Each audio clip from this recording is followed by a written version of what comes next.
我每次吃饭都要把饭菜埋进土里，甚至连双脚也会一起埋入。可片刻后，当我挖开泥土时，里面的饭菜竟转化为了灰烬，而我的饥饿感也已经消失。原来我是一颗伪装成人的树妖，本以为我能躲在人族宗门默默发育，直到有一天，师兄陆长寿突然带着师弟们来到藏经阁，只为寻找延寿药材的资料。就在我猜测哪位宗门前辈寿命将近时，陆长寿却突然看向我：“师弟，最近宗门有新的延寿药材吗？”负责整理藏经阁的我如实回答：“没有，都是以前的药材。”怎料话音刚落，一位弟子就突然举着大荒经开口：“这里记载有延寿之法。”其余弟子连忙聚拢过去，唯独我却是心头一跳，深吸一口气，保持平静。那弟子当众念道：“大荒经记载，大荒深处有长生树，吃了可使人长生不死。”闻言，我更害怕，正要离这群人远点，陆长寿却突然开口了：“不用看了，大荒凶险重重，别说我们灵虚洞天，就连那些顶尖宗门也不敢轻易涉足。走吧，去别的地方问问。”我目送他们离开，悄悄松了一口气，连忙将大荒经放在最下面，祈祷以后都没人来关注。我就是书上记载的长生树，当初刚出生，只有幻化人形的能力，正赶上灵虚洞天招收弟子，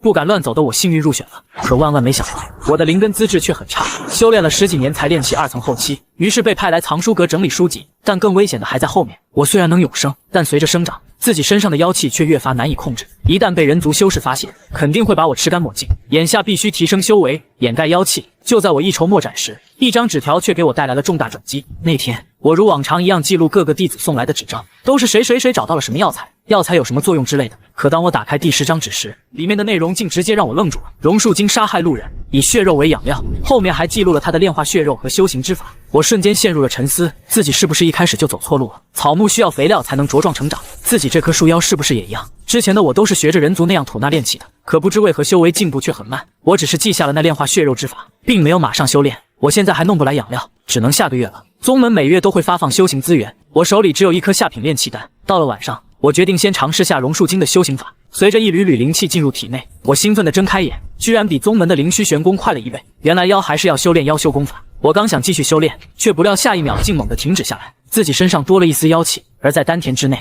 树妖之力刚遇到灵虚玄功就被吞噬干净，除非自废武功，否则不可能同时修行妖修功法。我躺在床上思索，自废玄功是不可能的，弄得一身妖气也不太行。于是次日一早，我匆匆来到藏书阁。正当我埋头查找解决办法时，陆长寿却突然拿着本书找到我：“师弟，这本妖语3天之内学会。”学这个做什么？本以为是师兄发现我的树妖身份，没想到他却是神秘一笑：“3日后我会带你去审讯妖修，到时有你的好处。”我松了口气，当即答应下来，只要没被发现就行。但出乎我意料的是，我随后只是看了一眼妖语书籍，一个个文字就深刻印在脑中，仿佛本来就会一样。到了第3天，师兄如约将我带到灵剑锋的监狱。我刚被带入一间审讯室，他就丢下一句话：“交给你了。”说完转身离开。室内只有一名炼气一脉的聂球师兄，不知什么原因被派来审讯妖精。他熟练地从牢房抓了一头豹子精，往刑具处的铁钩一挂，剧痛让豹子精瞬间醒来，正要张口怒吼，可迎接他的却是无情的鞭挞。聂球冷笑道：“我劝你安顿一些，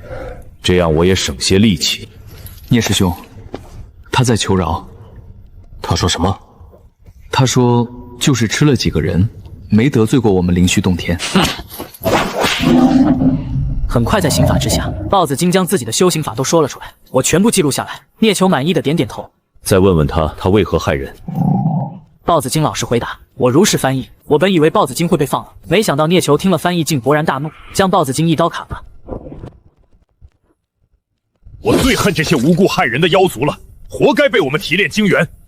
随着一个个妖族审讯下来，我发现不管是哪类妖，最后都忍不住血肉的诱惑，走上了害人的道路，结局都是被聂球一刀宰了。我现在是自身难保，自然没时间同情，将他们的修行法全部记录下来，同时也生出一个疑问：宗门为何突然对妖族修行法感兴趣？到了中午休息时，聂球开心地请我吃饭。有了妖语翻译，果然轻松多了，以前打死都听不懂。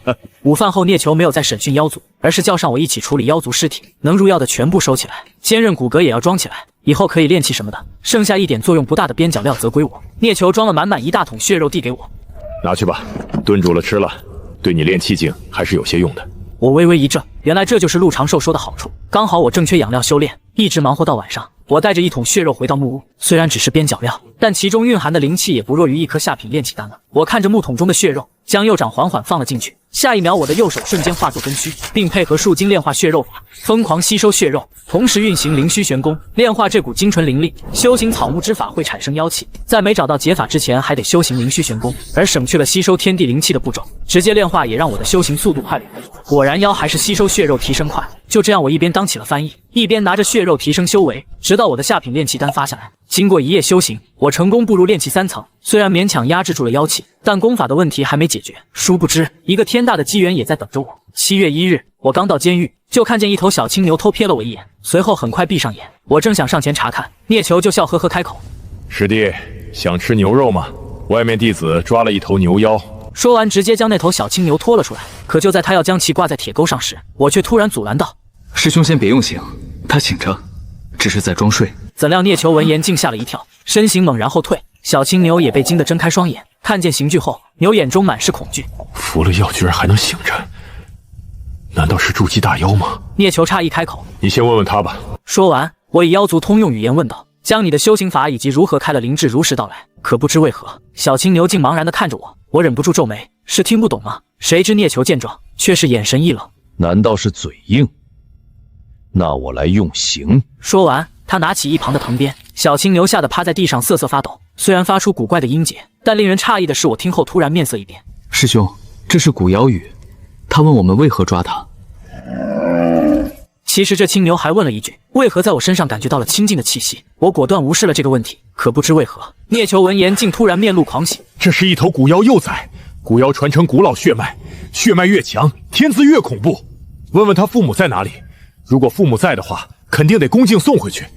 一头成年的古妖，绝不是我们灵虚洞天能招惹的。听了我的翻译，小青牛懵懂开口：“我没见过父母，出生就在山里。”师弟，你在此等待，我去上报。说完匆匆离去。无父母的古妖一旦培养好了，将来就是一位妖王级护宗神兽。半刻钟后，聂球和宗门的白玉泉长老来了。长老看着我微微一笑：“你问问这青牛，可愿拜本长老为师？”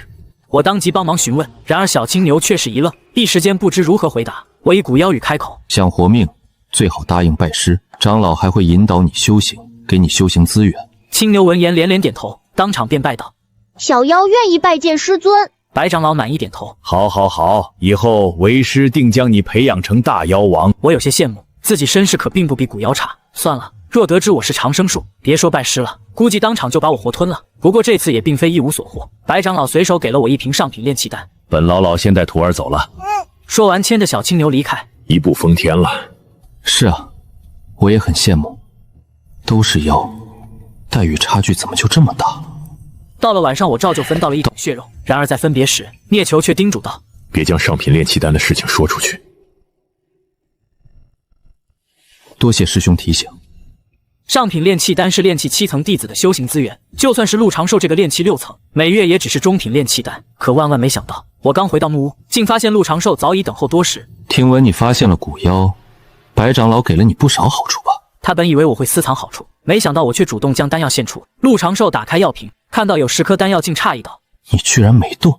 多亏师兄让我学妖语，才有机会遇到牛师弟，正发愁如何献给师兄呢。”我假装恭敬回答。闻言，他点了点头，取出一个瓷瓶：“我也不白拿你的，给你一瓶中品炼气丹。多谢师兄，好好做事，以后有好事了，我会念着你的。”陆长寿说完，满意的离开了。我现在的实力只能隐忍发育，身为长生树，我最不缺的就是时间。天亮时，我炼化完了血肉和2颗中品炼气丹，成功踏入了炼气4层。随后，我提着木桶来到监狱，怎料聂球见到我的第一句话，竟让我直接愣住了：“你的丹药是不是被陆长寿拿了？以你的身份和实力，保不住上品炼气丹。”陆师兄心善，还给了我一瓶中品炼气丹。哼，他可真是个好人，10颗中品也比不上1颗上品。不过我们这些人天生就是受欺负的。可令他不解的是，我却微微一笑，表示自己不在意这些上品炼气丹。我虽然想要，但我更懂得安全第一的道理。若是不乖乖交出丹药，少说也是毒打一顿再抢走丹药。万一打斗中受伤，露出什么异常，那只有死路一条。反正自己有的是时间慢慢修炼。于是我开口询问聂球：“师兄，今日能否多给我一些血肉？”聂球有些诧异：“这一桶不够你吃的吗？”谁知我却指了指他强壮的肌肉：“最近我在炼体，需要大量血肉。我想像师兄一样拥有完美身材。”其实我还有一句话没说出口，我要做一棵谁都啃不动的长生树。聂球很满意我的夸赞：“师弟你很有眼光，我最近也有些吃腻了，都给你。聂球也因为小青牛得到了长老赏赐，所以瞧不上这些血肉，我连忙道谢。到了晚上，我提了2大桶回去，这次还有1桶内脏，里面蕴含的能量比边角料强多了。我立刻双手化成根须，同时吸纳2个木桶，一股股能量融入全身，而在我的脑海中，一株碧绿小树也多了一份血气。直到血肉吸收完，炼体也正式踏入炼气1层。我掐了掐自己坚硬的皮肤，应该能挡住炼气1层的攻击了，但这还不够。我决定将炼体进行到底，只要自己足够硬，就没人能吃得了自己。就这样，安心修行了半月，我成功踏入炼气5层了，炼体也到了炼气2层。本以为可以安稳发育下去，直到有一天，陆长寿突然找到了我。师弟，那头青牛会来跟你学习语言，是那头小青牛吗？不错，长老带走他后，赐名牛问道，发现语言不通，难以交流，本想找其他弟子教的，但在我的力荐之下，决定你来教。多谢师兄。师弟应该知道怎么做吧？师兄提携之恩，师弟铭记在心。我假装一脸感激，陆长寿再次满意的走了。而聂球得知此事后，竟兴奋开口：“这是好事儿啊！那青牛现在可是宝贝，地位都快赶上掌门亲传弟子长春了，就是脾气有些暴躁。那些教他语言的弟子都受伤了。”我有些诧异，长春可是7日踏入炼气1层的天才，没多久，牛问道就被一位师姐带到了监狱。师姐趾高气昂的叫我出来，我刚恭敬行完礼，牛问道就跑到我身边蹭了蹭，然而我却有些无语，生怕这青牛给我来一口。谁知师姐见到这一幕，面色竟缓和下来。好好教牛师弟人言，晚上我会过来。说完转身离开。终于见到你了，那群人无法交流，我想吃桃子。等晚上回去，我会告诉师姐给你拿桃子。我边说边带他进了审讯室，怎料他进门说的第一句话，竟瞬间把我吓坏了。为什么我在你身上感觉到亲切，在别人身上却感觉不到？我也不知道，可能是缘分。我只能敷衍回答，自己是妖的身份，谁也不能说。我只想离这头牛远一点，这是第一个察觉到自己异常的家伙。接下来我继续审讯妖族。牛问道见状好奇询问：你记录这些做什么？宗门让记录的，他们要这些妖族修行法，不知道做什么。那你为什么听话？是因为打不过宗门吗？牛问道像个无知的小孩追问道。看见我点头，牛问道继续开口：那你怎么不跑？因为外面很危险，各种妖魔鬼怪和各大修仙宗门。我想到大家都是妖，还是忍不住多说些心里话。你记住一点，无论在人的世界还是妖的世界，都要把自己藏好了。你拥有古妖血脉，其他妖会吞噬你来提升，而人类世界一旦发现自己养的妖无法掌控时，也会想办法杀死。这个世界很危险。以前确实有妖想吃我，我跑得快。牛问道想到以前流浪的日子，心有余悸，所以他对我的话深信不疑。我安抚道：没有足够的实力之前，你要学会听话，让所有人觉得你更像个人。那我得快些学会人类语言。我开始耐心教导。牛问道血脉力量很强，学习起来也很快。当师姐在傍晚过来时，牛问道连忙上前口吐人言：师姐好。好师弟。说完随手丢给我一颗上品丹药，赏你的，明天我再带牛师弟来。多谢师姐赏赐。我收下丹药，刚返回到自己的木屋，却不料陆长寿早已经等着我。听说牛问道与你相处不错。是的，这是师姐所赐。我取出那颗丹药，然而陆长寿却有些嫌弃。怎么才1颗？师姐只赐了1颗，监狱的师兄也看见了。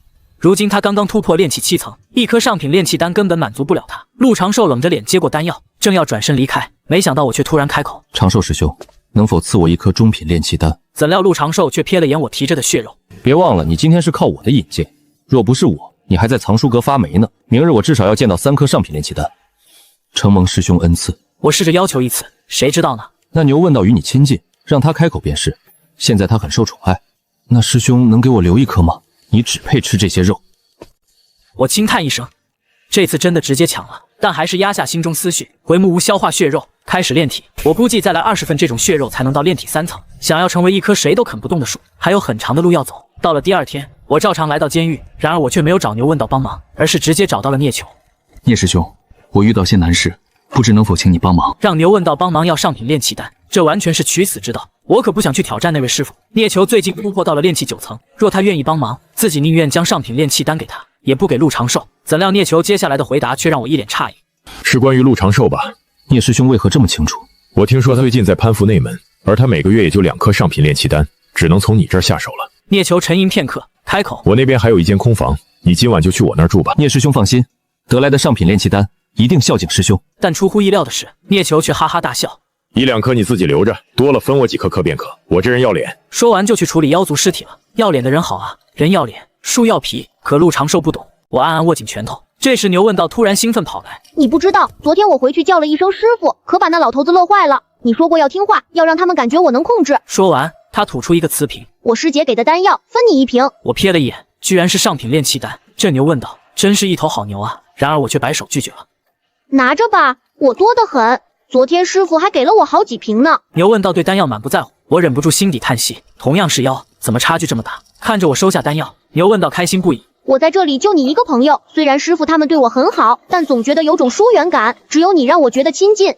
我不是母，注意一下言辞，你要好好做人，哪怕不想做人，但在人类世界也要学会做人。牛问道若有所思的点头，我不仅教他语言，还教他如何在人类世界活着。学了半天，牛问道去监狱晃悠，谁知却意外得知我被抢丹药的事。回来时忍不住问我打算怎么做，我耸了耸肩，我当然是躲了，跟聂师兄在一起，陆长寿也不敢来。牛问道满脸疑惑，是因为打不过陆长寿吗？不是，我喜欢与人为善，不喜欢打打杀杀。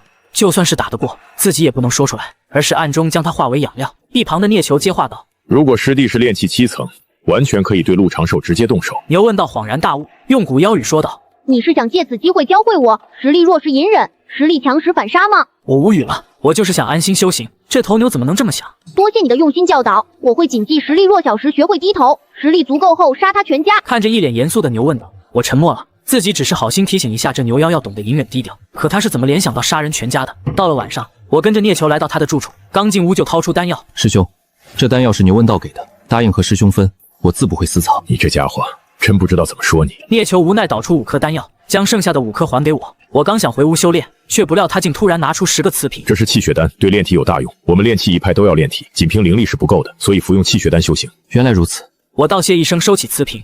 我这人要脸，还真做不到白拿人东西。我回房修炼了。聂球说完转身回房，我也回房，锁好门，开始服用丹药炼化。而让我惊喜的是，1颗气血丹竟比得上6份血肉。最后在炼化了3颗气血丹后，我成功到了炼体3层，接着又通过炼化炼气丹突破到了炼气6层。然而更让我惊喜的还在后面。到了第2天，牛问道一见到我就给了2瓶上品炼气丹，同时用古妖语神秘兮兮的说道，我想看你早些反杀陆长寿。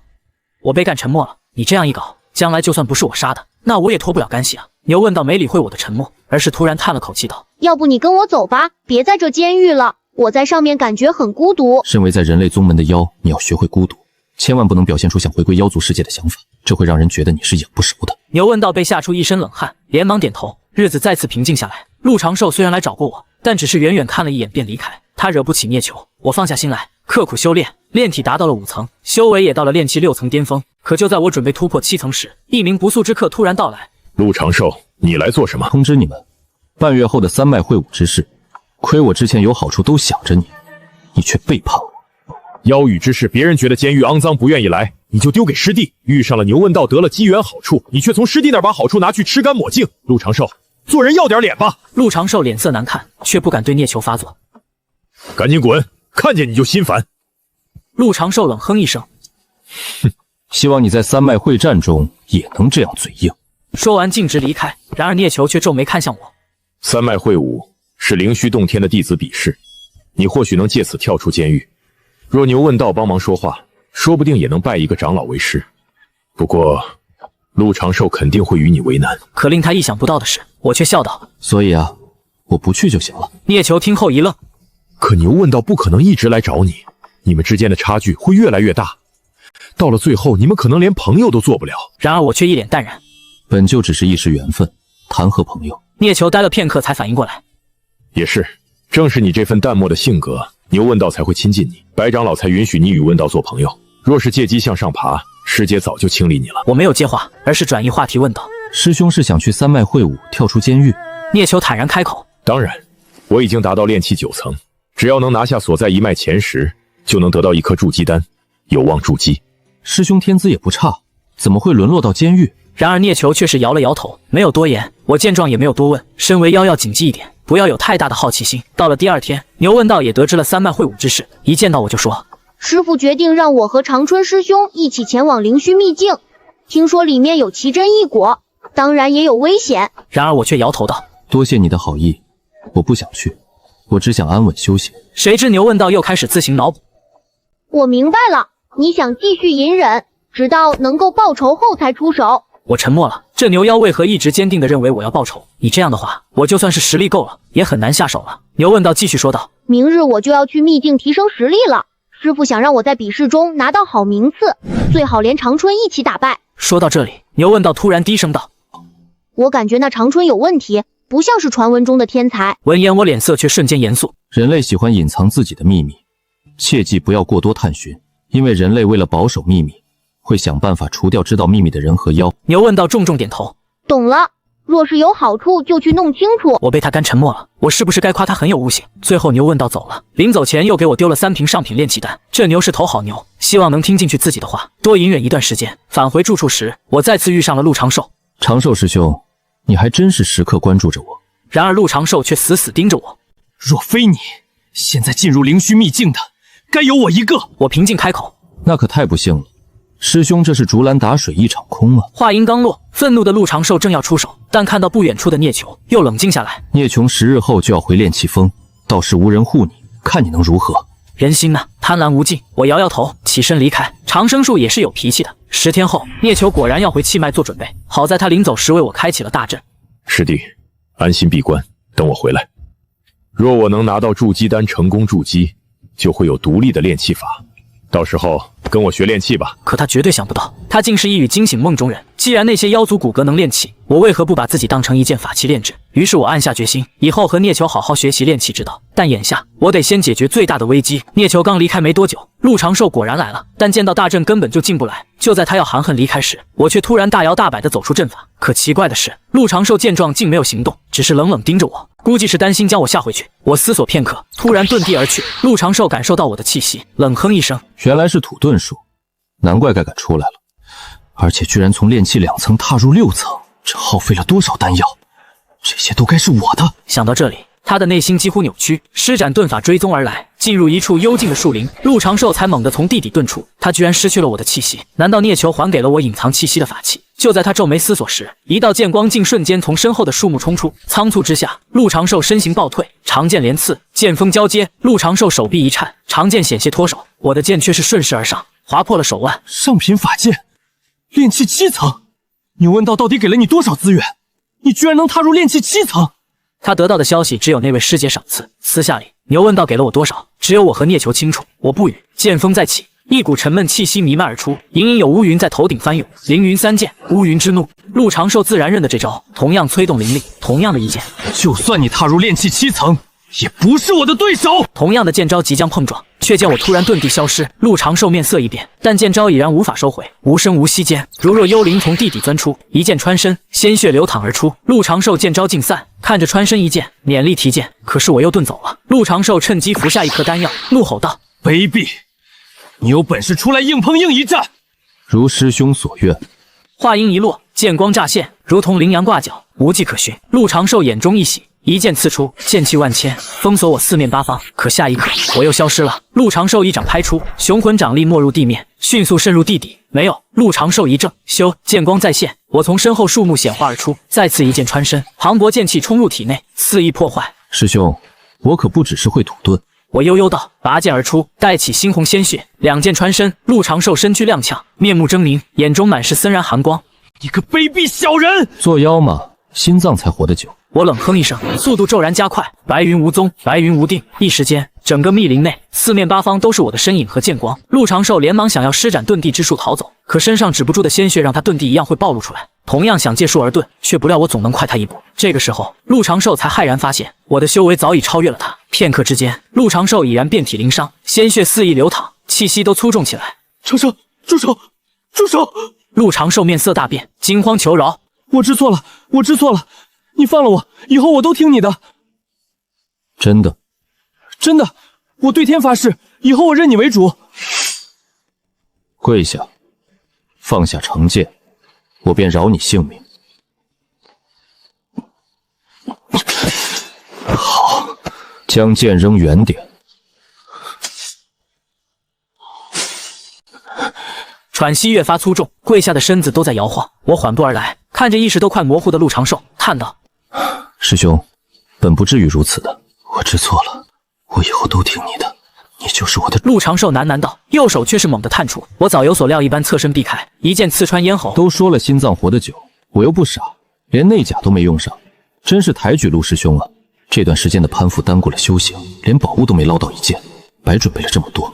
抓住陆长寿尸体遁地而去，双掌迅速化为根须缠绕陆长寿尸体，迅速将其分解化为精纯养分，遁地离开树林。陆长寿真是个穷鬼，身上没有丹药，就那柄上品法剑，这法剑拿了就是麻烦，我也不需要。没想到炼气7层修士养分如此充足，应能让我突破入炼体7层。我回到住处，心中惊讶，一个陆长寿抵得上1瓶多的气血丹了。安心消化养分，淬炼全身，本体上的血丝也再次增加，浓郁的气血之力令人心惊，一缕缕血丝如同血管一般遍布本体之上。碧绿生机流淌，让我整棵树晶莹如玉，呈现妖异之状。茂盛的树叶此刻也多了一分血色，更加坚固有韧性。炼体7层，我睁开双眼，手化作树根，触碰了一下上品法剑。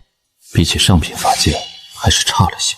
同阶法器是能破开自己防御的，还是啃得动自己。等以后和聂球学习下炼气之道。我沉吟自语，没道理那些妖族骨骼能炼气，自己就不行。将自己当成一件法器炼制，应该没问题吧？至于损伤什么的，倒是不用在意。只要不被人察觉身份，那无尽生机会修补一切伤势。到时候自己偷偷研究。没有了丹药，我也不想出去，安心修行。等聂球回来，自己跟着聂球学炼气，研究更强的炼体之道。玄功方面也需要继续研究妖修法，直到炼气9层。可惜没有筑基境的草木妖修作为参考。继续修行，修为进展缓慢，一天下来才精进一丝，炼体进展也是缓慢至极。难怪那些妖修耐不住性子去抓捕生灵作为养料。不过自己不缺时间，倒也不必行此手段。常在河边走，哪有不湿鞋？万一暴露了妖身，轻则被斩妖除魔，重则被分尸食之。至于陆长寿，那是无奈之举，欺人太甚，只能化为养料。地底只剩下一件衣服，一柄飞出去的长剑。牛问道：“能看出我所为吗？”时间一晃而过，长生一声呼唤响起，我微微一愣，从窗外望去，牛问道正站在门外，被阵法拦着进不来。下了楼，将牛问道迎了进来。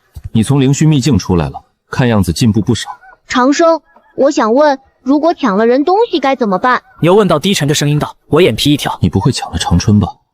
是的，但我是被迫的。那家伙居然想奴役我，还好我师父给了我护身宝物，我一怒之下激发血脉，借助宝物将他重创，抢了他的灵药。我沉默了。牛问道继续道，还别说，那灵药确实厉害，让我踏入炼气7层。别看长春现在炼气8层，还真不是我对手。你很厉害，长春没继续寻你麻烦，他暗中下的手，别人不知道。也正因此，我才抢了他灵药。既然是私下所为，那就当作无事发生。你将此事告知你师父，他也会劝你忍耐下来。我打得赢长春，为何还要继续隐忍？我光明正大打败他，说不得能夺他位置，成为大师兄。我师父就是这般想的，会支持我。哪有这般容易？你打得过长勋，打得过掌门吗？你师父帮你，掌门就不帮长青了？你说的对，不过那长春确实有问题。白玉泉只是筑基，而掌门可是金叶还丹，差了一个大境界呢。有问题就有问题，不要有太大好奇心。我从他身上感应到了妖气，我没有探查，只是交手时感应到了妖气。我心头一跳，难道灵虚洞天真的在研究妖族修行法？长春就是第一个修炼者。就当什么都不知道，适当装傻，你才能在灵虚洞天活得更好。我这是有秘密了。对，你有秘密了。你去和你师父说时，只说长春害你，不要提灵药之事。为何？那灵药这般贵重，怎么能不说？反正只是长春一人知晓，你打死不承认便是。我记住了。那回去吧，以后别轻易来找我了。你是古妖天才，而我只是个普通弟子。我们是朋友呀，身份地位差距太大，就不是朋友了。我不理解。对了，你报名三脉会武，是想当着所有人面打败陆长寿吗？我什么时候报名三脉会武了？不是你自己报名的，我在名单上看见了你。不是，我只想安心修行，不想这些。哪个混账帮我报的名？没有我的身份令牌，是怎么报名成功的？等我回去帮你问问。牛问道，说完便离开了聂球住处。我眉头紧锁，究竟谁干的？三脉会武这等抛头露面的事情，长生树怎么能干？直接不去好像不行。三脉会武对于灵虚洞天来说极为重要，报名却不上去，那是大罪。算了，不管是谁干的，到时候直接认输。长生树还是要低调，不能太惹人注意。除非自己确定对方砍不动自己。而另一边，牛问道来到白玉泉住处，白玉泉刚修行完毕，见他回来，听说你出了灵虚秘境，去寻了长生，为何不直接回来？师傅，我是不敢回来呀，徒儿委屈啊。你委屈什么？是谁欺负你了？这可是他的徒儿，古妖天才，怎么能受欺负？在灵虚秘境，那长春想奴役我，幸有师傅给的手段，才保下一命。徒儿心中委屈，不敢言语。长生叫我语言，地位低微，可以诉苦。诉说之后，心情才好些。回来见师傅。奴役你？他怎敢如此？为师这就带你去寻掌门。师傅息怒。牛问道连忙拦住，徒儿委屈些没什么，长春乃是掌门弟子，掌门必会偏袒，最后也会不了了之。白玉泉神色复杂，这牛问道真是贴心，确实掌门会偏袒自己弟子，他去了也没什么结果。好徒儿，为师没用，委屈你了。师傅，你已经对徒儿很好了，徒儿只想师傅开心，只想和师傅好好修行。牛问道亲昵地蹭着白玉泉衣衫，白玉泉神色动容，能得如此古妖弟子，真是自己的幸运。自己弟子受欺负，却不能为其出头。白玉泉长老心中叹息，却也知道自己去找掌门也无用，无法为徒弟出气，只能给他更多的照顾。于是乎，牛问道又得了一堆资源，还有护身手段。长生叫的真好，只是几句话便让我得了一堆资源。牛问道心道，真是自己的好朋友。而我运转灵虚玄功和练体法，默默修行。时间流逝，剑脉会武的日子如期而至。有弟子给我送来参赛剑令，让我准时前往比武。我不得不走出住处，前往会武之地，距离不远，正是灵剑峰弟子们练习术法之地。如今已经摆好了10个擂台，四周除了灵虚洞天剑脉的弟子，也有丹脉和气脉前来观看，现场很热闹。我不喜欢。长老来了，掌门来了！一声声惊呼响起，我抬眼看去，一名头发半白的男子，身穿紫色道袍，神情刚毅，腰挂一块金色玉佩。此人正是灵虚洞天掌门葛望仙，金叶还丹之境。在其身后，则是一位鹤发童颜的老者，皮肤如同婴儿一般，面上挂着慈祥笑容。此人是灵虚洞天大长老顾恒通，筑基顶峰之境。恭迎掌门，恭迎大长老。掌门登上擂台，面上满是笑容。他登上擂台，扫视全场，全场弟子安静下来。2年一度的三脉会武，此次却是不同以往，因为我灵虚洞天天才踊跃，未来必然辉煌。各位弟子都知道，本掌门收徒长春7日练气，都有听闻。长春师兄天资无双，绝世之资！长春师兄天资无双，将来……一群弟子疯狂吹捧，我也跟着附和吹捧，表现的和这些普通弟子没什么区别。有多天才，我不关注。除了古妖青牛问道，我还没见过什么天才。葛望仙很满意众弟子们的反应，点头道：虽然长天天才，但宗门还有一位天才，那就是白玉泉长老的弟子，一位古妖血脉牛问道，当真是天佑我灵虚洞天！牛问道的消息早已传遍整个宗门，为了遇上古妖，不少弟子都往监狱跑过。天佑灵虚洞天，天佑灵虚！若是牛问道和长春都成长起来，必然将灵虚洞天带上一个新的高度。长春、牛问道有原始宝珠之资，将来必定超越本掌门，带领宗门强盛。原始宝珠之资！弟子们哗然，震惊不已。掌门也只是金叶还丹，之上才是原始宝珠，将来都能超越掌门，那灵虚洞天肯定更上一层楼。此次剑脉会武，长春和牛问道不会与你们争，你们依旧是10个名额。葛望仙声音响起，待选出10人之后再与你们比试，不影响你们排名。掌门英明，弟子们顿时沸腾了。有几位炼气9层顶峰差点激动地跳起来，他们一直忌惮着长春和牛问道，没有把握能对付。如今掌门这般说，那就还是10颗筑基丹可以争夺。好，本掌门宣布，灵虚洞天剑脉会武开始，报名者上台抽签。葛望仙说完，目光看向顾恒通，此次会武一切由大长老主持。说完下了擂台，有弟子搬来桌椅，顾恒通登上1号擂台，神情坦然，如以往一般手捧剑签，让弟子们抽签。话音一落，一位位弟子纵身跃上擂台，手中拿着一块巴掌大小的剑令，我手中也有一块，无奈叹息一声，前往10号擂台。擂台上已经有弟子排队，我便排在下面。一位位弟子抽签，带着签号下了擂台，安静等候。很快轮到了我，我抽到了83号。这抽签不分先后，总共有120个会武名额。根据签号与相邻的比试，1号与2号比试，3号和4号，以此类推，我则要和84号比试。一位嘴角有痣的弟子瞥了我一眼，看见了我的号码。师弟，你是83号。师兄，莫非是84号？不是，我是72。我没有多言，10个擂台同时开启，2人对战。一次20人。我和参赛的弟子们在一旁耐心等待，一位位炼气境弟子上台。我看着这些弟子，最差的也是炼气7层，一个个风华正茂，年轻气盛，都充满了自信。我也打量着这些人的术法手段，炼气境还不通飞剑之法，只是寻常剑诀。不过他们都学了其余手段，比如掌心雷。虽然炼气境的掌心雷只闻雷声不见雷霆，掌力却是刚猛霸道，也是不凡了。好强！这一剑怕是能威胁炼气8层了。只见10号擂台上2位弟子剑气如雨，身法之快，在擂台上留下一道道残影。我认得他们所用剑法灵虚13剑，这套剑法讲究的是迅捷狠辣，招招不离要害。13剑齐出，笼罩敌人周身所有方位，让人无处可避。灵虚洞天的弟子们几乎都会修习这套剑法。我自己所修行的凌云3剑反而不如这灵虚13剑受欢迎。凌云3剑缥缈无踪，不可捉摸，失敌已弱，寻找敌人破绽，再发出乌云之怒，一击必杀。我觉得灵虚13剑更像是莽夫之剑，虽然看着很强，但讲究的是一股气势，杀敌的决心。我不喜欢这种剑法，一套杀不了敌人气势就泄了，可能连跑的机会都没有。还是凌云3剑好，随时可撤退，保命为上。这种同样武学的比武，拼的就是剑法掌握、战斗经验还有修为了。1刻钟后，第1轮比试结束，10位弟子被淘汰，一脸不忿之色，表示来年再战一定会打败对手。下面弟子们则在讨论，若是自己遇上了该怎么办，能不能胜过对方。有人信心十足，有人已经忐忑不安了。我神情平静，自己就不担心，上去认输就是。一直到临近中午，终于轮到了我。我带着签号和剑令登上了擂台，手中的长剑则是从聂球处带来的。比武的话，宗门可不会准备武器。我的对手是一位约莫20来岁的道人，炼气7层中期。我拱手道：“小弟李长生，见过师兄。”灵剑锋韩久远，我认得你，你在监狱发现了牛问道。师兄知道小弟，是小弟的荣幸。听闻你遇见牛问道之前只是炼气2层，没想到今日却敢站在这擂台上与我比试。韩久远却不是那般和善，冷笑道：“可你却是一个不懂感恩之人。当初让你学妖语给你机会的师兄，在你攀上牛问道之后，便将其一番羞辱，断绝了来往。”我微微一怔，师兄何出此言？在下不曾如此。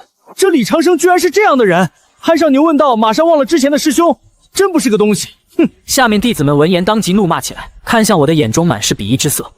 今日我就为那位师兄好好教训一番。韩久远冷声道：“你本天资低劣，不过靠丹药强行提升，今日就将你打回原形。以后好好待在监狱，别再有其他想法。”我眉头一皱，心中明了，不再多言。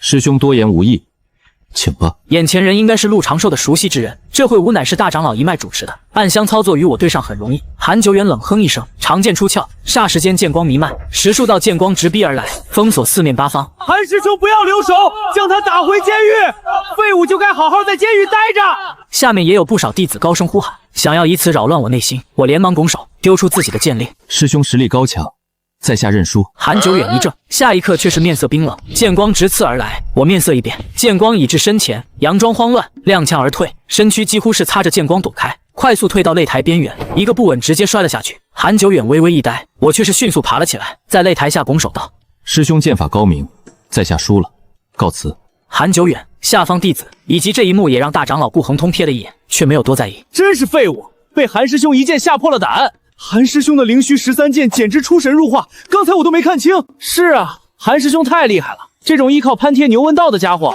能有什么本事？很快，韩久远淹没在一阵吹捧之中。韩久远有些茫然，真是这样吗？可是他还没真正出手呢，答应过陆长寿要好好教训我，不说重伤，至少要让我狼狈至极，丢尽脸面。现在脸面是没了，可压根就没受伤。而这小子失败了，怎么不伤心，反而拍拍屁股就走了，好像很兴奋一样。对了，自己好像几天都没见到陆长寿了，这会武怎么也没见到。我却不理会这些，就是来认个输。现在已经输了，该回去安心修行了。回到住处，我再次安心修炼。虽然没了丹药，修炼进步很慢，但修行本就是日积月累的活计，慢慢打磨灵力，安心修行。外面的一切事物都与自己无关，什么3脉会武，爱怎么比怎么比吧。一直修行到傍晚，牛问道又来了。我叹道：“不是说不要轻易来找我吗？”虽然牛问道给我资源，是头好牛，但牛问道风头太盛，来了这里我也会被人关注。我是来安慰你的。我愕然。安慰我？什么会武啊，连一招都没接下，狼狈倒下擂台，这确实很丢脸，但不能为此伤心。我相信你一定能振作起来，早晚打败那个韩什么来着？韩中久远。我没事，不用安慰。你不用假装坚强。我揉着眉心，是头好牛。我本来就不想参加会武，让一棵长生树去抛头露面压力很大的，除非确定他们都啃不动自己。你故意认输？名都报了，人都上去了，为什么不拼一把？我实力不够，还要继续隐忍。我只能以牛问道能理解的方式向他解释。跳出监狱足够了。你就不向往上面的好资源？不向往。我也想要好资源，但要与人动手去争，那还是算了。自己炼体还挡不住同阶法剑，比武之中不缺炼气9层的。第一轮就是炼气7层中期的韩久远，第二轮呢，万一受个伤，大庭广众下长生树飙血，那画面太残酷，不敢想象。好吧，我还想等你取得好朋友，与我一起修行。你要明白，你是天才，注定要走上巅峰的，不能盯着我这个废物。我本想给你资源的，但我师父限制了我的资源。他说要用来拉拢贱卖弟子，这样我身边有人，以后多个保障。听你师父的，我不用资源。以后我会去炼气一脉，要跟聂师兄学炼气，这就是我的一生。那太可惜了。牛问道有些低沉，我是他唯一感到亲近的人，在我身边才不会觉得孤独。可是我不愿意随他上去，天资确实差了点，若没有他给的资源，或许现在才炼气4层。人类有句话，不如意事10之8九，不可能事事都如意。以后还能找你聊聊吗？就是单纯的聊聊。这个私下里可以，别让你师父知道了。好，长生，若有一天我回了妖族，你愿意跟我走吗？到时我会带师父一起走。断不可有此想法。你现在在人类宗门，想回妖族世界，我和你师父去了妖的世界，和你的感觉一样。以后不论何地，不论是谁，包括你师父，都不能再说此话。这次我就当没听见。我明白了。牛问道深吸一口气，快步离开。他还是有回归妖族世界的想法，哪怕师父对他再好，却依旧改变不了心中的孤独。他知道感恩，记得师父的恩情，但这孤独不是恩情能弥补的。妖在人类世界缺乏归属感，我很理解，因为我也是。但我不同，我去了妖的世界也是一样啊。长生不只是妖，也在追求安心修行，等有了自保之力，再做其他想法。牛问道走了，我开启阵法，继续闭关。灵虚洞天3脉会武如火如荼，没人关注我这个小弟子。韩久远虽然迷惑，但现在更重要的是会武之事。至于陆长寿，有人在寻找，但却便寻不到踪迹。时间流逝，一晃眼半月时间过去，我终于炼气7层后期了，炼体还是7层初期，没了气血丹，没有血肉养料，进步缓慢。聂球回来了，面上洋溢着笑容。聂师兄，恭喜聂师兄得到筑基丹。你一直在闭关，怎么知道我得了筑基丹？师兄脸上写着呢。若不是得了筑基丹，怎会有如此笑容？我确实得到了筑基丹，也可以回气脉了。聂球取出一个瓷瓶，里面有一颗青色丹药。待我筑基，带你去气炼气。多谢师兄。我转身欲走，心想去了气脉，牛问道应该不会再随时来寻我了。聂球却没急着去突破，而是道：当初我与人炼气赌斗，自负炼制的上品法剑不比那些炼气9层的差。失败者筑基之前，除了会武不得回气脉。幸亏遇见了你，才能让我达到炼气9层，夺得筑基丹。当初师兄是赌斗输了，难怪师兄会在监狱。那胜者呢？胜者第11名，败于我手。这次我却要先他一步筑基。恭喜师兄！我再次道喜。不说了，我去修行，等我筑基成功。你瞧我这记性，这是给你带的上品气血丹。多谢师兄。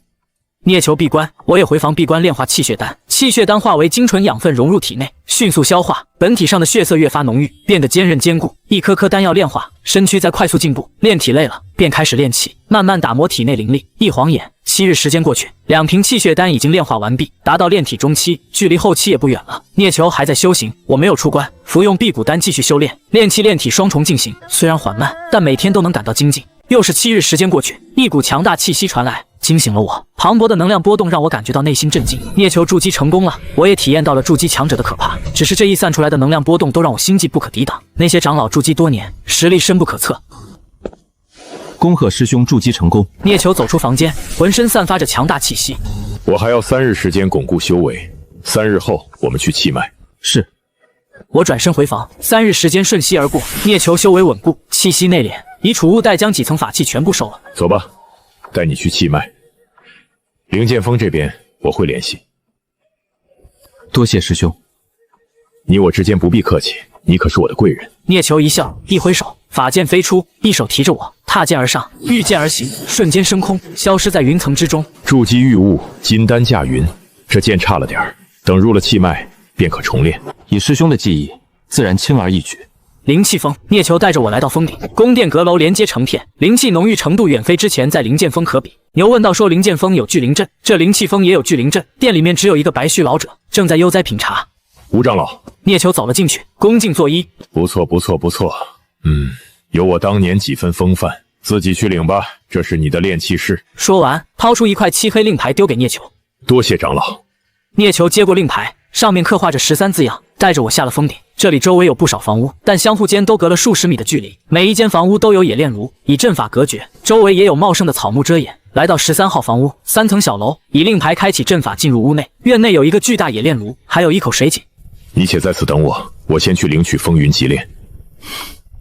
是。我乖巧应了一声，进屋等待。1层内摆放着各种锤子、冶炼工具，2楼和3楼是居住之地，我没有乱碰，盘坐修行。这里的灵气虽然不如峰顶，却也远超我之前所在之地。约莫半个时辰，聂球回来了，手中拿着一本小册子。师兄，聂球打开储物袋，取出一堆书籍。这上面的阵法你多看看，自古阵气不分家，炼气先学阵法。是啊，不然的话，这些法器如何能够坚韧难摧？如何加持修士的力量？好的炼气材料也需要阵法帮助，否则只是材料。原来如此，我一定用心学习。你想学，我就全心教你。等你筑基，也传你风云极炼。风云极炼，这是灵气峰的独门炼气之术。不错，风云极炼，传闻是灵虚洞天祖师在一处古遗迹中习得的，可惜只是残缺。最高只能炼制金叶还丹的耳法器，了不得的法门。可惜筑基期才能修炼，因为炼气修士灵力无法支撑，只有筑基的浑厚灵力才能摆脱修炼炉。以灵力炼制，筑基期脱离了凡火，可以灵力化真火炼气。师兄，我心中好奇，你说能不能把活物炼制成气，而且那活物还活着？活物？对。比如一棵灵树，直接将一株树炼制成法器。你这脑子，自然不可能，活物会被真火焚毁。我沉默了，我炼体挡不住同阶法器，便是突发奇想，若是自己将自己当作法器炼制呢？身上刻满阵法，那是不是就能兼顾到同阶法器破不了？我安心学习这阵法知识。陆长寿的长剑终于被人找到了，可除了长剑，再无其余物品。陆长寿失去了踪迹，灵剑锋也派人调查，自然有人找到我。可我有聂球作证，这李师弟半月来一直随我闭关，寸步未离，我可为他作证。当时我开启了阵法，并未告知长生如何调动阵法，他相当于被封困。聂球解释道，这句话一出，直接解决了我所有疑点。调查的弟子只能离开。我拱手道，多谢师兄。当时聂球可是教会我自由出入，掌控阵法。聂球现在这么说，直接将我摘除出去，与这事无关。待弟子走远后，聂球道：“陆长寿不会真是你杀的吧？”怎么可能？陆长寿可是炼气7层，我如何是对手？也是。聂球点点头，不再多想。陆长寿没了也好，没人寻你麻烦，安心跟我学炼气。我叹息一声，不再多言，安心学习阵法。陆长寿的事情最后也只能不了了之，除了一柄剑，再无其余线索。那残留的衣服还在地底藏着，就算是找到衣服，也只是确认陆长寿死亡而已，断不可能查出我来了。却说这一事情，我也彻底安心了，专心研究阵法。聂球也悉心为我讲述炼气之道。炼气看着简单，却是困难重重，是精细手艺。阵法万千，以气承载。你之前问活的灵物，炼制真火，耗磨材料，已然杀死了灵树。而我们需要的是一件能承载自己力量的法器，不论是草木也好，还是矿石材料、妖修骨骼，其实对于我们的灵力运转都有阻碍。阻碍？对，毕竟不是我们自己的身体。所谓炼气，就是消除这种阻碍，将之化为能顺畅运转、增幅我们灵力的法器。所以灵物不可能活着，我们会以真火去除器物杂质，将之形体焚烧淬炼，重新构造，如何能活？原来如此，我恍然道，接着却是在想，既然如此，那将自己炼制呢？自己的身体运转自己的力量，自然毫无阻碍，顺畅无比，不需要真火焚烧，那就不用死了。等等，真火淬炼，驱除杂质，若是这样，自己是不是也能以真火炼体？但想想那得需要筑基才能催发出真火，我只能暂时放弃了，让聂球帮忙淬炼，不能冒这个险。若是中途被发现什么，那就不是淬炼，直接是炼制长生药了。聂球继续讲道，我们要以真元，也就是灵力，在法器上刻画阵法，筑基境界，灵力化为真元液态，才有后来的金叶还丹。灵力刻画阵法，牵引天地灵奢温养法器，保持法器的灵力。也因为阵法牵引的灵力存在，才能让法器足够强，能够增幅使用者。每一件法器最基础的阵法便是小型聚灵阵，只有聚灵阵才能让法器拥有灵力，时刻温养法器本身。还有一种便是量身打造本命法器了。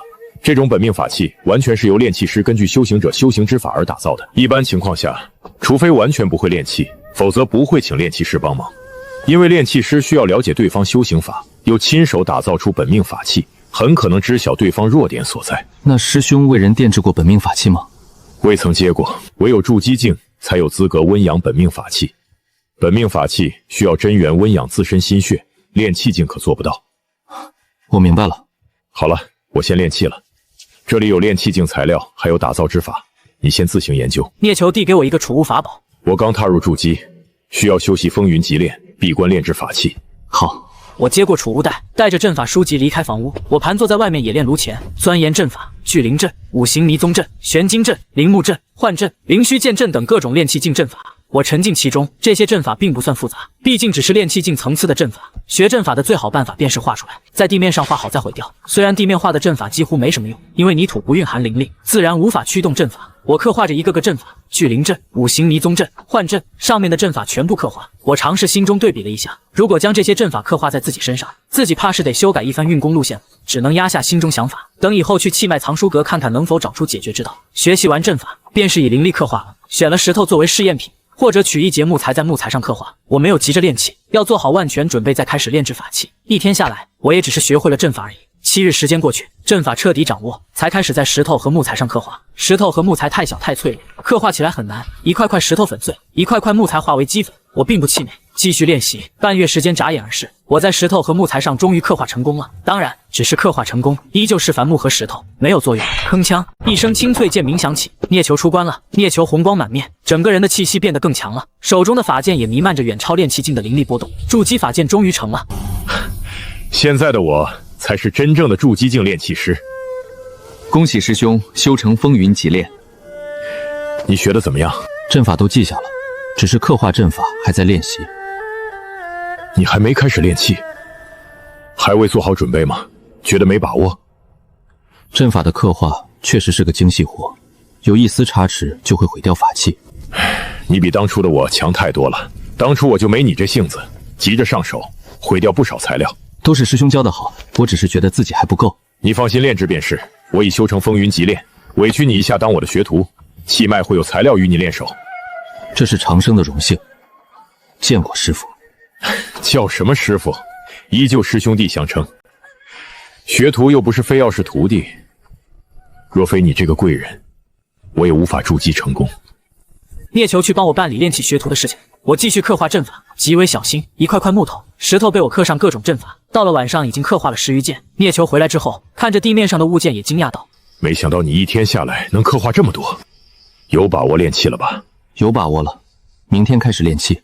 13学徒令，代表你是13号炼乙师的学徒。”“多谢师兄。”我收起学徒令，从水井内打水、冲澡，回房修行、炼体、炼气都没耽搁，慢慢打磨自身。白天炼气，晚上修行。聂球也是如此。到了筑基，已然可以用修行来代替睡眠了。第二天，我开始炼气，聂球在一旁指点。熊熊大火燃烧着一块玄铁，我在聂球指引下抡起铁锤捶打。铁锤配合呼吸吐纳也有技巧。聂球淡淡道：“这铁锤也算是一件法器，锤打的反震之力可配合呼吸吐诺锻炼体。”这么说来，这炼气打铁也是炼体之法。自然，待你炼制上品材料时，需要动用更多的灵力，若不配合呼吸吐纳，纵使炼气8层也难以承受。原来如此，以后有什么捶打的活就交给我吧。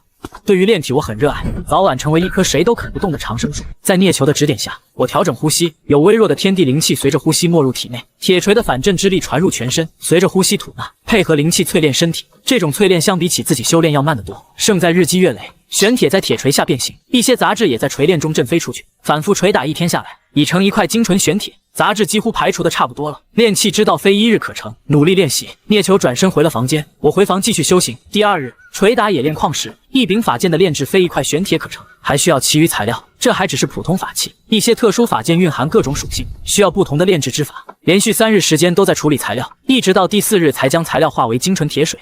还好有现成的模板，只需要在凝固之前梳理铁水，将阵法烙印上去。这些材料本身便是炼器境材料，算是灵物。虽然比木头和石头坚韧，但现在还是铁水，依旧要小心。多种材料融合，以灵力梳理融合在一起，阵法引入内部。这一柄法剑，我刻画了聚灵阵和玄金阵。聚灵阵聚集灵气温阳法剑，加持使用者剑招威力；玄金阵则汇聚天地间金属性力量，让长剑更加锋利，轻易破开同阶法器。我终于明白自己为何挡不住法剑了。金克木不提，只是这阵法加持，我也不可能以身体挡住同阶法器。待第二天中午，这柄法剑冷却，已能自行聚集灵气，剑身弥漫着锋锐之气，算是成了。你很有天分，第一次练气就成了。聂球称赞道：“当初我就没你这性子，阵法半生不熟便开始练气，失败了好几次。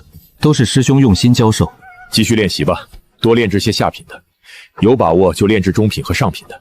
在气脉，想要获得修行资源，便需要炼制出法器。每一件法器奖励1颗气血丹，10件奖励1颗炼气丹。我会努力的。等你能够炼制上品法器，我便带你接炼制任务，那才是大头。炼制任务？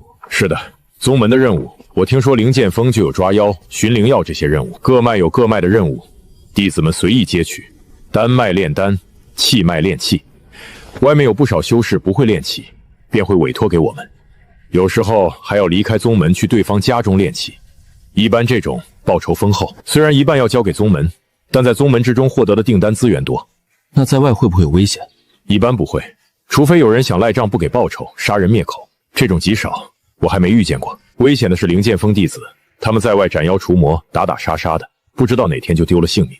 当然，他们获得的奖励更多，那是应该的，他们拿命挣的。是啊，拿命挣的。两人又聊了一会炼气之事，各自回房修行。第二天起来继续炼气，我要将所有方法都用上，彻底熟练阵法，熟练炼制下品法器。之后我也加快了速度。聂球每次炼制完后，便会来指点我炼气，我的体魄也在炼气中缓慢增强，安心炼气，不问外界之事。半年时间飞逝而过，我炼气7层，炼体到了7层，都已经打磨到极致，即将破入8层。如今的我已经能熟练炼制中品法器，各种阵法熟练于胸，开始炼制上品法器。上品材料处理起来较为麻烦，我要半个月才处理完毕。冶炼炉的火焰终究是反火，想要熔炼材料太慢了。我还炼制了3个阵法阵盘：5行迷踪阵、幻阵和灵虚剑阵，存放在储物袋，需要动用时随时布阵就行。这半年来，牛问道没有来寻我，我偶尔去藏书阁看书，倒是听见了牛问道的天才传说。3脉会武，牛问道打败炼气9层，击败长春，夺得第一，风头无两，成了第一天才。长春号称7日炼气，掌门继承人，结果在牛问道面前完全不够看。牛问道听了我的话，对谁都很客气，对师傅那是极为孝顺，对师兄师姐极为恭敬。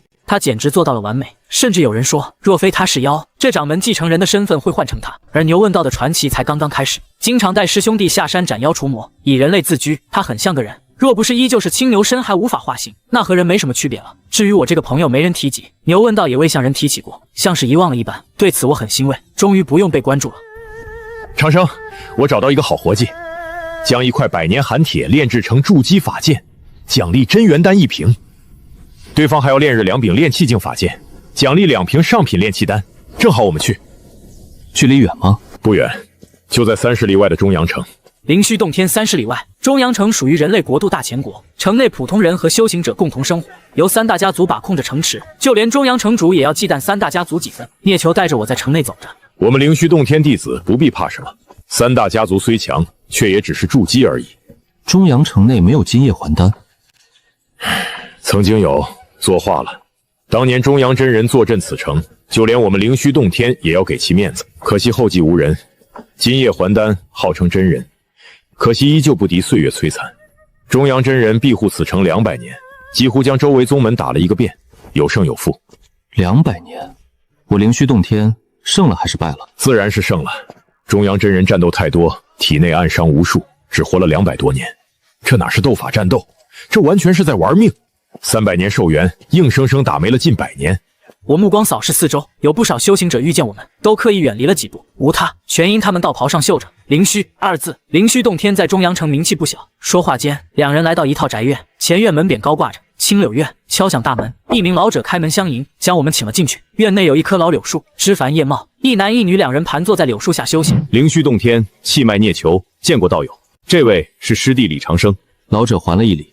老朽柳青，那2位是老朽孙子，待修行完毕便来拜见。倒也不必，还是直入正题吧。柳青点点头，一挥手，3块矿石出现，一块成年人脑袋大小的寒铁，散发着刺骨的寒气，比我炼气7层顶峰的修为都抵挡不住。另外2块要小上不少，只有寒铁一半大小，一块赤红，弥漫着热气，竟能与寒气抗衡。最后一块却是青色，周围像是有一缕缕微风一般。聂球面露惊讶之色。寒铁、赤岩石、清风石，道友好机缘，竟能得这3块好材料。祖传之物，有劳2位道友炼制成法剑，不知需要多久。寒铁炼制筑基法剑已然足够，另外2块确实少了些，可还有别的辅料？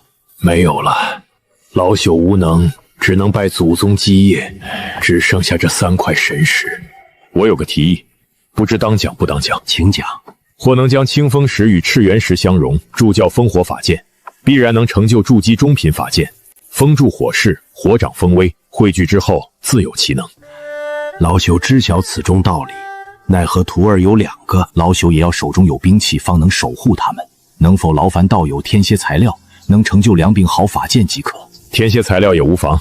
那就有劳道友了。寒铁之剑可将差些边角料，道友尽可取用。聂球微微颔首，很满意柳青的提议。毕竟我们来练气，总不能倒贴进去吧？赤岩石和清风石都不小了，这么一大块寒铁，怎么说也要留些材料下来，哪怕是一些边角料，积攒起来以后也能用上。他的筑基法剑只能算是普通法剑，可没有特殊属性。柳青倒了茶水，此地可有炼炉？没有。聂球没有再多言，我静静地站在他身边。没多久，那一男一女修炼完毕，前来见礼。我也跟着还礼。2人年纪都不大，约莫16、17岁，男子俊俏，名为柳贤，女子名为柳清月，半边脸极美，另外半边脸却是有一块红色胎记，破坏了美感。相识之后，柳青带着我们来到地下密室，这里安静异常，不被打扰。2人带着奇石进入密室之中。聂球道：本想让你练练手，可此地也没有炼炉，而又都是奇石。师兄，此等奇物我也不敢上手，我去外面等师兄玩玩，还未出来过。聂球一翻手，取出一个钱袋子，这里有些大钱币，可买些小玩意儿。我寻个房间修行，不想出去。拿着吧，万一有用呢？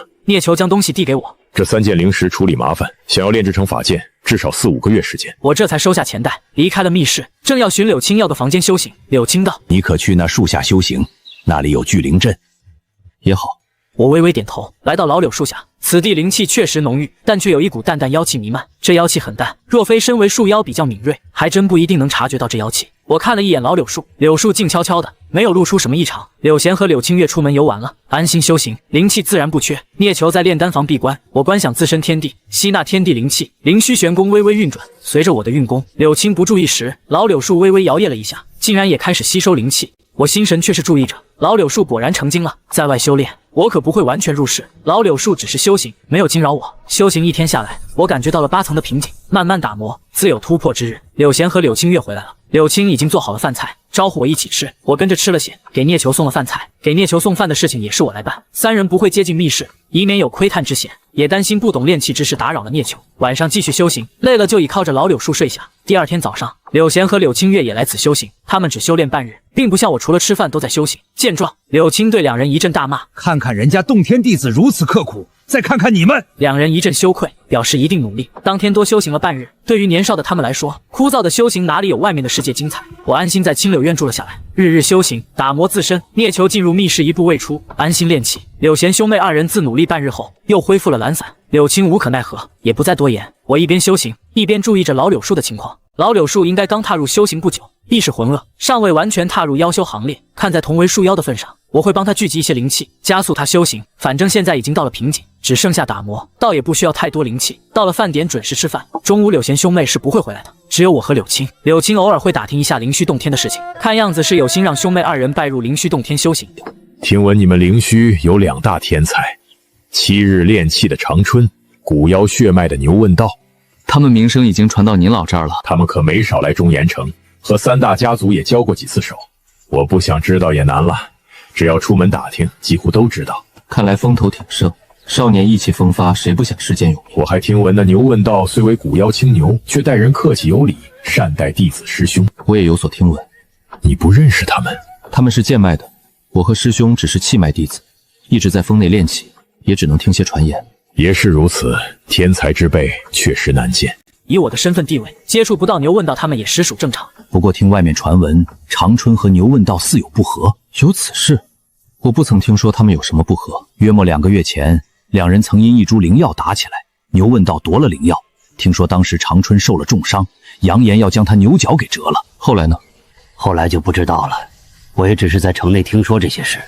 我没有多言，回老柳树下修行。牛问道和长春早已结下了梁子，想要奴役牛问道，这对于一只妖来说乃是生死之仇。只是没想到已经闹出城外，在中阳城都有他们不和的消息。闭门炼气听起来很好，但这两个天才掐架就不太好了。不过这些与自己无关，安心修行，早日炼气8层。一日日时间过去，眨眼间来到青柳院已有1个月了。我终于磨破了瓶颈，水到渠成进入炼气8层，浑厚的灵力流淌全身，涌入4肢百骸，脑海中的本体也长高了1寸。我的突破不远处的柳青看见了，皇天不负苦心人，恭喜小道友修为大进。天资差，只能刻苦修行。我笑道。柳青不再多言，让我安心巩固修为。炼气8层的灵力流淌全身，刚突破的感觉让我觉得自己异常强大，但看了一眼自己本体后，任何感觉都熄灭了。炼气8层，长生树变得更好吃了。如果说以前的自己吃起来软软的，现在是吃起来带点脆感。待到晚上，柳贤兄妹2人回来，又被柳青训斥了一顿，拿我当教材。我也没想到自己有一天会成为别人口中别人家的孩子，我自然不会多话，回房休息去了。来青柳院1个月了。聂球还在处理材料，那3块其实实在是坚硬，再加上特殊属性，处理起来必须小心翼翼。咚咚，敲门声响起，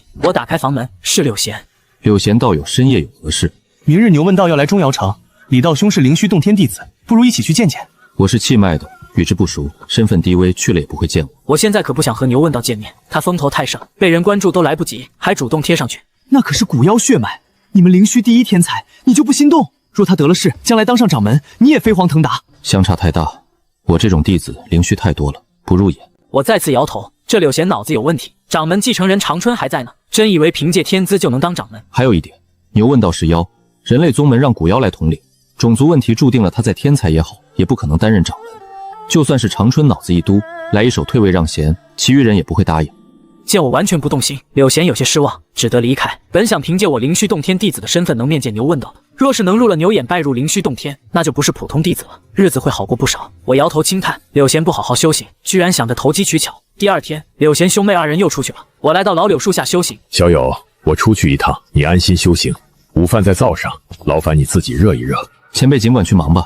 这柳青怕是不放心兄妹2人，担心他们直接去找牛问道，不管了，自己安心修行。抬头看了一眼老柳树，念你修行不易，我也帮你一把。脑海中回忆起树妖修行法，念给老柳树听。老柳树刚开灵智，尚不通言语，摇曳着树干表示感谢。同时老柳树也聚集灵气，将自己修行法给我观看。我笑了笑，没有多言。老柳树刚开启灵智不久，他的修行法太过简陋，没什么作用。地面泛起一道青光，无声无息间，一根青色手指从地底浮了出来。我一怔，这青色手指明显不是人类的手指，乃是石头，上面却是有着一条条细密纹路。我摩挲着食指，可能是岁月久远，外加老柳树吸收了些精华进去，但这上面的纹路却是吸引了我，像是某种高级阵法。这根食指应该是开启老柳树灵智的宝物，里面精华都成了老柳树的养料。我为柳树聚集灵气，询问其来历。你可知此物来历？老柳树摇曳，一道灵力没入我脑海之中，我脑海内浮现一道巨大身影，一股古老气息流淌而出，像是一尊上古存在于脑海中复苏，一尊高达数丈的青色身影，浑身如同石头堆积而成，每一块石头上都有细密纹路。那一根食指只是一根小拇指，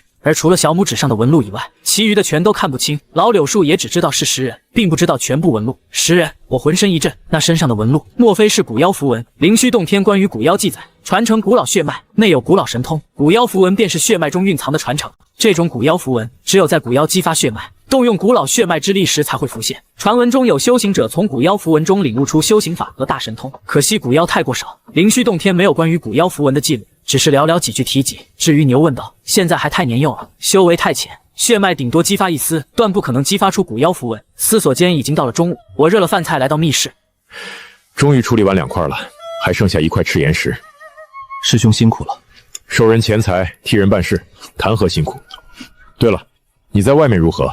有没有出去逛逛？院内有聚灵阵，我一直在院内修行，略有精进。你呀，别一心扑在修行上，人生还长，多玩玩。我没有答话，我的人生很长，寿元无尽，以后有的是时间玩，现在先修行，有自保之力再说。和聂球分别，我再次来到老柳树下，柳青他们还没回来，单手按在老柳树上，为他聚集灵气，帮其炼化。古妖食指虽然没有了精华，但却点醒了我。我想烙印阵法，是否能像古妖符文一样？可惜只有一根食指，若是有一整具食人尸体供我研究就好了。帮老柳树修行完毕，我也开始寻找木头刻画食指上的纹路。虽然只是全身符文的一角，但毕竟是古妖符文，刻画起来比我学的阵法艰难多了。但多练习就好了，我有耐心和时间。到了傍晚，柳青和柳贤2人终于回来了。柳贤二人脸色明显不开心。柳青铁青着脸，我识趣的没凑上去。没多久，屋内传来喝骂声，还有柳青月的哭泣声。好在柳青没忘记密室内还有聂球等着吃饭。送完饭菜，我继续修行。柳贤和柳青月也来了，两人脸上都有巴掌印，显然是挨了打。我依旧没说话，自顾自修行，一直到深夜。柳青叫他们休息，这才离开。我也结束了一天的修行，准备回房，却见柳青月的房门开了。柳青月走了出来，做了个晋升手势，并向我走去。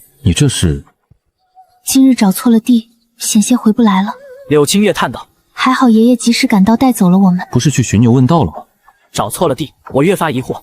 是啊，都在传牛问道会在千灵客栈，谁知道是长春。幸好我胎记丑陋，才没遭他们污了清白。我明白了，这是寻牛问道，寻到了长春头上，双方本来就有仇，当着长春面高喊一声拜见牛问道大天才，这是赶着送死啊！长春人品如此低劣吗？竟然想对你不轨！柳青月的半边脸确实漂亮，若当时只看见半张脸，确实容易让人有非分之想。但灵虚洞天好歹也是修仙宗门，名门正派，不是长春，是跟随在长春身边的人，叫什么韩久远，他确实不是什么好东西。你认识韩久远？听说过。以后安心修行，别去招惹他们。灵虚洞天没你想象的好。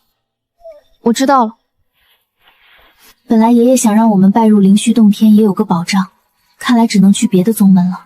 虽然算不上得罪长春，但在韩久远那边留下了深刻印象。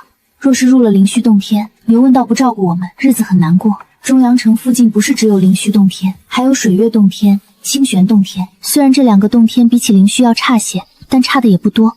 最近灵虚洞天又是7日炼气的长春，又是古妖牛问道，声势全面盖住了这两个洞天。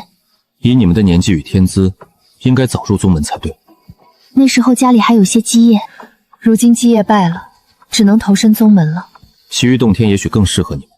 柳青月张了张口，还想说什么，我摇头道：“我知道你想说什么，无非是觉得我是灵虚洞天弟子，师兄又是筑基炼气师，能为你们牵线搭桥。”柳青月连连点头，面露期待。我摇头道：“我和师兄都未曾与长春有过接触，那韩久远只听过其名，经常索要弟子丹药，不惹为好。”柳青月沉默了。安心修行吧，修行才是第一要事，打打杀杀只会影响寿命。想想中阳真人今夜还丹修为，200多年就没了，打打杀杀有什么好？安心修行不好吗？真以为人人都是牛问道那种天才？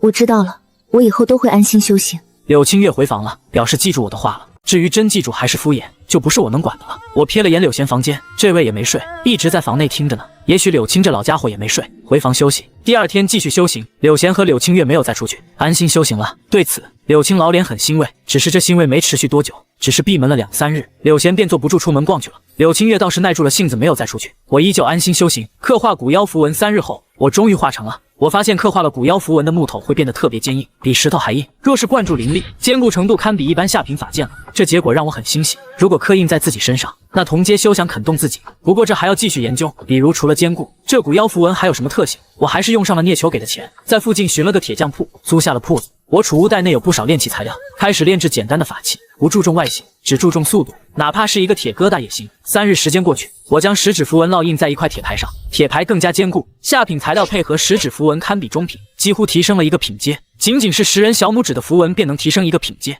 那10人全身符文该何等强大！难怪古妖都是天才，血脉恐怖。牛问道将来也会觉醒满身符文吗？那时候会强大到什么地步？摇了摇头，将思绪甩出。我运转灵力灌注铁牌之内，符文亮起，一股古老气息弥漫而出，我的灵力也得到了增幅。我眼前一花，像是看见一尊古老伟岸的10人仰天咆哮，发出惊天吼叫，整个世界都在震荡，一条条纹路交织，体内灵力更是被符文牵引的沸腾。那10人的左手小拇指绽放璀璨光华，一股厚重的气息弥漫开来，10人小指缓缓落下，如同山岳一般在地面砸出一个巨大坑洞。仔细体悟符文的特性，坚固、厚重，加持灵力。10人能凝聚出符文，不知能否作用在我身上？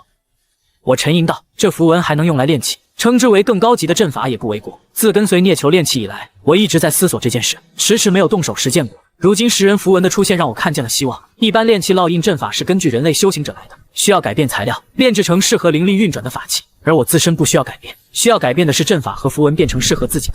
不过虽然现在还做不到，但却能让我炼制出更好的宝物。我沉吟道，反正闲着也是闲着，可以重练一下法器。若非上品法器太过浪费时间，我真想试试这食指符文能否提升上品法器的特性。若是能够提升的话，那中品炼器法器岂不是能变成上品法器？我暗下心来，专心炼制法器，将之前的中品法剑融了。虽然会浪费一些材料，但若能提升品阶，这点浪费是值得的。每日泡在铁匠铺，中午和晚上会回去送饭送菜，晚上修行。我的刻苦反而激励了柳清月。至于柳贤，还是耐不住性子。修炼几天就要出去玩一天。柳贤虽然玩乐，却也保证不闹事，不再想着寻牛问道，只是闲逛和修行者交流什么的。今日交流获益匪浅，诸位道友先行告辞了。柳青暗中跟随几天，确定柳贤真是如此，才放下心来。柳清月修炼累了也会跟随出去放松一天，毕竟一直修炼确实枯燥乏味。我沉浸在炼器修行之中，研究食指符文。中品法器成功晋升成了上品法器，下品的也变成了中品，每一柄剑都变得坚固厚重，一般同阶修行者拿在手里都会觉得沉重，但也能挥动。之前用普通木头石头没什么感觉，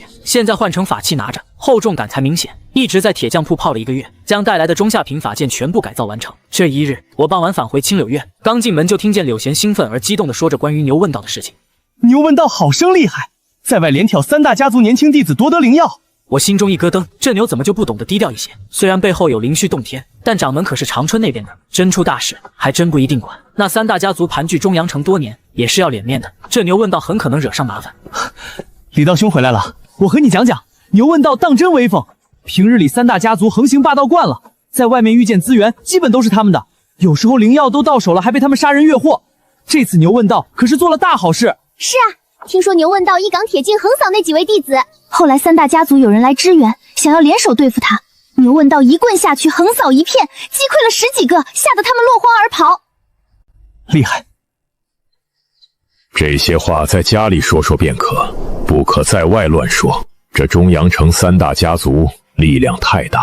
爷爷，我们明白。柳清月和柳贤连忙应道。我起身给聂球送饭，出来后他们还在谈论牛问道的事情。牛问道打杀了他们之后呢？自然是回城了，但住在哪儿就不知道了。有说千灵客栈，也有说得到城主宴请的。城主宴请？城主和3大家族争斗多年，此刻牛问道出来，自然想拉拢借力。柳青年迈看得通透，若是能通过牛问道将灵虚洞天拉下水，那3大家族就不足为虑了。前辈看得透彻，那前辈觉得牛问道会怎么选择？不知道。我非牛问道，但最好的办法便是顺了程时意，联合城主对付3大家族。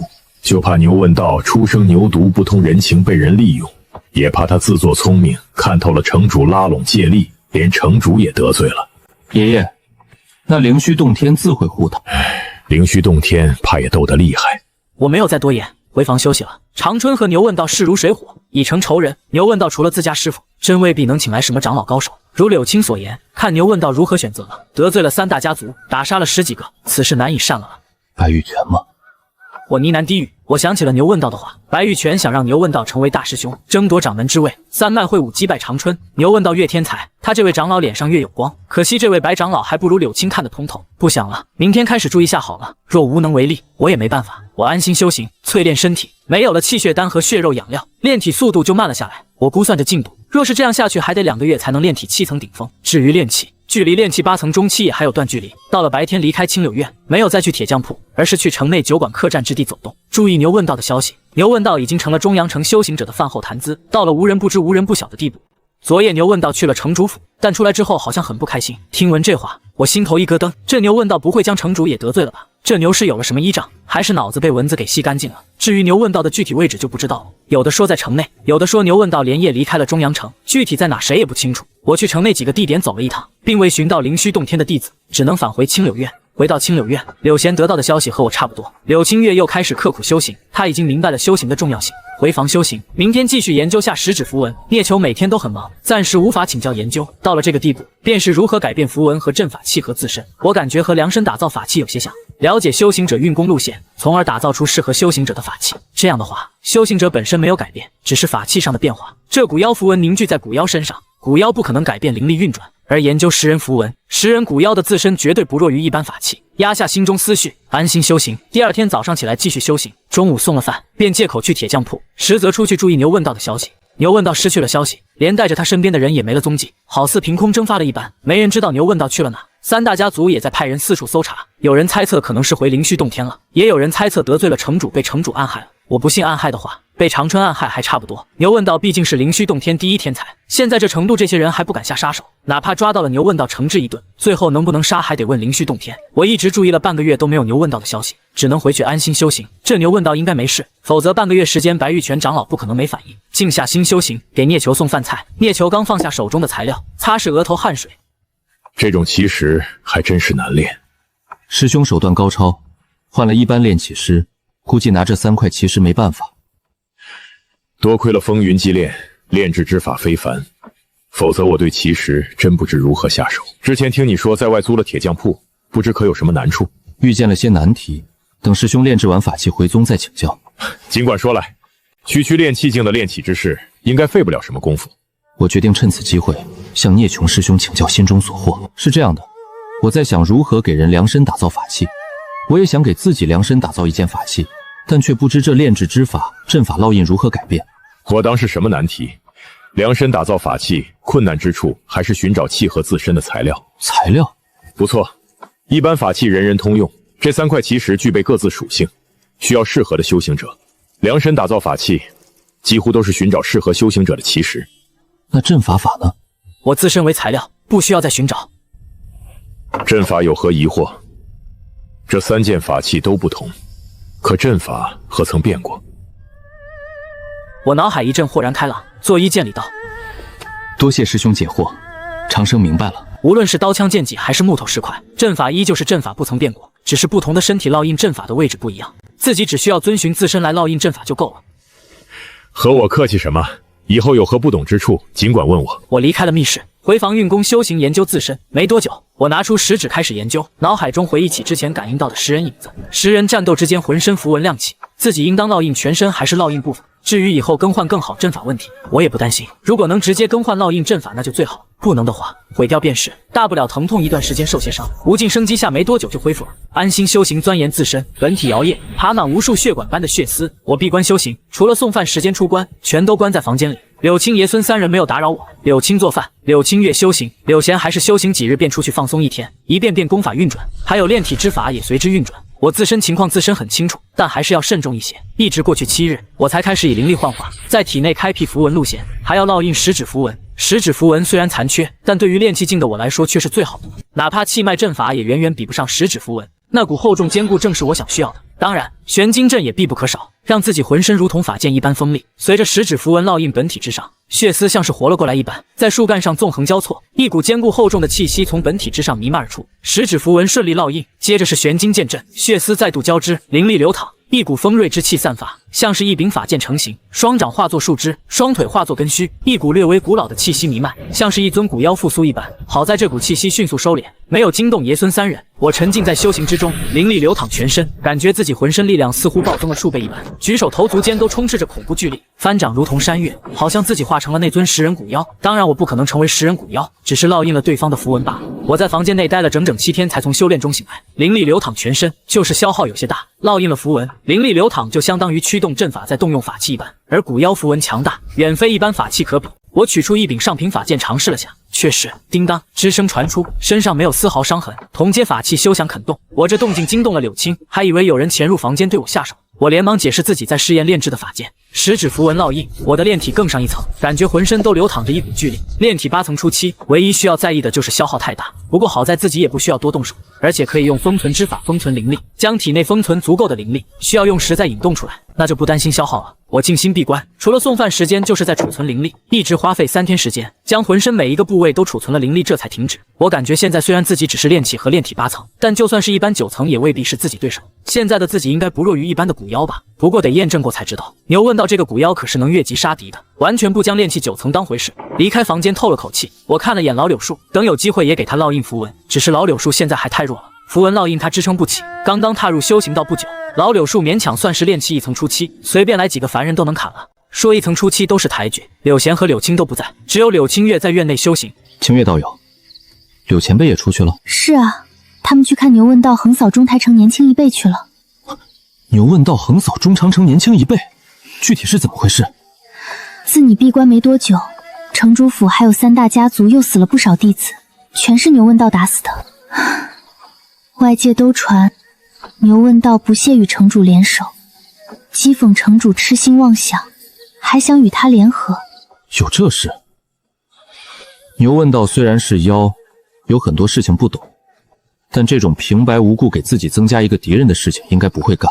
得罪了3大家族，又得罪了城主，这下将中阳城的大势力全得罪了个遍。别说牛问道，就算是他师父白玉泉来了，也不敢这么干。后来牛问道现身否认了这些，说城主派人暗算他，他还受了伤，一直在养伤，现在真分不清谁真谁假了。灵虚洞天是不能去了。他们遇上长春，若非脸上胎记清白都保不住。柳贤还想投靠牛问道，可是这牛问道身上也是是非不断，这要是拜入灵虚洞天，估计哪天怎么死的都不知道。我很庆幸自己跟聂球去了气脉，没有继续留在灵剑峰。现在的灵剑峰几乎分成了2派，长春一派，牛问道一派，硬碰硬自然是牛问道强，但论起脑子阴招，绝对是长春强。那牛问道这次对付中烟师年轻一辈，不会是在城内吧？当然不是，牛问道在城外与他们交手，灵虚洞天也有筑基期高手前来约定，不让筑基期参与。若没了筑基期，牛问道应该能走。应该吧。具体在哪儿？我也去凑热闹。北城城门外，要不带上我？你好好休息，师兄还在练气呢，也需要人在这守着。饭点我会回来。我说完，出了青柳院，从储物袋拿出一件黑衣披裳，前往北城门。北城门城墙上已经站满了修行者，就连城门口都挤满了人。这些人可真爱凑热闹，喜欢看人打架。我费力地挤入人群，登上城墙，四周修行者面露不满。我毫不客气地亮出自己的令牌：灵虚洞天弟子。周围修行者脸上瞬间挂上了笑容，给我让出一个位置。城下大战已经开始，近100位炼气境修行者正在与一头青牛交手。青牛浑身绽放璀璨金光，直立而起，双体已经化为双手握着一根铁棍，横扫四方。终究不能化为人形，只能变化部分躯体。炼气境修行者们则布下法阵限制牛问道实力，可惜这法阵对于牛问道来说还是差了些。那一根铁棍横扫间，棍芒万斤，周围修行者碰着就伤，不敢硬接。我看得心惊，这些修行者有一半是炼气境，9层顶峰的也有7、8位。牛问道独自占近100位修行者，还稳占上风，不愧是古妖血脉。大家别冲动，牛问道实力再强，也有气空力尽的时候。我们借助阵法消耗他的力量就行。对，消耗他的灵力，不信他能无止人的战斗下去。卑鄙无耻的东西！牛问道勃然大怒，没想到这群人如此心机，手中铁棍绽放刺目光芒，快速冲向最先出生的修行者，高高跃起，一棍砸下。修行者面色一变，身形连忙后退，体内有一道金色屏障亮起，护住自身。一时间气浪滚滚，浓烟遮蔽视线，四周修行者都被掀飞出去。可牛问道也倒退而回，烟尘散去，气浪消失，那金色屏障依旧守护着修行者。没有这护身之物，我定斩你！牛问道咬牙切齿地道。修行者冷笑道：你身上没有宗门赐下的护身之物，不如你丢了，我也丢了，继续战如何？你的卑鄙真是出乎我的想象，我若丢了，是不是就会有一支暗箭偷袭杀了我？到时查无此人。你可别乱说。他们不敢杀牛问道，但偷袭一下重创还是敢的。只要牛问道重创，自有人下杀手。比如长春。城墙上的我闻言松了口气，看来牛问道还没蠢到家。若真放弃护身宝物，那就是自己蠢死了。牛问道虽然占据了上风，但这些人也有护身宝物，一时间战局焦灼，谁也拿不下对方。修行者们完全采取了缠斗之法，想要消磨他的体力。牛问道显然也看出来了他们的打算，他的内心焦急起来，铁棍法器连连挥动，棍芒越来越强，一口气打出36棍，气爆声不断响起。牛问道剧烈喘着粗气，可依旧未能打破防御。你们当真卑鄙！何来卑鄙？你这牛妖只会蛮力，妖就是妖，蛮力莽夫，反而怪我们卑鄙。修行者们纷纷出声，乱他心神。牛问道眼底闪过一道凶光，双蹄一踏，地面炸裂，尘浪飞扬，一股强大的气势弥漫而出，古老的气息波动，恐怖力量冲天而起，像是从远古复苏的古老存在重临世间。牛问道周身肌肉隆起，双目绽放血红光芒，背后浮现一尊青牛虚影。古妖血脉搏命了，他激发了血脉。筑基修士们凝重开口。古妖血脉激发，牛问道的气息几乎翻了1倍，直逼筑基境界。当然只是直逼，未能跨越这个极限。挡住他！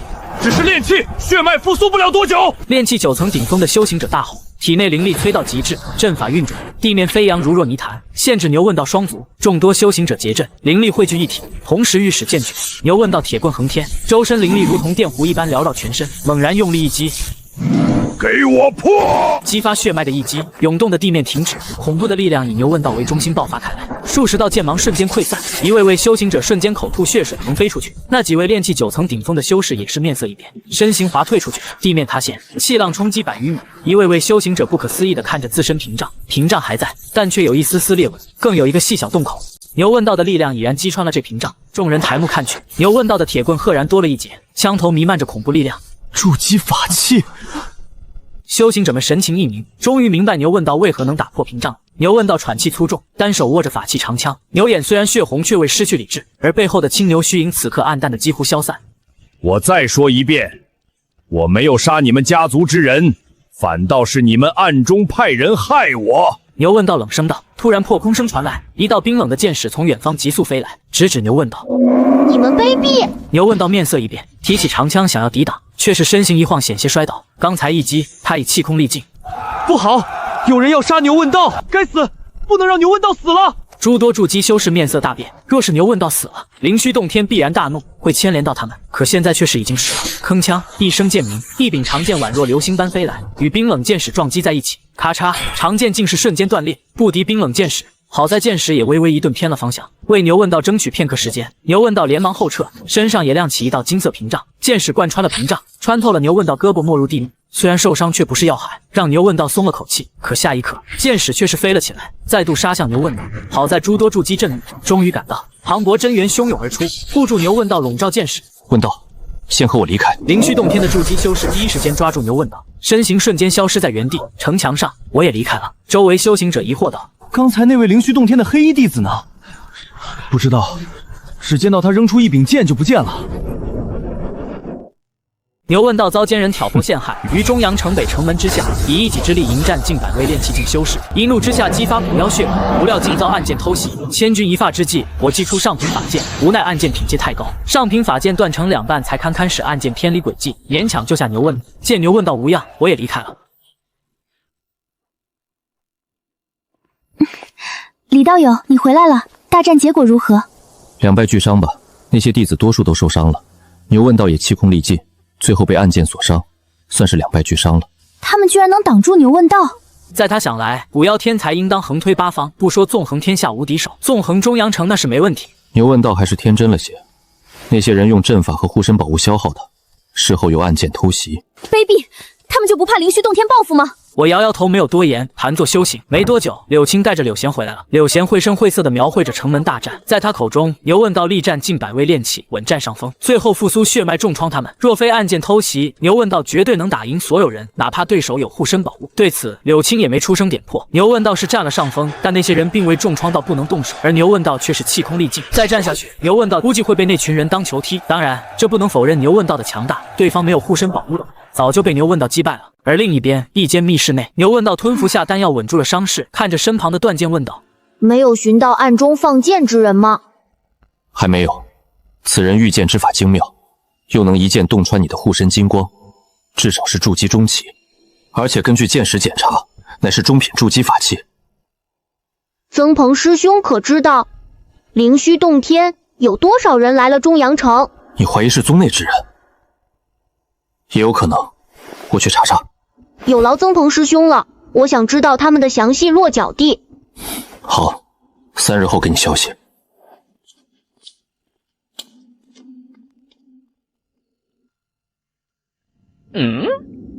长生的气息，自从他跟孽虫师兄练起之后，再未相见。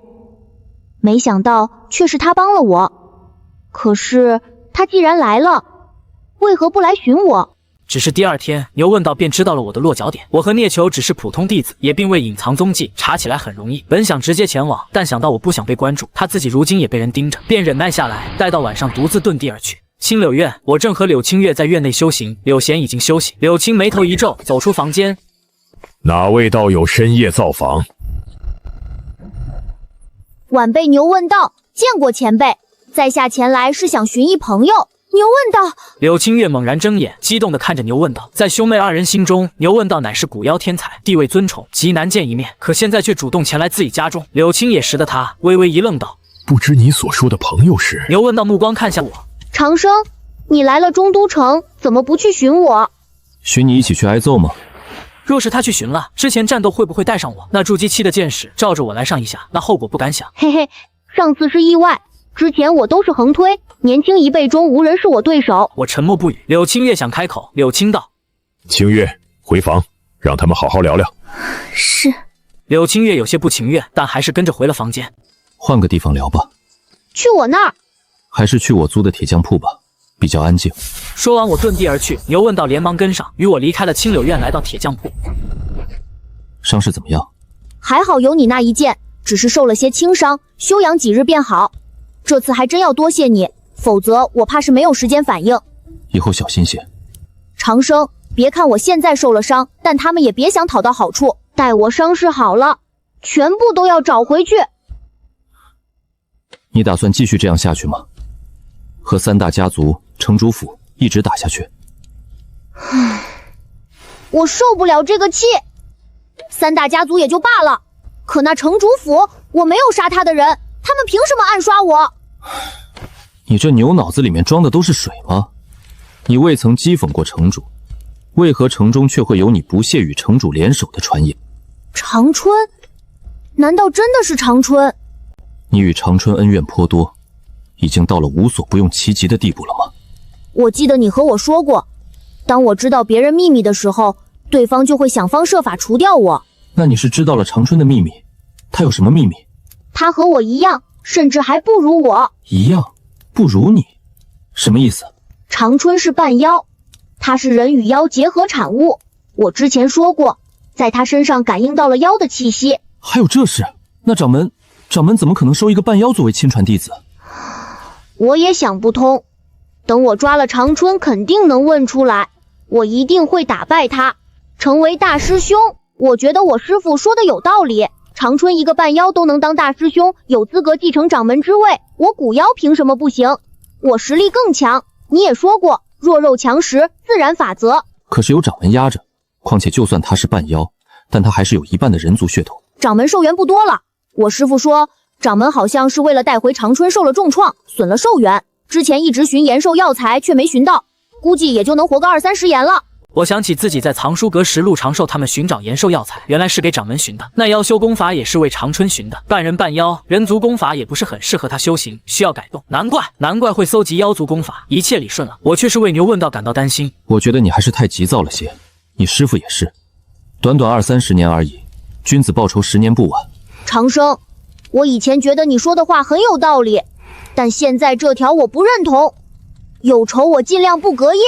年轻气盛，我静静地看着牛问道。现在的牛问道正是年轻气盛、张狂时期，别说是他，就算是牛问道那不知道在哪的亲爹跑出来，估计也劝不了。我也帮不了你什么，我这恰好有一个残缺古妖符文，希望对你有帮助。我将食指递给牛问道，我已经完全学会了符文，留在手中也无用了。牛问道接过食指，却是浑身一震。这是古妖的手指？对，食人古妖的，一截小拇指，我也不知道有什么大用。有大用。等我研究透彻这上面的古妖符文，肯定能复苏更多血脉。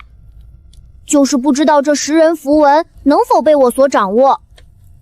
这古妖符文对于古妖来说是什么？古妖符文其实就是古妖的修行法，古妖的道。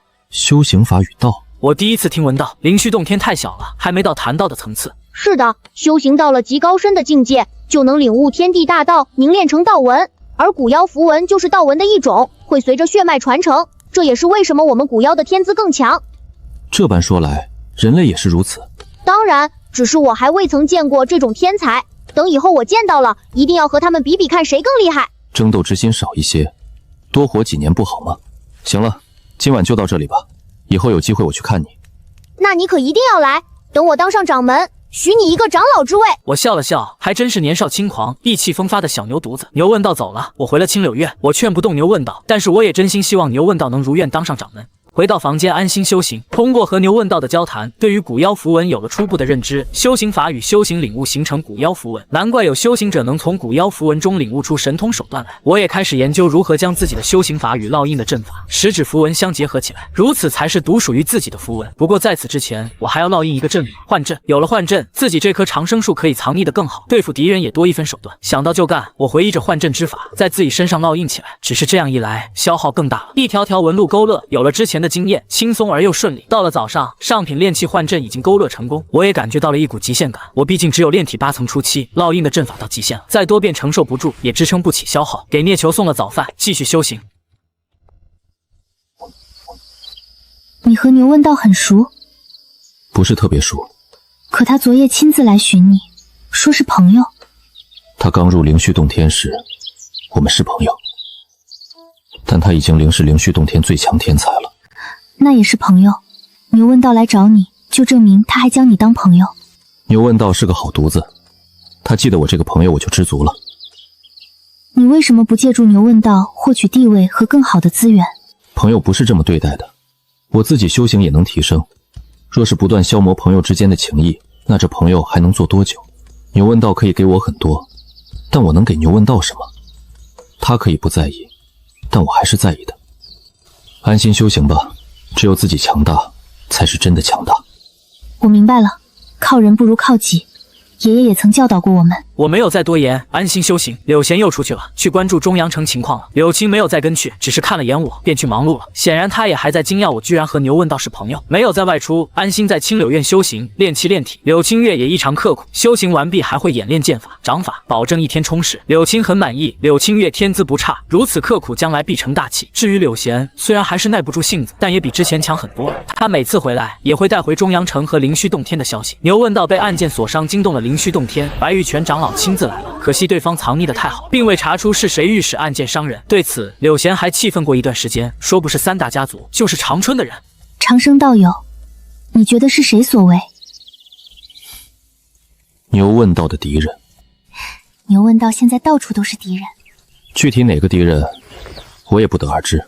这事有白玉泉长老操心，我们就别白费心思了。自己的爱徒被伤，白玉泉很生气，亲自去了三大家族和城主府给牛问道撑场面。白玉泉在中阳城待了半个月，牛问道的伤势完好才离开。虽然没找到放箭之人，却也压住了三大家族和城主府，让他们不敢在明面上针对牛问道，算是暂时化解了之前的恩怨。牛问道也再次带着师兄弟们在外纵横，寻找灵药，斩妖除魔。聂球也终于炼制出了2柄上品炼气镜法剑，交给柳青；赤岩石所打造的武器交给柳贤，清风石所打造的法剑交给了柳青月。两人得到武器，迫不及待地对练一番。柳贤输得很惨，这段时间他远没有柳青月刻苦，输给了柳青月也刺激了他刻苦修行。只是这份刻苦只坚持了7日，又出去放松了2日。这一日，柳青带着兄妹2人来到我面前。小道友，饭菜已经备好，我要带他们出去一趟。祝前辈此行顺利。柳青笑了笑，带着2人离开青柳院。他们离开后，我看着老柳树，右手按在树干上帮老柳树炼化灵气。老柳树也很放心我，任由我帮忙并查看自身。我倒也不是觊觎老柳树修行法什么的，只是想帮他烙印10指符文，让他更坚固些，别自己走后不久就被人砍了当柴烧，或者被虫子、鸟什么的啄个窟窿。连续探查了3天，彻底了解了老柳树，我才帮他烙印10指符文。随着10指符文烙印，老柳树变得更加坚固，气息也厚重了一分。他摇曳起来，带起一股劲风。以后少动弹，以免引起注意，被人砍得当柴火。老柳树当即不再动弹，静静修行。待师兄炼制完法剑，我就要回宗了，不知何时才能出来。你可不能学牛问道那犊子，太过年轻气盛，早晚出大事。老柳树伸出一根枝条，用力点了点，表示自己记住了。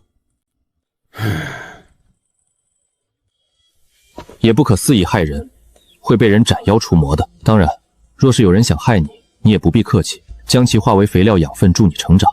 老柳树再次点了点枝条，交代完毕，我盘坐而下继续修行，直到晚上柳青才回来，却不见兄妹2人。他们2人呢？已经拜入清玄洞天，以后在洞天内好生修行，待寒铁法剑练成，我也该去了。恭喜，到了清玄安心修行，清月刻苦，必有一番成就。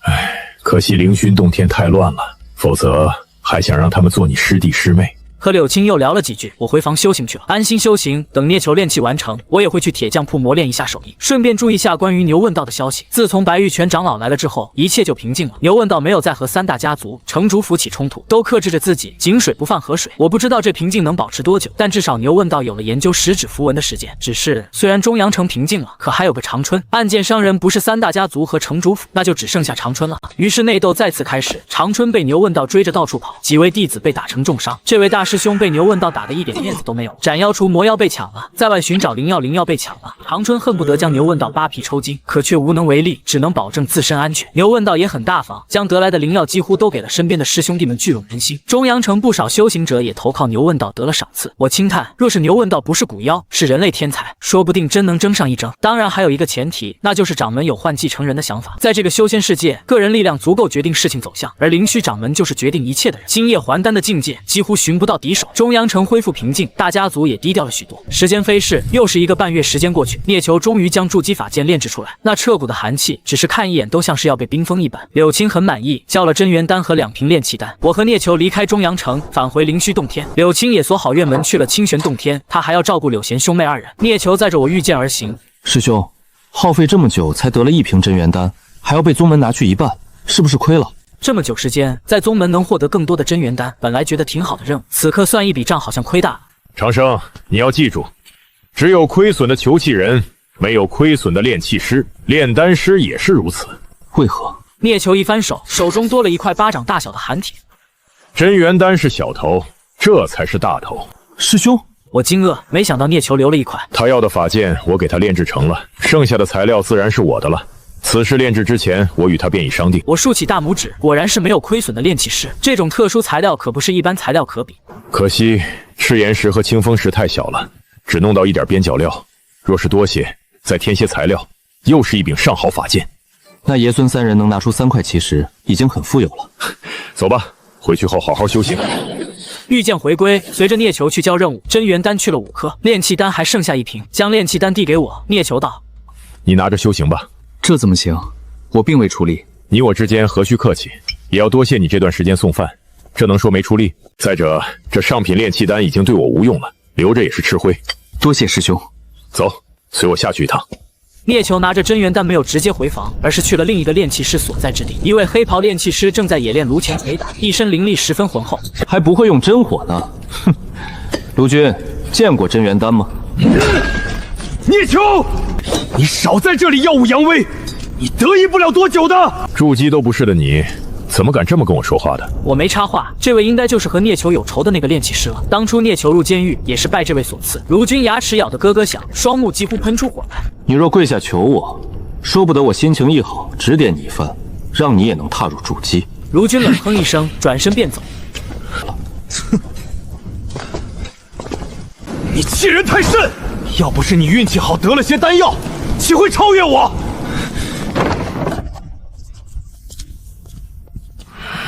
舒坦，那卢君怕是要恨死师兄了。就是让他恨，我就喜欢他恨我，却又奈何不了我的样子。看来师兄对他怨见很深啊。那倒不至于，说起来，若无他，我还无法遇见你，自然发现不了牛问道。说不定当时我直接就将牛问道砍了，哪有我的今天？算了，不说这些了，歇息2日便继续练气。我点点头，带着炼气丹回房修行。聂球也拿着真元丹闭关修炼，一颗颗炼气丹炼化，我的修为快速精进起来。只是现在已经炼气8层了，这炼气丹提升效果远不如之前。将1瓶炼气丹炼化完，还没到中期，慢慢打磨灵力，缓缓淬炼身体。闭关了2日，继续炼气。我的上品法器没有再用食指符文，只是炼制普通的法器。聂球也开始炼制筑基法器，他还要将得来的寒铁化入自己法剑之中，提升法剑威力。日子恢复平静，炼气修行得宗门赐下的丹药，偶尔换成气血丹用来淬体。我也会抽出时间去气脉藏书阁翻阅各种书籍，全部背下来，同时也在研究新的术法神通，比如幻剑诀，主攻虚幻，与凌云3剑契合，也适合自己烙印的幻阵。同时也研读御剑术，等自己筑基了，直接御剑飞行、精遁、水遁这些遁法也在研究，每天都很充实。五行遁术、幻术法门、灵虚13剑，每日练气完毕便钻研这些。我没有闲着，以前没时间，现在不一样了，气脉比较清闲，有时间研究。研究累了，我也会放松一下，去看看书，听听弟子们的谈话，打听下牛问道的事情。自中阳城回来之后，牛问道还算安稳，只是追着长春不放。虽然矛盾不断，但没闹出人命。牛问道还是比较克制的，或者说白玉泉也不敢让牛问道杀了长春，打败羞辱，证明自己实力可以。可若是杀了门派大师兄，这性质就不一样了。牛问道风头更强盛了，虽然名义上还不是大师兄，但已经完全盖过了长春。整个中阳城都知道有一个古妖天才，大家都在谈论牛问道的事情。提及长春，哦，又被牛打了。听闻长春气急败坏，回到宗门后没少砸东西，掌门亲自出面寻白玉泉长老聊了聊什么同门互相照拂，不该争斗之类的。白玉泉当即应下，让牛问道不再为难长春，长春这才得以喘息，日子好过一些。两人开启了冷战期，出了宗门，长春往北，牛问道就往南。我写了日记，将牛问道的事情记录下来，等以后牛问道老了送给他，希望牛问道能安稳活到老。风头太盛，很可能遭了劫难。时光如水，半年一晃而过，我的修为步入炼气8层中期，炼体也到了8层初期极限，即将中期。换剑诀，凌云3剑已经大成，灵虚13剑这些剑诀就要差了。木盾和土盾同样大成，其余盾法稍次。牛问道则比较安稳，但却提升飞速，好像炼气9层了，血脉也复苏更多了，应该是掌握了10指符文。长春也进步神速，炼气9层后期，扬言3年内必然筑基，稳定自己大师兄的位置。这一日，我刚好炼制一柄上品法剑，一道钟声传来，响彻整个气脉。气脉召集钟声，无缘无故气脉怎么会召集弟子？长生，我们去看看。我跟随聂球前往气脉峰顶，气脉弟子们也纷纷赶往山顶。来到山顶，已经有上百位弟子聚集，还有弟子正在赶来。气脉五长老立于前方高台之上。见过五长老，不知钟声响起，可是有何大事发生？等都来了，本长老再宣布。众弟子当即乖顺站好，没有再问。我和聂球站在人群之中，一刻钟后，峰顶已经聚集了300余位弟子，全都仰头看向五长老。五长老扫视在场弟子们，这才开口道：“本长老召集你们前来，是有一件大事交给你们，那就是再次会武。”再次会武？有筑基弟子疑惑道：“长老，会武日期还未到吧？2年一次会武，还远远没到呢。”这次不同于以往的会武，乃是与水月洞天、清玄洞天的比试，每一脉都会挑选10人。于中阳城设下擂台，3派会武，和水月洞天、清玄洞天比试。弟子们没想到会是与这2个宗门比试，这是为了共同进步。掌门有令，若是胜了其他2派，必有赏赐，筑基丹、炼气丹、真元丹，甚至奇石材料皆可赏赐。筑基丹，那些炼气境的弟子们眼中泛着光芒，一些炼气9层弟子一直卡着，就是缺一颗筑基丹、真元丹、奇石。筑基期的弟子们也面露喜色，聂球也有些心动。这些奖励很好，但不知道奖励多少真元丹。长老，若是胜了，不知道奖励几颗真元丹？胜一场，奖励1瓶真元丹；败者没有奖励。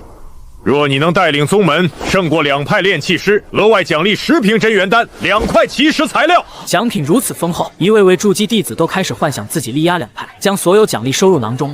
长生，以你的技艺也可以参与。3派比试不可能只比筑基境，炼气也会比。我就算了，半路出家，如何比得上这些师兄？你炼制的上品法器可不比他们差，大家都是同样的炼气法。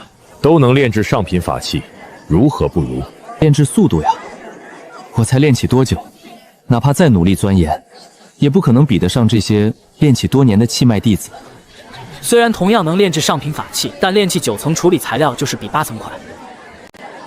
要不试试看，万一不看速度呢？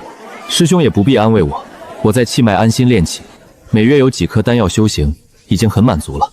最开始来气脉，只是单纯不想被欺负。能有今天，我已经很知足了。你倒是想得开，我还在想如何帮你争呢。没事，师兄你去就行了。我炼制过奇石，多数师兄弟可是没这个机缘。并不是每个人都能得到奇石，柳青能有3块，全是祖上留下的。不少气脉炼气师也只是在宗门见过，没有上手。自从炼制奇石之后，他炼气术进步非常大，完全不惧那些筑基中期的师兄。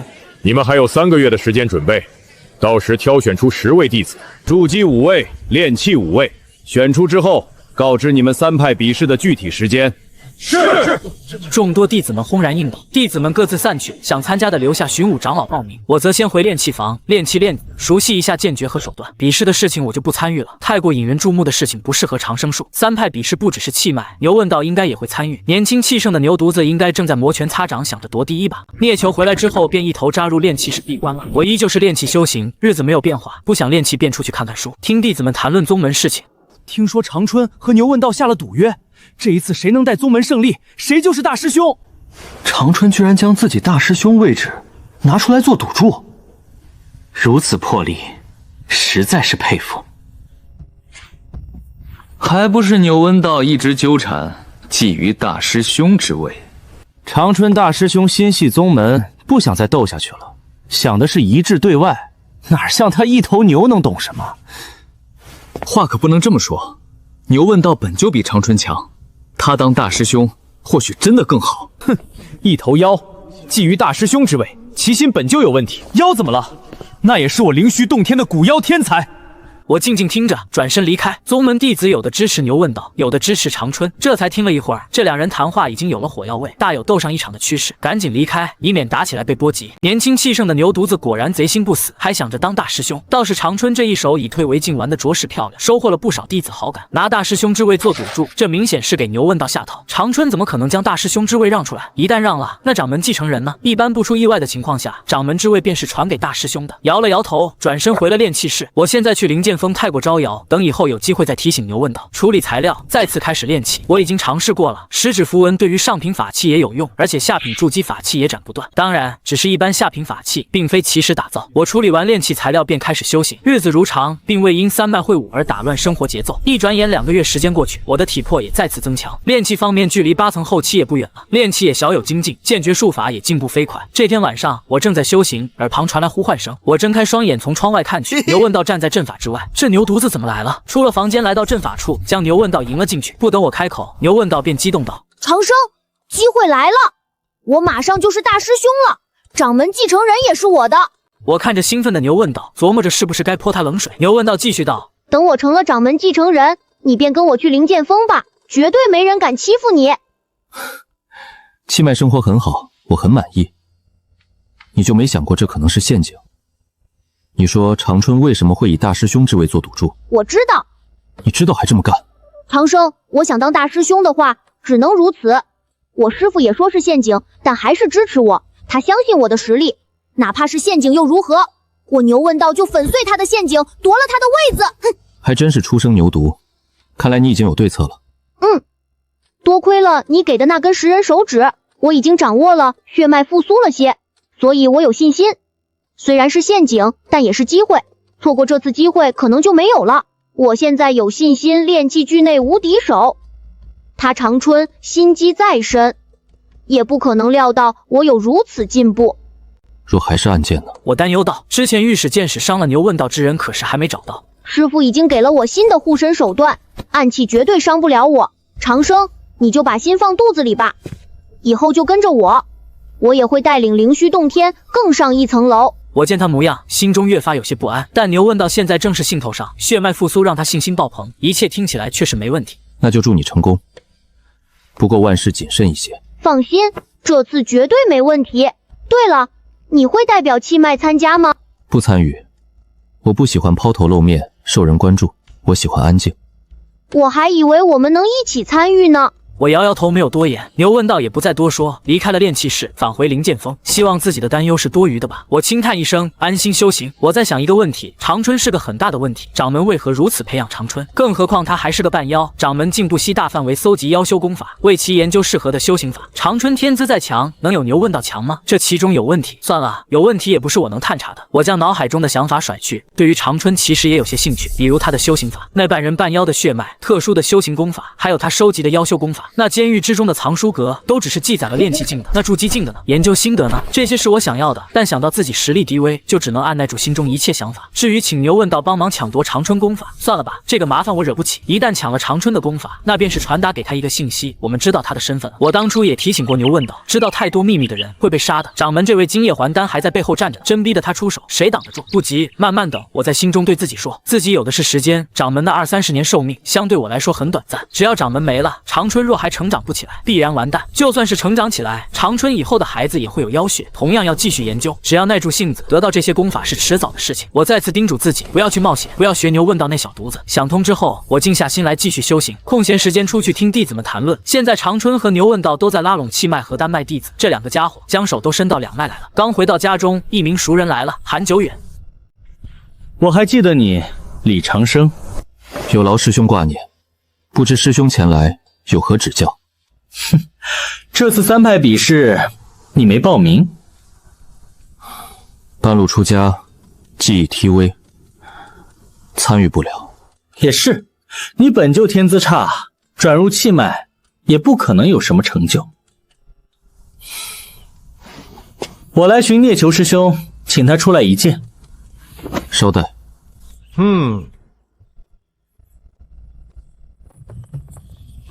师兄，韩九九来了。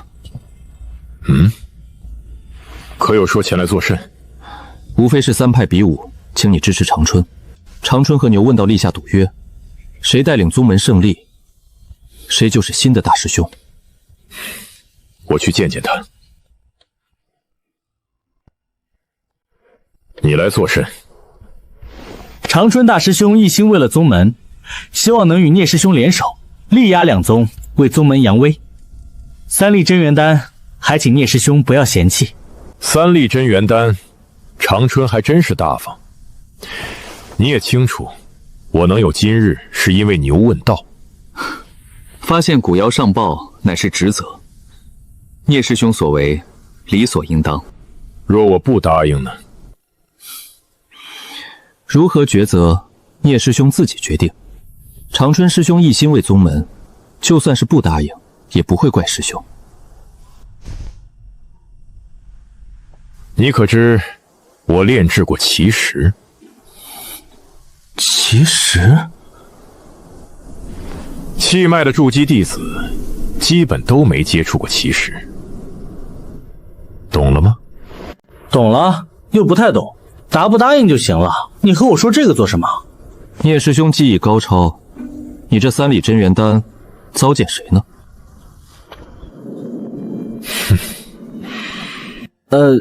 这我得问问长春师兄。韩久远迟疑了一下，长春定的是1人3粒真元丹，别的炼器师早就激动的收下了，而聂球反而要加价。韩久远并未走远，在一旁取出传音玉佩，联系长春。你说他会不会给？会吧，毕竟现在长春要名声，而且师兄确实技艺高超，就是不知道给多少了。我也觉得会，丹药我们先拿着，具体看情况，谁赢跟谁。这样我们也不算对不起牛问道了，还是中立。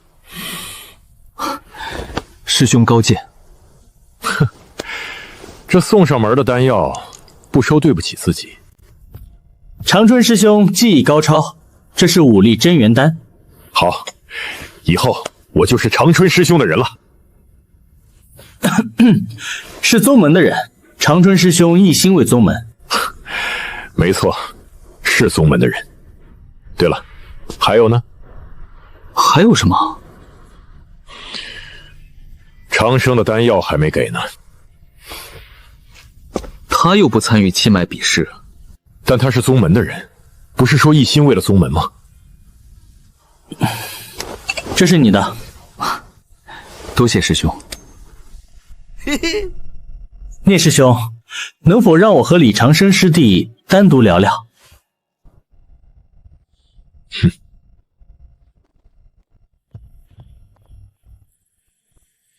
师兄想和我谈什么？陆长寿是怎么死的？师兄何意？师兄怀疑我害了陆长寿师兄？哼，你当然不行，但必然与你有关。若非如此，你为何急着从剑脉转到气脉？因为聂师兄缺个帮手啊。韩师兄，若是怀疑我，请你拿出证据再来说话，否则我要喊聂师兄了。哼，你真以为聂球会护着你？别以为攀附了聂球就一飞冲天了。韩师兄，若无正事，我要回去练气了。长生师弟，你要明白，聂球不可能护你一辈子，在凌熏洞天生存，就得学会识时务。陆长寿之事可以不提，但你也要摆正自己位置，不要自视过高。多谢师兄教导，长生明白了。既然明白了，那把炼气丹还我。师兄真会说笑，告辞。说完，我转身离开，不再理会韩久远。到手的炼气丹怎么可能还回去？韩久远吃瘪，可却进不去，这里被阵法隔绝了。而且就算是能进去，聂球还在里面呢。这混蛋玩意儿，真把自己当回事了。韩久远心头恼怒，却也不敢说得太大声，生怕被聂球听见。我回到屋内，聂球刚喝完一口水，说道：“这韩久远不知道筑基期感应敏锐吗？可能这炼气丹是他自己的，他感到心疼了吧？倒是有可能。不过陆长寿的死真和你有关系吗？怎么可能？我当时在闭关，而且当时陆长寿炼气7层，我若杀得了他，也不用寻师兄了。也是，你也别多想，我是护不了你一辈子。但长春在筑基之前，还不敢对我有想法。多谢师兄。不必言谢，说不得牛文道就赢了。我们也算两边押宝了。两边押宝算是正常操作了，大部分弟子都会这么做，谁也不得罪。我拿着炼气丹闭关了，有了这一瓶丹药，我应该能步入炼气8层后期。一颗丹药炼化，药力迅速转化，化为精纯灵力。法器先不急着炼制了，等提升之后再说。聂球也闭关修行，将5粒真元丹消化。时间流逝，我炼化了丹药，顺利踏入炼气8层后期。聂球炼化了真元丹，前去参加气脉比试了。我继续炼制法器换取丹药，有时间也不出门，开始研究新的修行法。古妖符文乃是修行法与自身所悟大道而成，我没有古妖传承，结合了十指符文和阵法，勉强算是半个古妖。我在想能否将修行功法与阵法和符文契合，若是可以，我也算是没有血脉的古妖了。我安心闭关修行，饿了就吃1粒辟谷丹，除了换丹药，基本不出门。至于韩久远，不可能来这里寻我麻烦，现在估计还在和长春商议如何对付牛犊子。气脉比试如火如荼，我安心在家研究自己的灵虚玄功、草木花妖修行法以及各种阵法。十指符文能用，其余妖修的修行法应该也能用，只是没找对方法。1个月下来，没什么进展，我也不失望。这本就是一件长久的事情。我回忆在藏书阁记下的各种秘籍心得：凌云3剑缥缈不定，难以捉摸，和幻剑诀契合，幻剑虚幻，虚实交合，配合凌云3剑，幻剑重重，真实杀剑越发诡秘。再加上自身烙印幻阵，对于这2门剑诀也有了新的理解和感悟。我想起了花妖的修行法，花妖能够迷惑神智，特别是花香，一旦嗅到花香，便能让人进入幻境。我没有花香，但我有幻阵，花妖的修行法很适合与幻阵相合。我打算借助花妖修行法改良自己的灵虚玄功。10人的厚重防御与坚固需要土属性功法，对于土属性，树妖其实也有优势，毕竟哪个树妖不是地里长出来的。对于大地，我天生有亲和力，再配合脑海中一些鼠妖修行法参考一番，也能有所成。鼠妖是天生的打洞高手，遁地行家，就是玄金阵有些难度，我脑海中没有关于金属性的妖修之法，只能慢慢从藏书阁中那些修行功法中研究了。我沉浸在幻阵、十指符文的研究之中，周身浮现道灵力，让周围空气都在扭曲。下一刻，扭曲的空气化成一道身影，有聂球，有陆长寿，有牛问道，还有我自己。之前见过的人和草木都在幻术中显化，转瞬间，这些人影和草木全都化作一柄柄法剑，散发出锋锐剑气。屋内只有自己一人，我也放开了修行。时间流逝，又是一股厚重气息散发，我盘坐不动，如同山岳一般，给人一种无法撼动的感觉。十指符文与2种气息交织弥漫，我体内的灵虚玄功也随之变化，灵力迅速运转凝练，变得更强，一遍遍运转下来，周身浮现阵法纹路，丹田内的灵力变得更加浑厚强大。连续运转修行法，直到2个时辰后，我才停了下来，睁开双眼，感受着丹田灵力比之前浑厚了将近1半。这还只是初次改动，体内灵力提升这么多。那牛问到这古妖体内的灵力又该浑厚到什么地步？我算是半个古妖，都支撑不起身上的阵法消耗。那些古妖可是传承完整符文，需要更多的力量，必然是可以储存更多灵力。2个半月由此提升，不错了，我很满意此次闭关结果，灵力浑厚了，炼气也更快了。我也为自己炼制了一柄上好法剑。用的十指符文、幻阵和玄金阵，就算碰上下品筑基法器也可一战。不遇上其实打造的法器，或者牛问到这种古妖天才，在炼气境我应该寻不到什么敌手。当然，这是1对1的情况下，像牛问到那种动不动一挑一群的家伙，我可比不了。现在的我算是发育不良的古妖，总有一天自己会堪比古妖，甚至超越。我心中默默给自己定了个小目标，追赶古妖。牛问道，我安心炼制法器，拿去换气血丹，回来炼体。1日过去，气脉的比试结束，聂球脸带笑容回来了，他成功闯入前5名。恭喜师兄。算不得喜，等打败了2派，才是真正的喜。以师兄的技艺，自然不在话下。比试之日可定下了？定下了，就在半个月后。中阳城外已经搭建好比试擂台。那到时我为师兄呐喊助威。哈哈，好。说不得还能遇上柳青3人。那段时间相处，你与他们应该挺熟的。还行。他们入了清玄洞天，应该都有不小提升。清玄洞天有一种玄灵液，可助修行，比起上品炼气丹还好，可惜产量极少。你可以问问他们能否弄到，我可以用法器与之交易。好，但他们刚入清玄洞天，可能性不大，而且清玄洞天也有炼气师。没事，问问看。柳青也是筑基，清玄洞天多少会给几分面子。至于炼气师，清玄洞天可比不上我们气脉的风云极炼。那我们气脉这次岂不是稳赢？若无意外，应是我们赢。风云极炼在这附近可是独门技艺，真希望早日筑基，能一观风云极炼之法。放心，会有那么一天的。定下比试之日，聂球没有再练气，而是放松一下自己，我则继续练气修行。如今练气进法器，聂球已经指点不了我，该学的都学会了，不该学的也学会了，比如十指符文。我更多的则是钻研功法，改造灵虚玄功。其余两脉也选出了前10名，准备前往中阳城比试。林剑锋的练气境，牛问道和长春占据了第1和第2。半月时间眨眼而至，聂球带着我前往中阳城，他去比试，我接了一个炼制上品法器的任务，奖励只有4粒炼气丹，并非每个人都有骑士给的报酬丰厚，大多数都是普通人。中阳城东门门口已经摆好了擂台，还有清理出2个空地，有炼丹炉和冶炼炉。比试还没开始，周围已经聚集了不少人，观看着擂台、丹炉和冶炼炉。我和聂球分别，孤身一人来到任务之地桃花院，敲了敲门，有仆人前来相迎。院内种植着10余棵桃树，故名桃花院。一名青年男子盘坐在桃树之间，挑动琴弦，铮铮琴音流淌院内。灵虚洞天，气脉李长生前来为道友炼制法器。贫道莫玄明，道友有礼了。根据我所接的任务，道友是要炼制一只笛子。不错。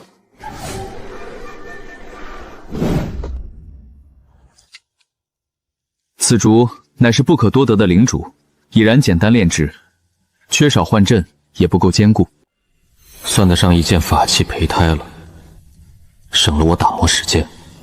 我还有个要求，3日内炼制完成，再加2粒上品炼气丸。可以，不需要打磨，只需要刻画阵法，不需要3日，2日就够了。莫玄明为我安排密室，我开始烙印阵法。坚固方面，我用的是气脉普通阵法，玄龟灵阵乃是气脉前辈们从玄龟防御所参悟出的阵法。底部的10指符文却也比一般土灵阵要强不少。幻阵也是正常幻阵，没有用上自己所参悟的幻剑，除非主动加钱。安心炼制，1日3餐也省了，直接辟谷丹解决。莫玄明在院内弹琴，琴声控制得很好，没有影响到我。到了第2天中午，我便炼制完成，将笛子交给莫玄明。莫玄明尝试一番，面露满意之色。不错，这是你的报酬。我收起炼气丹，起身离开。6粒炼气丹，多加的2粒属于我自己的，宗门只会抽成固定的任务报酬。灵虚洞天的幻阵有了，清玄洞天的炼气师也要到了。汇聚你们2派阵法，加持我的镜花水月，2派的弟子想必会大吃一惊。莫玄明带着笛子离开，收好炼气丹，我来到青柳院。如今3派比武，柳清月和柳青不回来，柳贤这个坐不住的应该会来凑热闹。敲了敲门，果然有人开门了，却是柳清月。柳清月没想到我会来，惊讶了一下，连忙请我进去。长生道友，一段时间不见，柳清月现在看起来也越发成熟。院中的老柳树仍在，只是叶子少了一小半，像是被什么东西啃过一般，都啃秃了。清月道友，在清玄洞天过得如何？很好，去了清玄洞天才知清玄之好。以前受牛问道所影响，觉得灵虚洞天更好，现在才知各有各的好。这就对了。柳贤道友和前辈呢？他们出去了。如今爷爷也在清玄洞天担任执事，此次比试爷爷也要忙碌。爷孙3人在同一宗门，互有照应，真好。不知道有登门，可是有何事？此次登门确实有事相求。听闻清玄洞天有玄灵液可助修行，不知清月道友手中有没有？我可用法器、炼气丹来交换。玄灵液，我每月有1滴，但都用掉了。清玄洞天的玄灵液也只够弟子们修行。如此，是我无缘了。不过我兄长那儿或许还有几滴，若是长生上下能帮我一个忙，或许能得很多玄灵液。何忙？让牛问道拜入清玄洞天，若能办到，可许诺道友100滴玄灵液。你在打牛问道的主意？非是我，是宗的意思。牛问道乃是古妖天才，未来成就极高，留在灵虚洞天只会埋没他的天资。这么说来，清玄洞天比灵虚洞天强了。灵虚洞天内斗连连，来了清玄洞天，牛问道可安心修行，而且清玄洞天可以送他去更大的宗门。清玄洞天背后还有大宗门，道友考虑考虑。可是清玄洞天没有内斗吗？会真心培养他吗？你也知道，我与他算得上朋友。若是去了清玄洞天还是内斗，岂不是把他推入另一个火坑？道友放心，清玄洞天上下和睦，师尊温和良善，善待每一位弟子，绝非灵虚洞天可比。灵虚洞天于牛问道而言，确实非上好之地，但现在却是劝不动那牛儿。看来道友也明白，那道友不妨试试，若是成了，也可许诺道友进入清玄洞天，若资质足够，亦可同往大宗门修行。现在不可能，现在牛问道正是风头向上之时，再者，我也不了解清玄洞天，待过段时月吧。也好，若道友有想法后，可来青柳院寻我，就算是我不在，也会有人前来打扫。这树叶子怎么少了？不知道被什么妖精偷吃了，我也是回来后才发现，这老柳树成了精，一般动物吃不了，应是成精的妖物。成了精，却来偷吃树叶，属实不该，应当严惩。我也正在想办法抓此妖。柳树与我一起长大，也算是亲人了。老柳树成精瞒不过柳清月一家，成精了的树也不是非要立刻砍伐，像树精这种一般无法轻易离开，只能在原地扎根，再成长一些也是炼器的好材料。当然也有一直留着的，那是有真感情，或者是一棵好树妖，不曾害人。同为树妖，我多嘴了2句，便不再多言。离开了青柳院，我前去寻找聂球。聂球他们这些参赛者都居住在一套宅院内，灵虚洞天在这中阳城还有些产业。聂球正与参赛的炼器师们交谈，见我前来，随我出了门。玄灵液太少了，柳清月每月1滴。柳贤或许有几滴，但也无多大用。没事，弄不到就弄不到吧。聂球也不失望，他也不是非要玄灵液不可。我想见见牛问道，但以我身份，或许见不到。我让人传个话，你约定地点。那就多谢师兄了。我去租之前的铁匠铺，牛问道知道在哪儿。我作揖一礼，起身离开。租下铁匠铺，我开始炼制法器。这次出来，我带了一些材料，闲着也是闲着，炼制了法器，回去之后也能换几粒丹药修行。一直忙活到深夜，地面出现灵力波动。牛问道从地底探出头来：“长生，你寻我可是遇上麻烦了？”“是你要有麻烦了。”“我能有什么麻烦？”“青柳院可还记得？”“他们知道我偷吃树叶了，就吃了一些叶子，不至于要追杀我吧？”“那老柳树是你啃秃的，你不是答应我要改掉吃树叶的坏毛病吗？”“长生，要不我去陪他们一件法器？”“你可真大方，一件法器买老柳树的叶子，那柳树成了精，实质也是柳树给的，你可是受了他的恩惠，怎能啃他叶子？”“我给了炼器丸补偿的，等我有了资源再回报他。”牛问道低垂着头，像是犯了错的孩子。“以后我换棵树，就是普通树口感差了点儿。”“你吃树叶还吃出口感来了？算了，不和你讨论树叶的事情了。今日我去青柳院，柳清月想拉你入清玄洞天。”“让我加入清玄洞天？哈哈，我都快当上大师兄了，怎么可能去清玄洞天？他们怎么想的？再说我牛问道可是感恩的牛，师尊还在灵虚洞天呢，我经过师尊教导，岂能这么背叛？”牛问道很激动，一口气说了很多。我只是随口一提，我也不知道清玄洞天如何，是好是坏，但这却证明了一件事。“什么事？”“清玄洞天都注意你了，你不觉得自己风头太盛了吗？越是这个时候，越容易出事。”“他们想害我？”“是害你还是帮你，暂时不知道。倒是你和长春之事，我总觉得长春和你立下赌约，是个诱惑你的陷阱。”“哼，那我踏平陷阱就是了。现在长春还不足够我一蹄子打的。”“我知道你强，但如上次一般，明枪易躲，暗箭难防，多留个心眼，保证安全，总不会错的。”“你说的有道理。”“小心无大错。你喜欢吃树叶，那么我问你，若是有一片树林，林中有一棵很漂亮、看起来很美味的树，你是先吃普通树，还是很漂亮的树？”“如果没人跟我抢，我肯定先吃普通的，毕竟物以稀为贵嘛。那漂亮的树再长一段时间，肯定更美味。”我有些无语，这牛犊子的脑回路果然不一般。木秀于林，风必摧之，这道理在你这居然行不通。那如果很多人都盯着这棵漂亮的树呢？那肯定是打翻所有人占下这棵树。那如果这群人实力和你差不多呢？我只有一个，他们有一群，那我忍住不吃了呗。长生，你到底想说什么？这灵虚洞天就像是树林，我们都是普通的树，而你是最好的那棵树，所有人都想得到你。清玄洞天都注意到你了，附近的水月洞天怎会选择视而不见？你们人类不是不吃树吗？我特么在打比方，算了，你听不懂也没关系，多准备保命手段，能准备多少准备多少，以防万一。这件事怎么想都不对劲。可这牛犊子终究太年幼了，仔细算算，牛问道不过4、5岁，确实是个小犊子。若是真出了事，一定要走远些，别被人抓到了。任何人都不可轻易信任，你记住了吗？我记住了。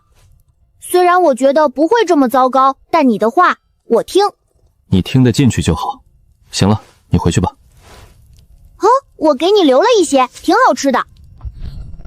我看着柳树叶，我谢谢你，还知道给我留一些树叶。只是我特么一棵树能吃树叶吗？希望牛问道不会出事。我轻叹一声，我盘坐下来，炼化炼气丹，沉浸在修炼之中。一夜过去，第二天，中阳城响起了热闹的声音，3派比试早已传扬开来，哪怕是普通百姓都知道。那些修行者们早早前去占据了位置，那些普通百姓寻不到位置，便站在城墙上看个热闹。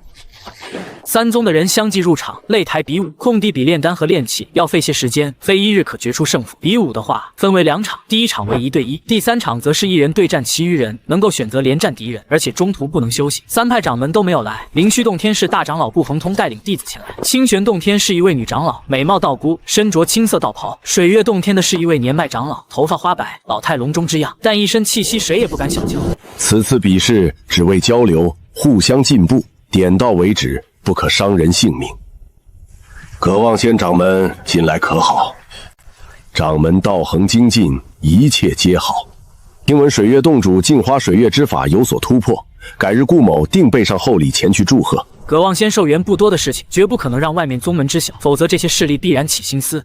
好，到时定要带顾道友品尝一下水月灵茶。清玄道友，于此次比试可有何提议？既然已经定下，那便按照约定比试，道法交流，不伤和气。那就请2位检查丹炉、冶炼炉及擂台。这次场地布置，另外2洞天虽然有出力，但大部分都是灵虚洞天在。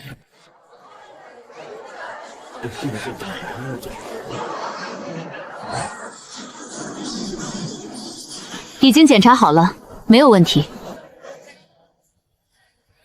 既然没问题，那便抽签选择丹炉和冶炼炉。顾恒通取出签筒，交由2位长老，水月洞天长老负责丹药签筒，清玄洞天长老负责炼气签筒。至于比试，则不需要抽签，由宗门安排或者弟子意愿上去。为了配合丹炉和冶炼炉比试，擂台之战上午比试1场炼气，下午比试1场筑基，否则斗法快速结束，炼丹和炼气还不知道要比试多久。大多数修行者都是冲着斗法来的，炼丹和炼气他们可看不懂，还没拿剑比划2下精彩。我看了一会儿，今天没有牛问道比试，我便离开了，回到铁匠铺继续炼气修行。至于孽球的比试才刚开始，都拿出了奇石，短时间内比不完。哪怕筑基期的冶炼炉火焰特殊，也非几日可成，最快也得2月。1天时间下来，城内百姓都在谈论3派比试之事，全都是谈论擂台斗法。至于炼丹炼气，大部分人连灵药和材料都分不清，谈论不起来。炼丹炼气夜晚还在继续，既然开始了，他们就不能离开丹炉和冶炼炉，时刻要守着。我只是注意了下，没有什么特殊消息，便专心修行了。第2天，城内修行者、百姓们依旧兴致勃勃前去看热闹，我继续在铁匠铺忙活着自己的事情。眨眼间便是4日时间过去。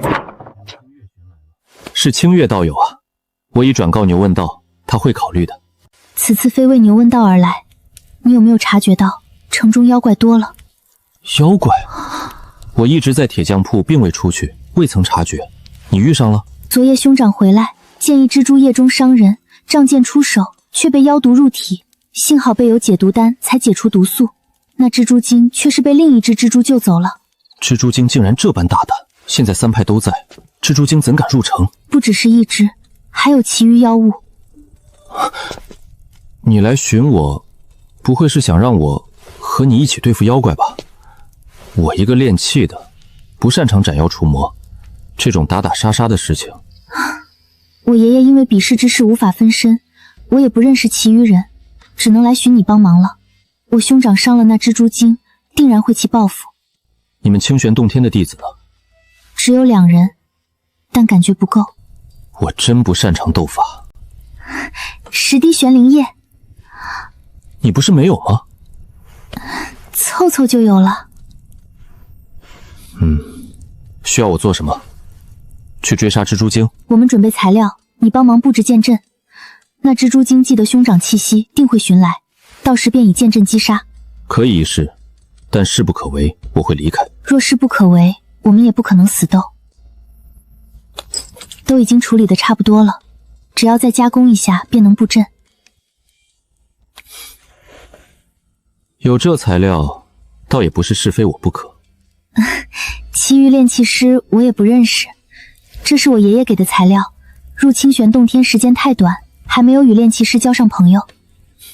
那我就布置灵虚剑阵了。这些材料布置完灵虚剑阵，还能剩下几件？有劳，不知多久能去布阵？我先处理一下，傍晚便可去布阵。好，我在清柳院等你。柳清月离开，我则处理材料，忙活布阵之事，一直忙活到下午。处理完所有材料，遁地来到青柳院，老柳树还秃着呢。青柳院内，柳贤脸色苍白，左臂上涂抹着药膏，用白布缠着。柳清月和2名青年守护在柳贤身旁。有劳道友了。这阵法布置在何处？这阵法还无法将整座宅院笼罩，就在这柳树周围吧。我们就在院内修行。我点点头，开始布置灵虚剑阵，一件件阵法材料埋入地底，以灵力勾勒阵法路线，以炼制好的阵法材料来填充。4人看着我布阵，心中安稳了几分。条条阵法路线纵横交错，一股灵力剑气弥漫而出，转瞬又内敛起来。半个时辰后，阵法布置完成，完全隐匿于地底。从表面看，看不出任何异常。我将操控之法交给他们，让其能在阵法之内随意而动。多谢了，不过还得由你来主持阵法，毕竟是灵虚剑阵，我们不懂。好。我会藏匿在柳树之内。这是答应你的玄灵液。我接过瓷瓶，打开瓶口，一股浓郁而精纯的灵气波动，还带着独特的清香之气。只是吸了一口，我便感觉自己灵力变得活跃，蠢蠢欲动，远在炼气丹之上。多谢了。施展木遁之法，遁入老柳树体内。老柳树也感应到了我，任由我在体内藏匿，还牵引灵气，让我更舒坦些。多谢道友了。贫道陆河。这位是师兄孔昭。2人分别介绍了自己。陆河看起来瘦削精干，背负法剑；孔昭则有些书生气，手中并无法剑，反而是一支毛笔。贫道李长生，2位有礼了，静待蜘蛛精吧。 2人点点头，不再言语。柳清月兄妹2人闭目调息，院内安静下来，若真可闻。我在柳树内运功修行，顺便指导老柳树修行。老柳树得到指点，也算是踏入真正精怪行列，应该用不了多久就能说出妖语。现在的老柳树只能模糊传递出自己的意思，而老柳树传递的意思很简单，让那牛犊子滚远点，别再来啃他树叶了。啃树叶就算了，还连吃带薅的，他都吐了。我已经叮嘱过他了，他应该不会再来。 这牛犊子真是混账玩意！要不是自己打不过，高低得给他2巴掌。安抚好老柳树，引领他修行，渐渐进入修行状态，沉浸其中。柳清月4人也进入修行状态，不过却不敢太过沉浸其中，留了几分心神。时间流逝，深夜来临，突然妖风吹来，还带着一股腥臭气息。柳清月4人连忙睁开双眼，面上浮现一丝凝重。沙沙，老柳树突然摇曳起来，一条条透明蛛丝连接在树枝上，一只只拳头大小的蜘蛛顺着蛛丝滑向老柳树，地面也出现许多蜘蛛从门缝钻进来，席卷4人。 孔昭眉头一皱，手中毛笔挥动，金光照破黑夜，画地为牢。只见他灵力为墨，虚空勾勒，4道金光飞舞，没入地面，形成一个正方形，将4人全面笼罩。滋滋，小蜘蛛刚接近他们，接触到金光，如同墙壁一般，隔绝所有蜘蛛。陆河并指如剑，剑气分化万千，绞杀小蜘蛛。柳清月、柳贤也相继出手，一时间剑光漫天，黑夜亮如白昼，密密麻麻的小蜘蛛一瞬间死伤一大片。我看着死去的小蜘蛛尸体，这些可都是血肉养料。 都是些炼气1、2层的小蜘蛛，那大蜘蛛应该就在外面。刘兄，那大蜘蛛冲着你来的，你出声试试，能否激怒老蜘蛛，将它引入院内？好。蜘蛛精，爷爷在此，可敢进来？有毒！天地有正气，杂然复流行。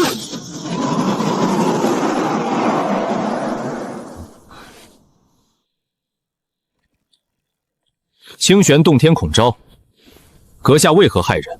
就不怕被我玄门高人斩杀？玄门高人伤了我，就要付出代价。若你们赔偿100滴玄灵液，此事或可罢休。哼，真是好胆！一个炼气妖物，敢找清玄洞天要账，正气诛邪！ 清玄洞天的弟子只有这点本事。我们4人联手，对付你们2只妖精绰绰有余。那就看你们有多少灵力。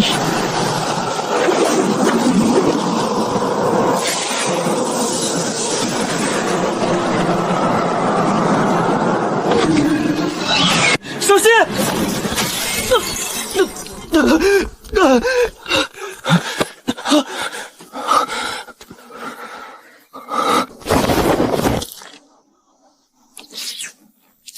春19，就这几个没用的东西还要试探？清玄洞天毕竟是宗派，其弟子该有些手段。试探完了，也就这执笔之人有点本事。杀！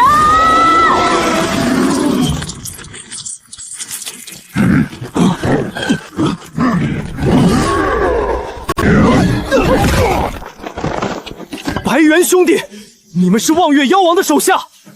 哼，既然认出来了，那就乖乖受死！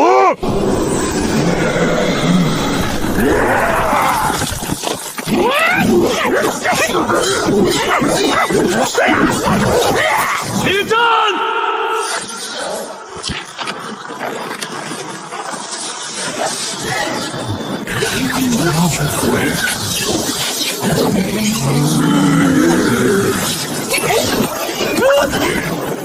他们使诈！都怪你，你个坏事的蠢货！要不是你，我们怎么会这么贸然冲进来？少废话，区区剑阵而已，解决他们便是。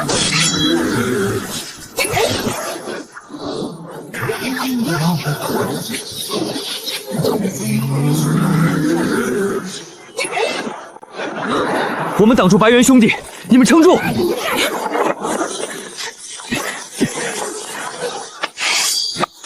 兄长，还能战否？可以。那我对付2个蜘蛛，你拦住狸猫，只要拖延下去，剑阵也能耗死他们。明白。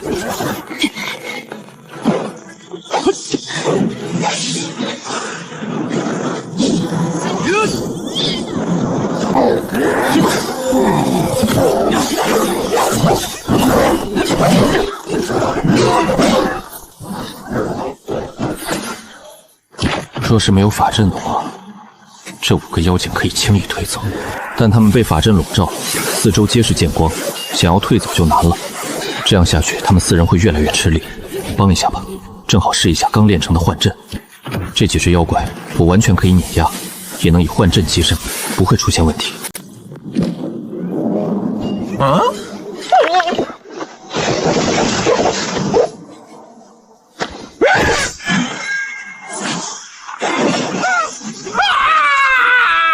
还真是瞧不起我，居然分心！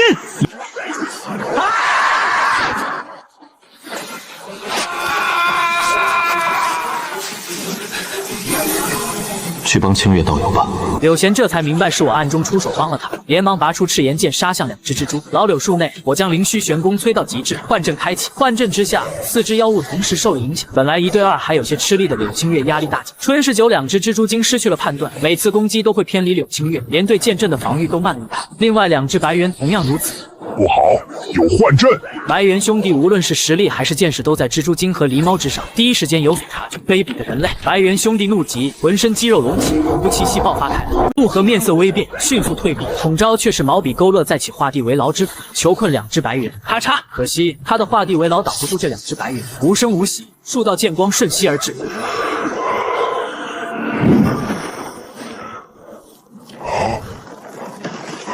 假的！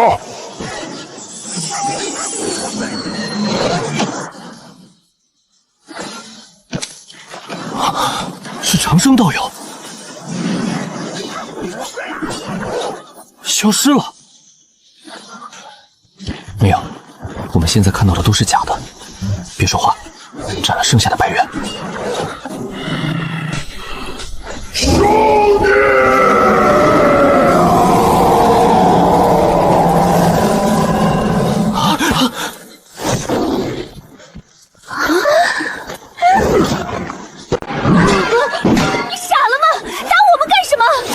如此幻术，若非知晓长生不有人来自灵虚洞天的话，我还以为是水月洞天的镜花水月。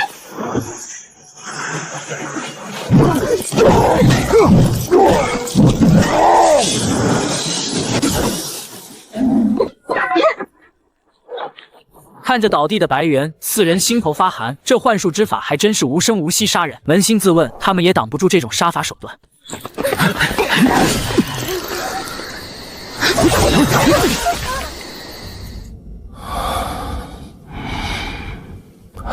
不够持久啊，就出手这么几下，我的灵力差点耗尽。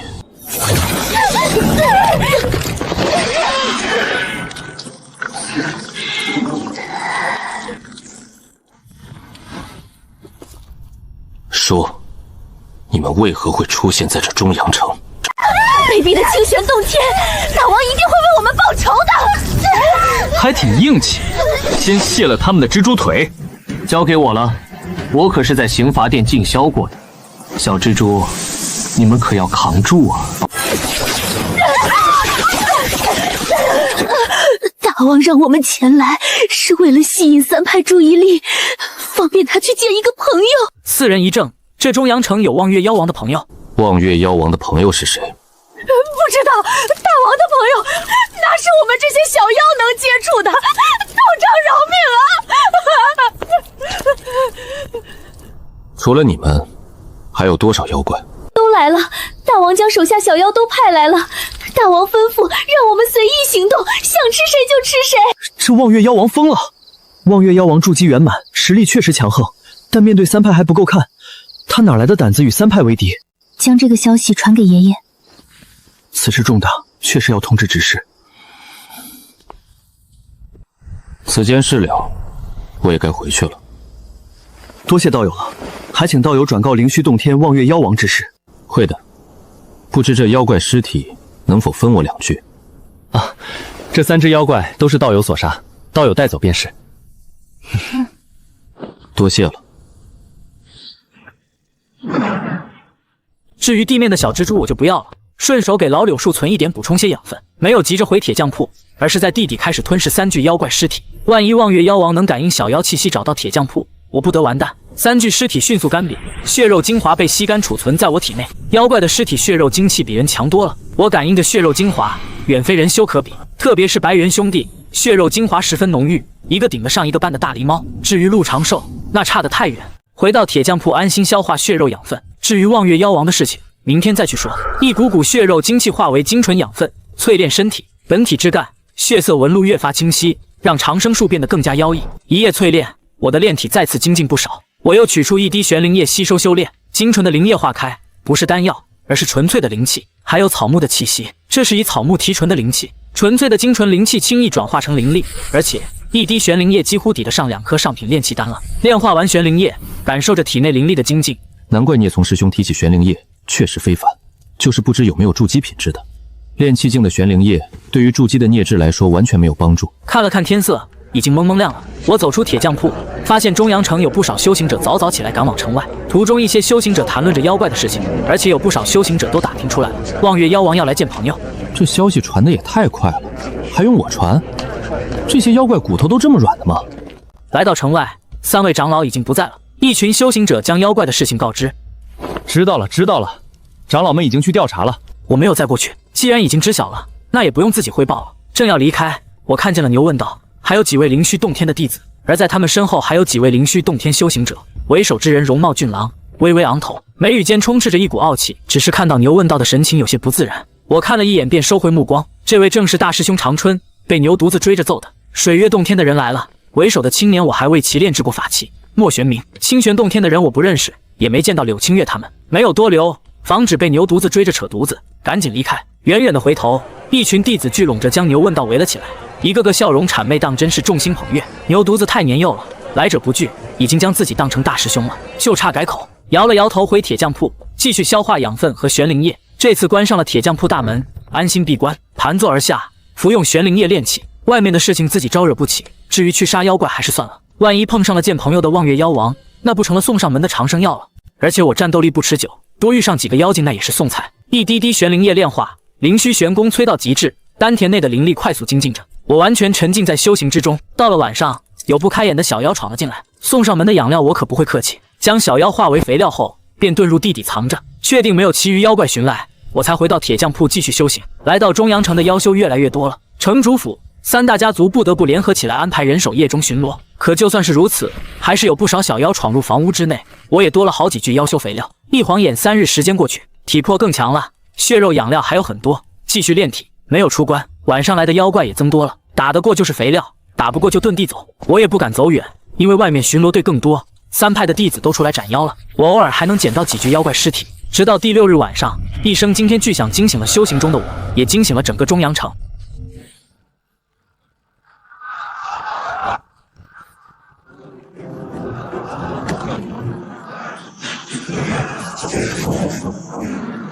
筑基妖怪，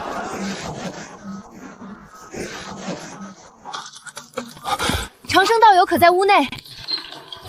道友深夜来访，可是有事？最近妖怪越来越多，今晚望月妖王现身，我想请你去青柳院催动阵法，共同抵御妖怪。望月妖王现身了？是的，刚才空中有一只披着月光的蟾蜍，便是望月妖王本体。望月妖王本体乃是望月蝉，吸纳太阴之精修行。好，那我随你去青柳院。我略一沉吟，带着柳青月遁地回去。来到院内，依旧是孔昭和陆河、柳贤，不见柳青老爷子。望月妖王座下那些筑基妖也进城了，我爷爷也出去抵御筑基妖怪了。希望接下来没有什么妖怪前来。我随着他们盘坐在老柳树下，夜色逐渐深沉，外面不时传来妖怪的吼笑声，一只只妖物冲向房屋建筑，也有冲来青柳院的。我再次遁入老柳树内，开启阵法抵御妖物。好在这些妖物都是些炼气6、7层的，没有出现炼气9层的。配合阵法，这些妖怪只能留下满地尸体，刺鼻的妖血在黑夜中飘荡，妖怪的尸体铺满了地面，金色剑光几次暗淡。好在孔昭给了我恢复灵力的回气丹，才得以支撑。有蜘蛛也有蛇，还有蝎子精、蜈蚣精，全都是剧毒之物。好在都是些小妖，并未攻破他们防御。深夜，一声狼嚎响彻，进攻的妖怪全部掉头离开，妖怪如潮水般退去，4人瘫软在地。我也从老柳树中出来，依靠着老柳树。这群妖怪是想攻城不成？不会，若是攻城的话，那望月妖王不会离开。望月妖王主动离开，便是不想造成太大的破坏。可他们这么做又是为了什么？费这么大力气，牺牲这么多小妖，难道是来凑个热闹？明日就知道了。几人不再多言，盘坐而下，恢复灵力。灵力恢复，几人出去看了一眼，有城主府的巡逻队前来，让他们回去休息。几人确实困乏，只得回院内休息。一觉醒来已是第2天中午，柳青早已回来，只是情况很不好，少了一条左臂。柳青月和柳贤眼眶红肿，显然是哭过。只是，您这是？昨夜与一条妖蛇斗法，不慎中了蛇毒，只能断臂保命。那望月妖王疯了不成？不怕我们事后报复？谁知道这望月发什么疯？不过望月确实厉害，一人独占3位长老从然而走。灵虚洞天顾恒通被打成重伤，其余2位长老伤势也不轻。望月这般厉害？十分厉害。望月估计要踏入金叶还丹了。按理说此时他应该闭关成就金丹才是，出来斗这一遭是何意味？回到铁匠铺，到处都是被翻过、毒虫爬过的痕迹，未曾造成太大破坏。我再次吸收血肉养料储存起来，便出门了。我要听听除了筑基期、炼气期的修士们遭遇了什么。城内到处都是谈论昨夜之事的，诉说着昨夜何等凶险，自己何等勇猛，杀了多少妖怪，有的更是将妖怪皮毛拿出证明昨夜自己的勇猛之处。昨夜妖怪太多了，就算是捡也能捡到尸体。正要离开，不远处谈话声音引起了我的注意。听说昨夜长春被妖怪打伤了，3派比试要延后几日。岂止是长春，那水月洞天、清玄洞天也都闭门不出了，估计也都受了伤。昨夜牛问道大杀4方，都杀出自己院子了。我远远看了一眼，当真勇猛，那根铁棍都几乎杀得变形了。要说还是牛问道强横，所有人都受伤了，唯独他没有。可不是嘛，听说牛问道用了不少筑基手段，还打伤了一个筑基。筑基？昨夜去3派的有筑基妖怪。等等，这望月妖王不会是冲着牛竹子来的吧？可是，若是冲着牛问道来，应该隐秘行动，怎么会如此着来见朋友的？算了，想不通不讲了。盘坐修行，继续炼体。这次妖怪攻城给我送来的养料，足够我体魄再进一步。我这边闭关，中阳城也逐渐恢复安定。经历这一战，也让不少修行者富裕起来。特别是3大家族收集了大量妖怪尸体，这些妖怪可以入药炼丹，也可以炼制成法器，乃是不错的修行资源。只是苦了那些散修没有背景手段，不少成了妖怪口粮。而3派的比试并未因此中断。经过3天时间的疗养，长春他们也恢复了，继续比试。城中的修行者们也如之前一般观看，妖怪们到来并未影响到他们。牛问道依旧强势，这牛犊子自从打赢长春后就忘记了低调是什么东西。当然，主要原因还是他师尊的缘故。长春不战而败，岩童们之间不想伤和气，甘心认输。所有人都知道长春不是对手，如此说不过是要面子罢了。牛问道力压清玄洞天，连续战斗击败一派，没有休息。再战水月洞天弟子依旧强势，完全是碾压。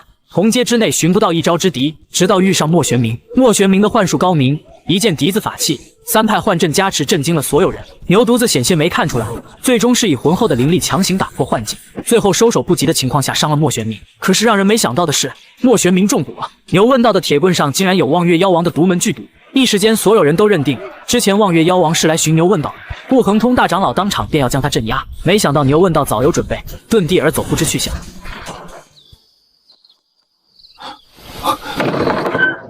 清月道友，可是又有妖怪？牛问道出事了，现在全城都在寻他。我来是想问你，他可有来找你？牛问道出事，出什么事了？他的法器上有望月妖王独门剧毒，在擂台上伤了莫玄冥，在顾恒通长老出手之下，遁地逃走了。望月妖主的剧毒伤了莫玄冥？我一呆，这信息量有点大，我一时间消化不了。牛犊子怎么和望月妖王扯上关系的？我理了理思绪，总结：牛问道用望月妖王的毒害了莫玄冥。不曾听说牛问道与望月妖王有联系，这其中或有隐情，具体情况要先寻到牛问道再说。清玄洞天愿意给牛问道一个澄清的机会。清玄洞天，可灵虚洞天、水月洞天应该不会允许他澄清。或许我想明白了。想明白了什么？这次3派比试，长春主动提出胜者为大师兄。牛问道一直和长春斗得不可开交，长春主动提出本就有问题。牛问道毕竟年幼，头脑简单，就算知道是陷阱，也想着一试。长春吗？莫非是他联系的望月妖王栽赃陷害？具体就不清楚了。我与牛问道相见过之事，希望你能保密。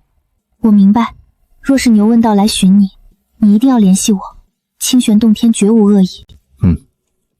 若有机会，我会转达。若真是长春勾结望月妖王的话，那牛问道真的麻烦了。牛问道本就是妖族，而望月刚大闹一场，大家正愤怒着呢。长春肯定会趁此机会大肆宣扬，让3派和中阳城再无牛问道容身之所。走了也好，不要再回来。人类世界不适合这牛犊子，哪怕天资足够，但心思太过单纯。师兄，牛问道出事了，不知你有没有听说？听说了。你倒是一点也不慌，不怕他们查你吗？自从去了气脉后，我可再未见过他。他们就算是寻我麻烦，也该找个好借口。话虽如此，但为了寻到牛文道，他们会想尽一切办法。牛文道天资太强，放任在外，万一哪天修为有成，必然报复灵虚洞天。这段时间你先别回气脉，这是5行遁术令，筑基下品法器，有此令，筑基初期留不住你。多谢师兄，师兄恩情，长生铭记于心。行了，我先走了。若是一切安稳，波及不到你，我再来接你回气脉。这些大钱币与你生活，若是真有筑基为难你，就走吧，走得越远越好。长生明白了。聂秋走了，我陷入沉思，这实在是没有理由找上自己。毕竟自从我去了气脉，便在为明面上和牛问道联系过，唯有柳清月3人知晓。除非有人故意针对我，先遁入地底，在地底修行，若有意外直接离开。我带着5行遁术令进入地底闭关，到了第2天，我便发现自己的铁匠铺被人盯上了。好在都是些炼气境，还察觉不了我。这些人来铁匠铺寻找几圈，没有寻到我便离开了，怀疑我跑了。我没有搭理，安心在地底闭关。第2天依旧有人来，晚上也有人在暗中盯着，而这个人我还真认识，韩久远。果然，没有人针对的话，不可能想到我。我和牛问道交集都是哪年的事情了？血肉养料还有很多，消化完了再说。时间在修炼中度过，眨眼便是半月时间过去，我的体魄到了一个极限，血肉养料还剩下一些。我看了一眼暗中藏匿的人，这韩久远还真耐心，每天晚上都来，半个月了，居然还盯着这里，这证明他们还没抓到牛问道。我略一思索，悄无声息来到韩久远身边，开启幻阵。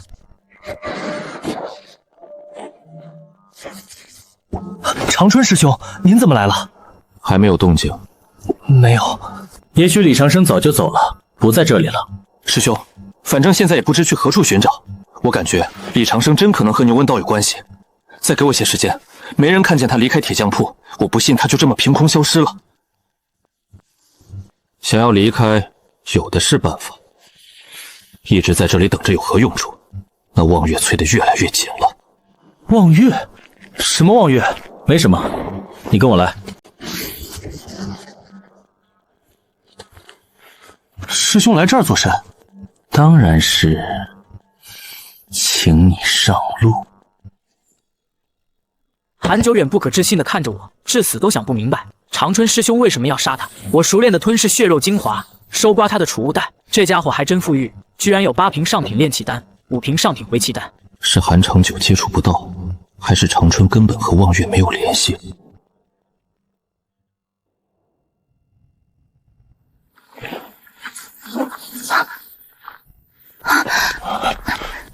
长生道友，可是牛问道有消息了？没有，我那铁匠铺整天被人盯着，就算是牛问道想寻我，也不敢现身。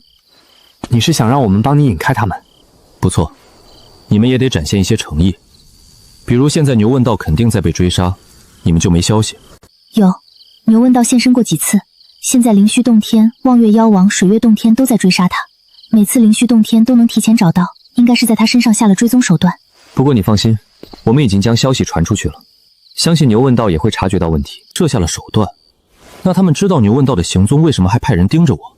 这不是白费力气吗？他们没有抓到牛问道，自然要盯紧牛问道接触过的人。你还算好的，据我们所知，白玉泉长老现在连宗门都出不了。为了牛问道，这些人还真是下了血本。根据我们的调查，望月妖主就是冲着牛问道来的。牛问道这个古妖，对于妖怪来说乃是大补之物，若能吞了它，望月妖王说不定能直接踏入金叶还丹。牛问道还真是个宝。当然是个宝了，培养起来，将来绝对是一尊大能。对了，你们打算用何办法引走他们？自然是让人假扮成你，吸引他们。确实是好主意。之前你们没这么做，未经过你同意自然不会。而且你若突然出现，这假的就被识破了。若是牛问道真来寻你，或许会寻到我们的人。那就这么办吧，我先回铁匠铺了。牛问道与我有亲近的感觉，对别人没有。找人假扮我能骗过别人，骗不了牛问道。回到铁匠铺，继续在地底潜修。有了韩久远提供的资源，又能安心闭关一段时间了。柳清月和孔昭也安排人手假扮我，在城内寻了一个铁匠铺炼气打铁。第二天，我的铁匠铺果然没人关注了，铁匠铺不再被人盯着，我也松了口气，可以安心修行了。我也去假的那边看了一眼，还真有几人。那些人没有去询问假的我，只是盯着。他们知道牛问道还在外面，盯住所有有关的人，不过是为了以防万一罢了。不得不说，清玄洞天的易容伪装之法还是挺厉害的。这些盯着的人都没看出破绽。我快速炼化着血肉精华，完全沉浸在修行之中。眨眼间又是1月时间过去，炼气8层顶峰，炼体也突破极限，再次进步。筑基下品法器都砍不动我，丹药和血肉精华已经全部耗尽了。晚上我遁地去问了一下柳清月牛问道的情况。前几日牛问道返回灵虚洞，想要去寻师兄弟，遭遇埋伏，我们的人暗中相助帮了他一把。现在牛问道逃到哪里我们也不清楚，只知道在中阳城附近。我听闻这些没有多言，回了铁匠铺继续修行。牛问道若真出事了，我反而不会再受关注。不过我也不想牛问道出事，可现在我无能为力。等熬个几百年，去挖了望月妖王他们的坟头，算是为牛犊子报仇了。不再多想，运转灵虚玄功继续修行，下一步便是炼气9层了。时间飞逝，又是3日时间过去。这一日晚上，我正在地底修行。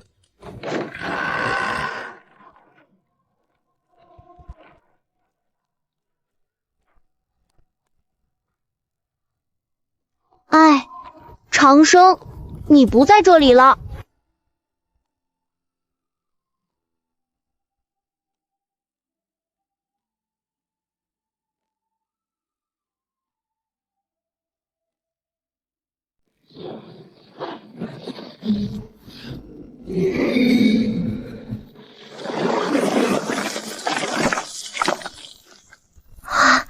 长生。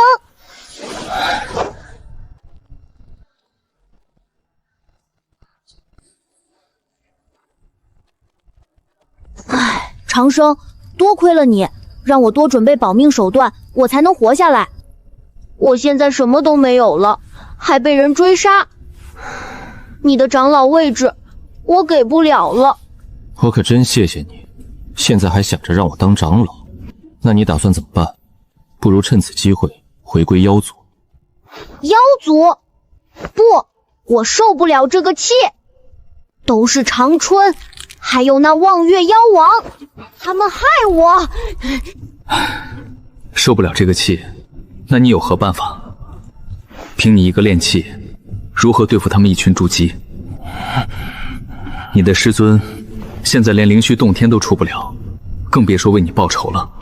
我现在是奈何不了他们，但他们这次追杀，反倒是让我激发了血脉。不出2年，我定能踏入筑基，到时候我便能斩筑基修士。然后呢？我在暗中一个个杀，将他们全部杀光。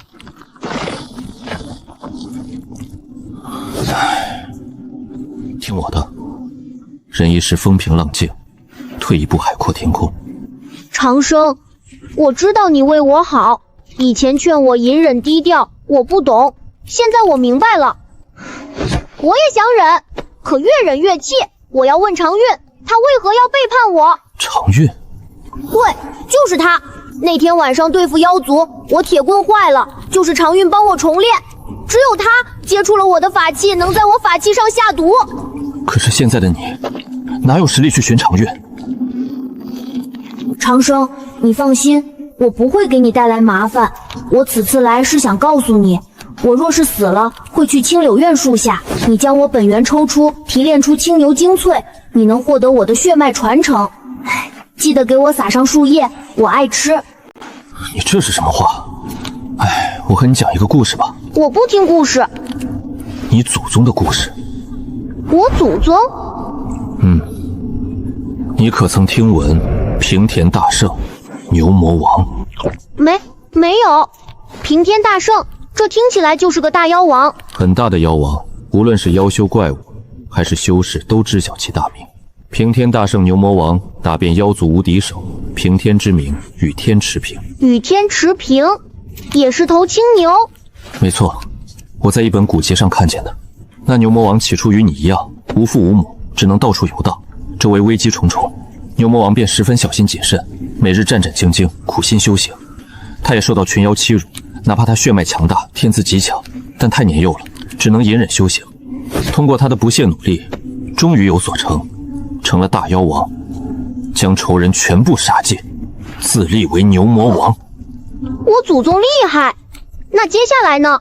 是不是横扫万妖，名扬天下？没错，牛魔王横扫万妖，整个妖界无妖不知，无妖不晓。一般妖精只是听一个名头就吓得逃之夭夭，可正因为名头太大，风头太盛，引起了罗刹族铁扇公主的注意，最终双方成了亲。迎娶异族公主，我老祖真厉害。可是不久后，他们生出了一个能吐三昧真火的孩子。可是铁扇公主和牛魔王都不会三昧真火。那是血脉变异了。变异也不能变异出三昧真火啊。从那以后，牛魔王酗酒度日，还找了小妾，却被铁扇公主打死。铁扇公主有一柄芭蕉扇，牛魔王也敌不过。我老祖宗怎能如此憋屈？你要明白，妖外有妖，人外有人，牛魔王都能受如此欺辱，你这点屈辱又算得了什么？后来牛魔王遇见了一只石猴，义结金兰，成为兄弟，才号了平天大圣。你老祖以自身事迹告诉你，隐忍才能成大圣。那最后他杀了铁扇吗？没有，铁扇背后靠山太强，继续忍。我看着他面色变幻，没有言语，希望这牛竹子能听进去。我明白了，长生，你的意思是告诉我，这一退，我这辈子都会憋屈下去，一生就完了。没错，忍一时越想越气，退一步越想越亏。我讲故事能力这么差吗？不过仔细一想，确实挺悲剧的。要不换个故事，给牛问道换个祖宗？太上的青牛？可现在换故事好像来不及了。正因为隐忍，牛魔王才能成为妖王，最后成为平天大圣。长生，我心肝疼。怎么了？伤势未愈吗？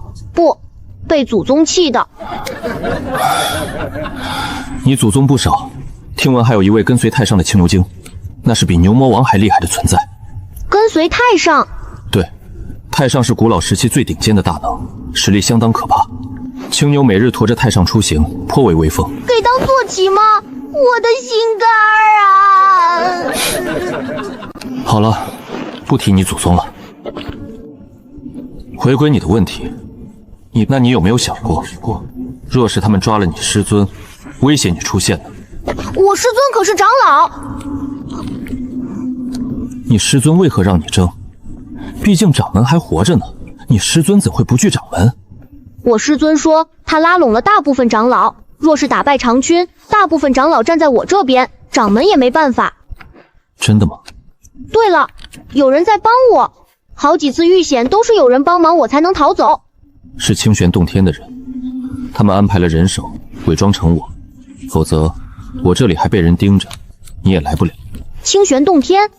不错，清玄洞天想拉拢你加入，也相信你与望月妖王没有勾结。他们只是想拉拢我加入，所以才出手帮我吗？据我所知，清玄洞天不如灵虚，而且现在我情况特殊，我现在都是遍地仇家，我加入的话，他们得面对灵虚洞天、水月洞天还有中阳城3大家族。我也不知道他们哪来的底气能够保下你，或许是暗中培养，等你有所成再让你出山。清玄洞天的恩情我记住了，但我现在已经拖累很多人了，若是将来有所成，我必然报恩。我会转达。我也不多留，现在就走。等我有所成，我称妖王，长生你就是2大王。这小牛犊子，我手上也没铁棍，只有一柄法剑，几瓶回气丹，你要不要？要。我将法剑给了牛问道，还有回气丹，约定下次见面地点。牛问道遁地离开了，送走了牛问道。我遁地去了青柳院，柳青月和孔昭在，柳青老爷子不在家。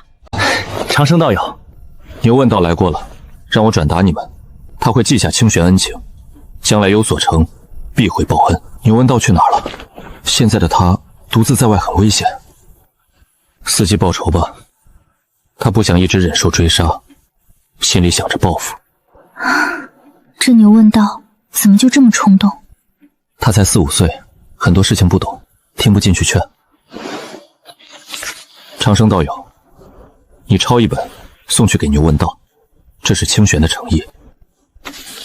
这是有一个大宗门，有教无类，宗门内古妖传承从未断绝。清玄已经将牛问道上报，得赐道经一部，此乃是清玄的诚意。有教无类，这宗门就是你们清玄背后的宗门。清玄不过是为其挑选弟子能联系上，以牛闻道的天资，足以加入那宗门。不知是哪个宗门？玄天宗。我知道玄天法，那是我在监狱时从槐树妖口中得知，仅是只言片语，却对我帮助很大。劳烦道友转告，清玄洞天有诚意送牛问道去玄天宗，你们将牛问道送过去，可是有奖赏。不瞒道友，为玄天宗招收天才，自然有奖励。若有牛问道，宗门或能多获得几个前往玄天宗的名额。我会转达。我开始抄录牛魔道经，这是残篇，只有炼精化气篇，可修行到筑基顶峰。抄录下来之后，我遁地而走。等到第2天晚上，我来到和牛问道约定之地，直到下半夜，牛问道才姗姗来迟。长生，我刚才杀了2个小妖，分你一个。他从储物袋中取出一具炼气9层妖修尸体，交给我。这是一头野猪精，血肉精华很丰厚。我也不客气，收下野猪精尸体，将秘籍递给他。这是清玄洞天给你的。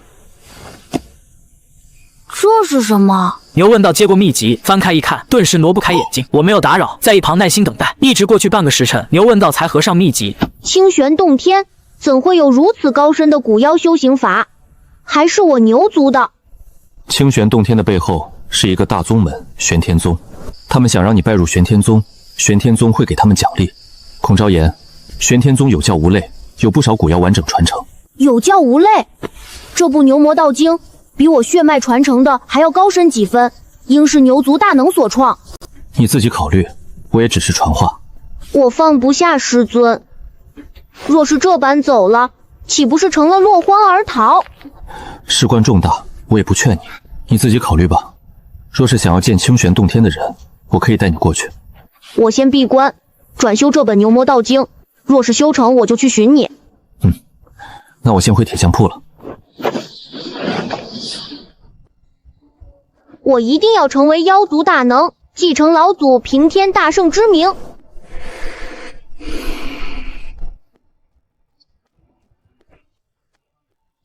回到铁匠铺，我将野猪精化为养料，开始炼体。牛问道也藏匿起来闭关修行，转修牛魔道经去了。失去了牛问道的线索，两大宗门望月妖王发了疯的寻找，可完全没有方向，也只能白费力气。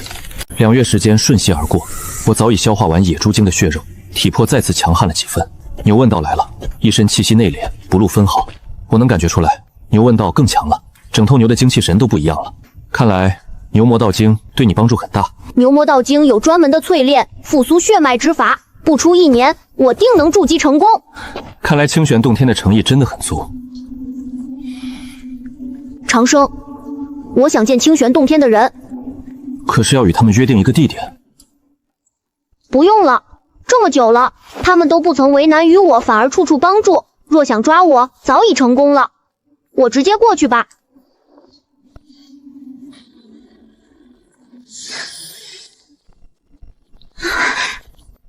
牛问道，牛问道已经带来了，具体你们自己谈吧。牛道友，到屋内详谈。去吧，这是你的事情，我不会多言。牛问道乃是古妖天才，自能去玄天宗。孔昭也想着凭借牛问道，能多带几个人去玄天宗。3人进屋之后，应是封锁了房间，没有一丝声音传出。谈论了一天，直到傍晚才从房间内出来。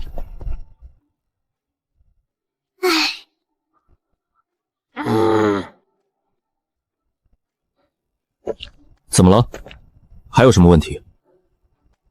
我想带你入玄天宗，可他们不同意。长生道友，玄天宗名额有限，乃掌门决定，非我们能做主。我当什么事？没事，我不去玄天宗。为什么？玄天宗资源更多更好，还有顶尖修行法，更有大能召开法会，讲道说法。没意思，去了也没什么朋友，我在这里更好。我一棵炼气境的长生树，能去大能扎堆的大宗门吗？送死都不带这么送的，万一某个大能看出我的伪装呢？我就是你朋友，最好的朋友。我知道，可是我挺喜欢自己现在这样的。你不同，你以后可是要成就大妖王的，不要因为我耽误了你的路。我不在乎这些，我心里一直记着你，有你在身边，我才觉得安心，才不会孤独。没事，等你入了玄天宗，会有很多古妖朋友，说不得能遇见一头漂亮的小母牛。别勉强我去玄天宗，玄天宗到处都是天才，我在这儿熬一熬，说不得能成就金丹，开宗立派。啊，你想开宗立派？是啊，等你修炼有成，成为大妖王，记得回来给我撑场面，我要多多的收弟子。好，你放心，将来我定携大威风归来，让你的宗门成为这里最大的宗门。到时候再无什么灵虚和水月，只有你和清玄洞天，让清玄做你的小弟。能不能别当着人家的面说？我走了。牛问道跟他们去了清玄洞天，当然并不是直接去玄天宗。牛问道还记挂着白玉泉，也不想灰溜溜的走了。用他的话说，若是就这么走了，去了玄天宗，岂不是让那群古妖笑话？清玄洞天为了牛问道，也愿意出手相助。之前也答应过牛问道，给他一个澄清的机会。我得了300滴玄灵液，本来只有100滴，牛问道帮我要的。牛犊子是个好犊子，就是受不了气。牛问道这个古妖天才深受欢迎，见他记挂白玉泉，清玄洞天更满意了。这是个养得熟、念及情义的古妖青牛，他们清玄如此帮他，将来必定会有回报。牛问道也很感激我，除了隐忍低调以外，我其余教导对他帮助很大，比如听话、重情、谨慎，多准备保命手段之类的。剩下的事情就不是我能插手的，我负责捡便宜就行了。没错，就是捡便宜。牛问道决定动手报复望月妖王那群手下，可不好过。每次宰了妖精，牛问道都会给我送一些过来。牛问道也告知我，清玄洞天和玄天宗联系了一次，他也得到玄天宗的某位牛妖大能看中，一听他受委屈，差点没杀过来。对此我很羡慕，有个靠山真好。只可惜我不行，我要是去找个树妖大能攀亲戚，估计这个树妖会先吃了我。我比牛问道更更受欢迎，可惜都是欢迎我到碗里去的那种。我安心闭关修行，偶尔也会出去打听一下消息。长春是半妖的事情被牛问道捅了出去，一时间整个灵虚洞天炸锅了。刚赶走一个古妖，结果掌门继承人竟是个半妖，而又有传言牛问道是被长春陷害，常运炼制武器下毒之类的。听说灵虚洞天闹了一场，有不少长老要探查长春，可长春恰好不在，只能等长春回去。至于常运，则死在了自己的炼器室内，连询问的机会都没给这些长老。白玉泉想接回牛问道，可却不知道去哪寻牛问道。牛问道在清玄洞天的帮助下，以特殊宝物幻化成人形，当然这不是化形，只是假象。但就算是金叶还丹的灵虚掌门，也不可能看出来。清玄洞天背靠玄天宗，底蕴非灵虚和水月洞天可比，甚至牛问道大摇大摆的在中阳城中走过，都没人发现。我知道这些后，便安心闭关，不管这些了。牛问道也在寻找长春的踪迹，可惜没找到。我则提了一句，若是抓到长春，记得问出长春的修行法。我比较好奇半妖的修行功法是什么样的。牛问道爽快答应，我安心炼体，炼气修行，300滴玄灵液，大量血肉精华，我需要一段时间消化。外界如何动向，我不再关注，潜心在地底闭关。1个月时间飞逝，我踏入炼气9层，开始打磨灵力，没急着继续提升。而外面因为牛问道彻底乱了起来，望月妖王损失惨重，水月洞天本来针对牛问道，却被清玄洞天拉拢，选择帮助牛问道。中阳城的3大家族之前也没少寻牛问道麻烦，现在也被一并算账。而灵虚洞天自己还内斗着，已经无暇顾及牛问道。长春是半妖这件事，实在是令宗门惊心动魄。在白玉泉等长老联合之下，终于查到了线索，长春竟是掌门和一个花妖的私生子。7日炼气也完全是掌门帮助，为长春造势，好接任掌门之位。可惜半妖之事让牛问道捅了出来，灵虚内斗，水月倒戈，局势全面偏向牛问道。常运下毒之事也被人翻找出来，常运虽然死了，但却留下了证据。一时间，长春和掌门反倒是成了众矢之的。可灵虚掌门毕竟是金丹高手，他们也不敢直接动手。至于清玄洞天，完全帮不了这个忙，这是灵虚洞天的家事。不少灵虚洞天的弟子已经离开宗门，聂球也跑出气脉，在东阳城为人炼气。因为灵虚洞天现在乱成一团，待在宗内实在是不安生。现在也没人关注我了，我安心闭关修行，偶尔会和聂球一起去帮人炼气，外面再怎么乱也影响不到我。而牛问道也直接走上台面，号称牛魔王。而牛问道也聚集了一群小妖，在中阳城外占了个山头。白玉泉长老来寻过牛问道，想带他回宗门。牛问道虽然不舍得白玉泉，但却是不愿再回去。白玉泉也只能黯然离开，回归灵虚洞天。真是乱啊！灵修洞天的衰落已成必然。哎，那长春呢？在掌门保护下安生着呢。现在灵修洞天都快分裂了。掌门糊涂啊，怎么能与一只花妖相恋？可能是一场意外吧。两人叹息一声，各自忙活了。我回到地底继续闭关修行，乱局还在继续。我安心修行，提升自身，也在研究功法。我的功法还未改造完呢，沉浸在修行之中，不理会外界一切。半年时间过去，我踏入炼气9层中期。而这个时候，聂球带回一个惊人消息：灵虚洞天真的分裂了。掌门带着大长老占据灵剑峰，其余长老守住气脉和丹脉，直接分家。而牛问道在清玄洞天的帮助下，也顺利踏入筑基，斩杀不少筑基妖怪。还有3大家族的人，3大家族和望月妖王想要报复，清玄洞天和水月洞天便站出来为牛问道助威。莫玄冥也和牛问道成了朋友，算是不打不相识了。牛魔王之名也让3大家族的人闻风丧胆。这个时候，牛问道主动与城主结盟，双方联手对付3大家族。而让人没想到的是，望月妖王却是逃了，直接带着小妖迁徙。牛问道有2大洞天支持，望月妖王再无机会，应该也是知晓了什么，吓得连夜跑路。或许是打听到了清玄洞天背后玄天宗的存在。唉，这掌门怎么还没死？掌门还有20-30年寿命，哪有这么快死？现在聂球几乎天天盼着灵虚掌门驾鹤西去。唉，这清玄洞天也不帮忙，哪有盼着别的宗门去解决自家掌门的？虽然我也盼着灵虚掌门早日作化，但这么直接说出来，真的好吗？现在灵虚洞天的弟子基本都盼着掌门西去，可是金丹啊，金叶还丹之境远非筑基可比，再加上还有个筑基圆满的大长老，现在可不能逼急了，否则掌门拼着不要命，对谁都不好。安心过个20-30年，灵虚掌门自己会死。若我是掌门，早带着长春跑了，否则自己一旦做花，再无人护闯长春。谁知道掌门怎么想的？等着吧，反正我们命还长着呢。今天随手赚的，你拿去用吧。多谢师兄。我也不客气，收下炼气丹，去地下修炼了。而牛问道也让小妖给我送来一具筑基期妖怪尸体，还有100滴玄灵液，真是好犊子。可惜我现在还没研究出筑基期功法，吸收血肉精华，上品炼气丹，再次修行起来。我这边闭关，外面越来越乱。牛问道带领小妖与城主府联手，大肆报复3大家族。水月洞天也出力了。至于清玄洞天，只是暗中护着牛问道，并未出太大力，用了半年时间，已将3大家族从中阳城抹去。灵虚洞天也天天争斗，听说有长老死于内斗，但是哪一派的长老就不知道了。掌门之前为了带回长春所受的伤并未痊愈，现在反而加重。听闻这个消息，聂球当晚大醉一场，以示庆贺。掌门清楚自己的身体状况，想要与其余长老谈和，表示只要不伤害长春就行。这个条件很简单，可白玉泉不答应，自己的徒弟就这么没了，岂能罢休？只是他也明白，再这么闹下去，灵虚洞天就完了。最终，白玉泉也只能妥协。而下一任掌门继承人又成了问题。大长老弟子长明，白玉泉这边不答应，别的长老又不是没有弟子，一次谈不拢，那就多谈几次。而牛问道却在这个时候选择了回归灵虚洞天，于是乎，灵虚洞天又热闹起来。白玉泉老泪纵横，当即要为徒弟拼一把，争夺掌门之位。掌门恨不得杀了牛问道，却又不敢动手。且不说能不能杀得了，就算是能，也不能杀，否则白玉泉会和他玩命，清玄洞天也不会放过他。而牛问道则低调下来，反而劝阻白玉泉，表示自己要安心休息，不争掌门了，并且主动站出来告知玄宗自己身为古妖，没资格担任掌门，长春半妖都不行，他这个古妖又怎么能行？这话一出，牛问道获得不少人好感。就这样，牛问道安心在灵虚洞天住下，聂球也回去了，我还在铁匠铺下面闭关修行。牛问道不可能这么善罢甘休，八成还会闹起来。牛问道回去第1年一切平静，第2年掌门伤势突然加重，命不久矣，一直到第3年，大长老不服，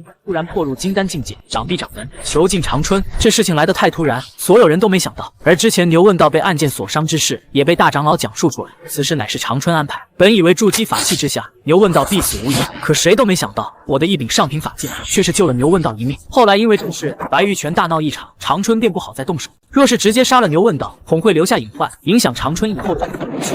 恰在此时，望月妖王寻上了长春，说有炼化古妖血脉之法，要活捉牛问道。长春也想提升血脉，以让天资变得更强，便答应下来。但是长春父子可不想担上勾结妖王的骂名。自从暗箭之事后，白玉泉给了牛问道一大堆护身宝，长春一时间难以下手。而宗门内确实有不少长老支持牛问道，不喜长春，最好的办法便是让牛问道身败名裂，让人觉得他妖性难去，这样就能随意拿捏了。于是才有后来的望月妖王进中阳城作乱，再散播传言，自然成了牛问道与望月妖王有勾结，顺便还能将水月洞天拉下水。一旦牛问道失去灵虚洞天庇护，长春便可直接配合望月妖王将其拿下，一起享用。可牛问道听了我的话，保命手段准备的太多了，直接就跑了。紧接着有清玄洞天在背后帮助，让他们计划再次失败。而现在大长老避世隐居，所有长老推选白玉泉为新掌门，并立下规矩，掌门不得收徒，下一任掌门得经过大部分长老同意才能继承。而大长老顾恒通则担任第1代元老，不插手宗门事务。听到这个消息的时候，我也有些懵。这样看来，最后是白玉泉和大长老得利了。不过这样一来，灵虚洞天也安稳了。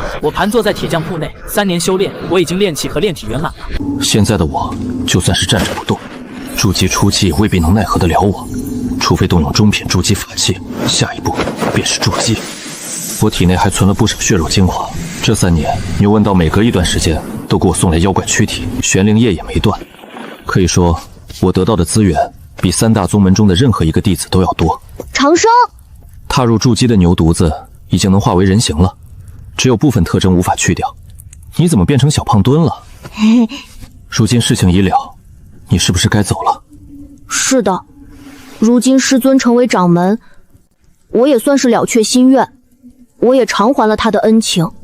那灵虚掌门的死与你有关吗？没错，清玄洞天给的毒药，我坚持要解决了掌门再走，他们只能同意。那大长老呢？你不恨他？谈不上什么恨，而且灵虚洞天确实需要一个金叶还丹坐镇，我师尊还差一些。那么多长老之中，唯有大长老最合适。掌门一死，他就是另一派的领头人。为此，我欠了清玄洞天一个人情，将来都要还的。你欠的已经不只是一个人情了，若无清玄洞天帮助，你还在逃命呢。长生，这是你要的长春的修行法。没想到你还记得。哈哈，我记性可好着呢。不过我有件事一直想不明白。什么事？我以前没有多想，经历这次被追杀之后，我时常想起你的话。自从与你相识，你就教我一个妖该怎么在人类宗门生存。可你是人类，怎么会想这些？这个啊，可能是我平日里想的比较多吧。还有最重要的一点，我与其余人和妖妖在一起都没有什么感觉，唯独在你身边感觉亲近，这是为什么啊？可能这就是我们人类常说的缘分吧。有缘的人总会有特别的感觉。是吗？没错，以后等你明白了缘分之后，就会理解。好吧，我现在明白了你之前说的那些道理。看看这回我能不能明白你说的缘分。哎，小牛犊子长大了，现在的牛问道真的成熟了，不像之前那么单纯，居然想了这么多。但有些事情我不能听你的，我不想像老祖宗一样越忍越气，窝囊一辈子。经历这次算计，我受够了。我牛问道要做那平天大圣，做大力牛魔王，不憋屈的牛魔王。啊？那只是我随口讲的故事，你可别当真啊。长生，我和师尊提过你救我的事情，等你回去之后，想做什么都可以。灵虚洞天没人能管你，清玄洞天也欢迎你。多谢。嘿嘿，客气啥？要不是你，我早在监狱被聂球师兄杀了。你现在也炼气9层了，这东西你拿着，记住以后就毁了吧。这是？嘿嘿，就当还你送我食指的情。等我成就大妖王，邪学大圣之威，回来助你开宗立派。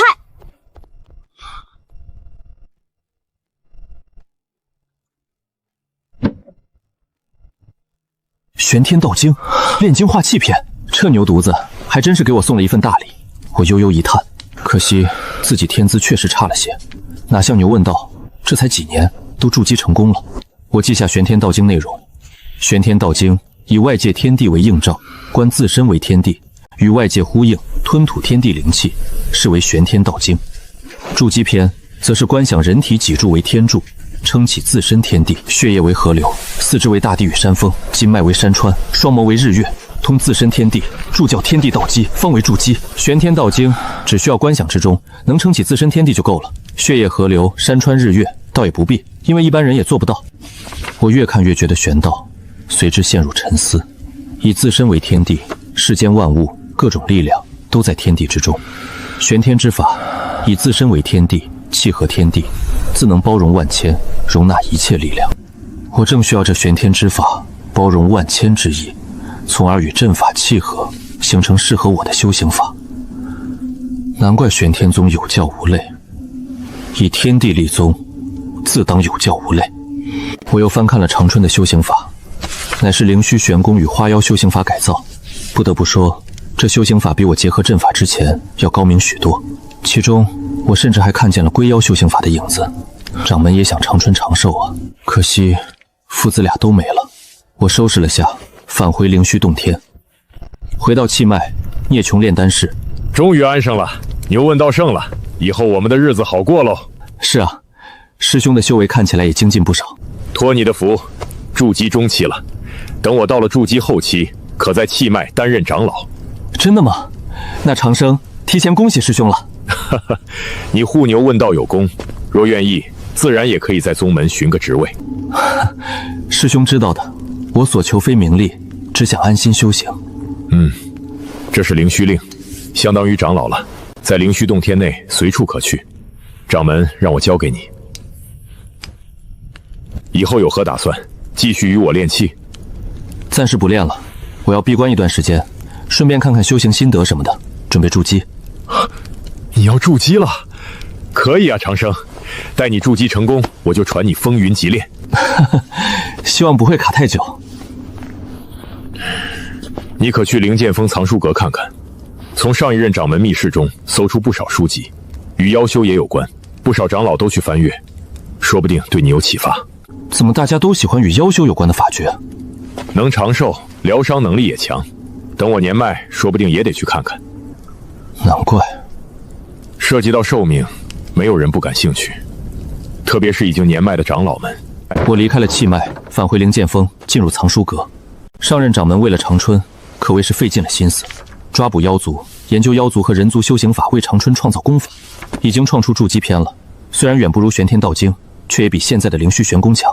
若是没有牛问道，长春或许真能登上掌门之位。我待在藏书阁，原本我的职位，如今已经换成了另一位天资差的弟子，专心研究着修行法，不得不说，玄天道经强大，包容性太强了，妖族修行法配合起来也没有任何不妥。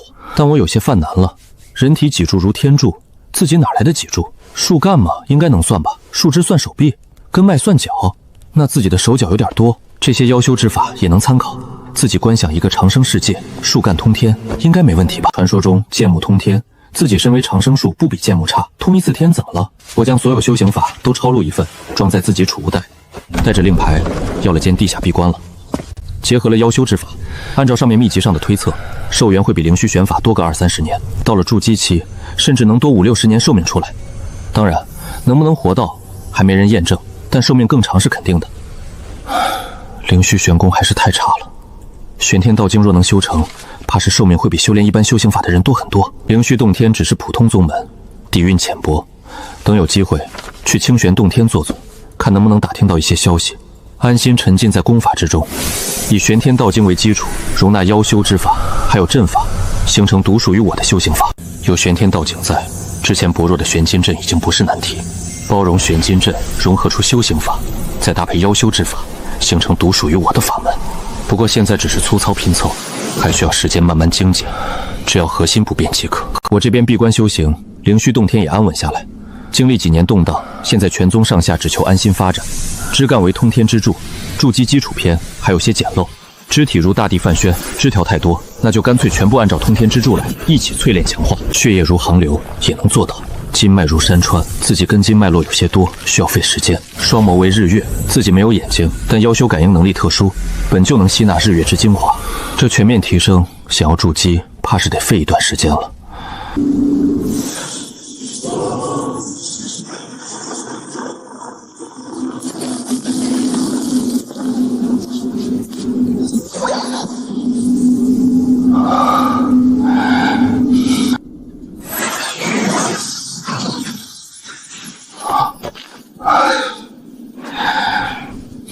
没事，慢慢来，自己不缺时间，总不能千万年后还被大佬揍得鼻青脸肿吧？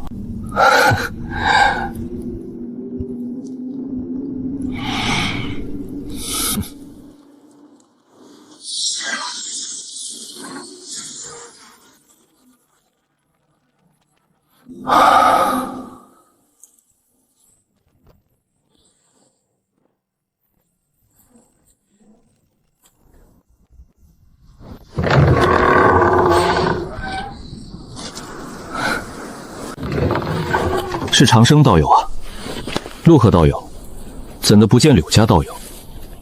哦，他们都去玄天宗了。如今这院子久无人居，我来打理一下。道友前来可是有事？哦，也没什么事，我在灵虚洞天待得烦闷，出来走走。本来想寻柳家道友租下这院子，没想到都不在了。他们有更好的未来，这院子放着也是放着，道友住下便是。有道友在，倒是省了我一些麻烦。这不好吧？没什么不好，他们还会不会回来都是问题，只要不卖掉这院子就行。来道啊，自不会卖掉，那多谢陆道友了。那我先告辞了，道友若有闲暇，可去清玄洞天坐坐。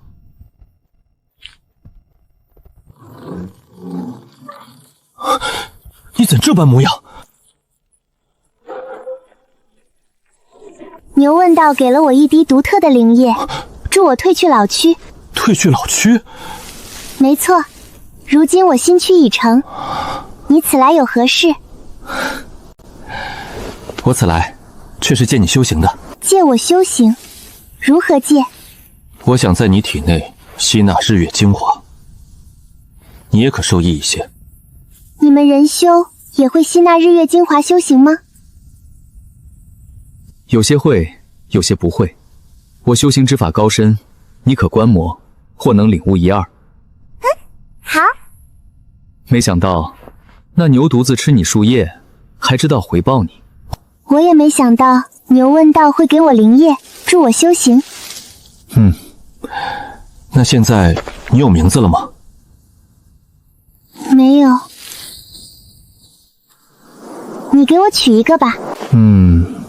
灵熏洞天都取名长久、长寿，像我长生之类的，寓意寿元久远。我倒是希望你能当一个无忧无虑的小树妖，不如就叫柳无忧吧。柳无忧，好，那我就叫柳无忧。我将闭关牵引日月精华之法，届时也会传授于你。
长生社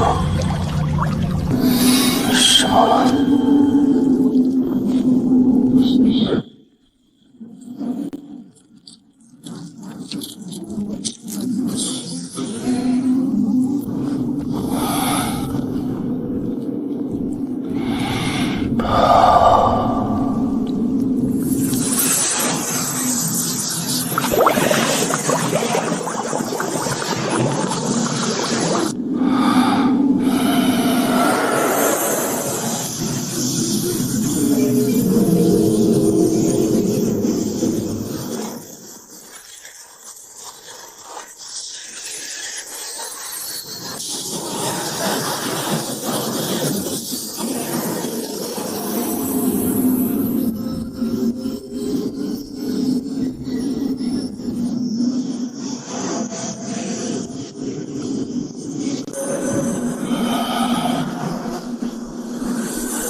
越看越像妖术。有玄天道经在，如今筑基之路定是一片坦途。但金叶还丹的修行法自己没有，灵虚洞天的可以参考一下，但其效果远远不如玄天道经。算了，金叶还丹还早。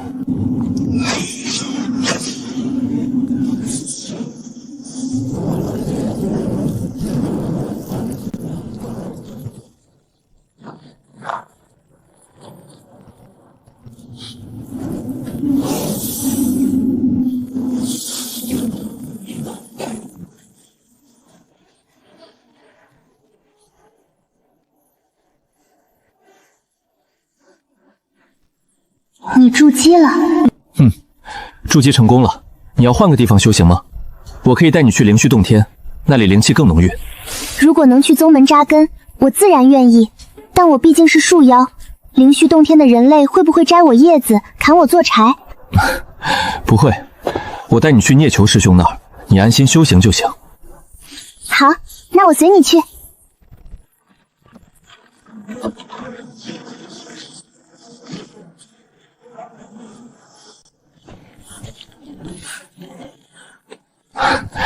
师兄，我回来了。长生，你筑基成功了，怎么用了这么久？我天资太差，耗费的久一些。相比起师兄，还是远远不如。还有牛问道，也是厉害，短短时间内便筑基成功，比不得牛问道。我之前听白玉泉掌门说过，牛问道好像是得了恩赐，有一尊牛族大能赐下一滴血，助其稳稳筑基。若是寻常古妖那么快突破的话，必然会根基不稳的。原来如此。你这是？啊，这是青柳院的柳树，成了精，放在外面不安全，我想带回来养着。养一棵树，你可真有意思。见过师兄。这妖语虽然听不懂，但这声音确实好听。不过这掌门之事在前，引以为戒，引以为戒啊！我又不是掌门，再者，我也不可能寻一棵树啊。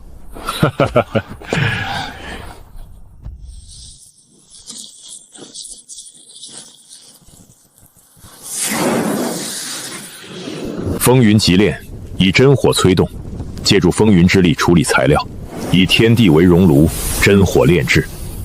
若是能寻到风云属性的材料，可发挥出风无相、云无常，炼制出变幻不定的法器。我听完风云极炼，便回屋修行去了。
你小子很有炼器天分。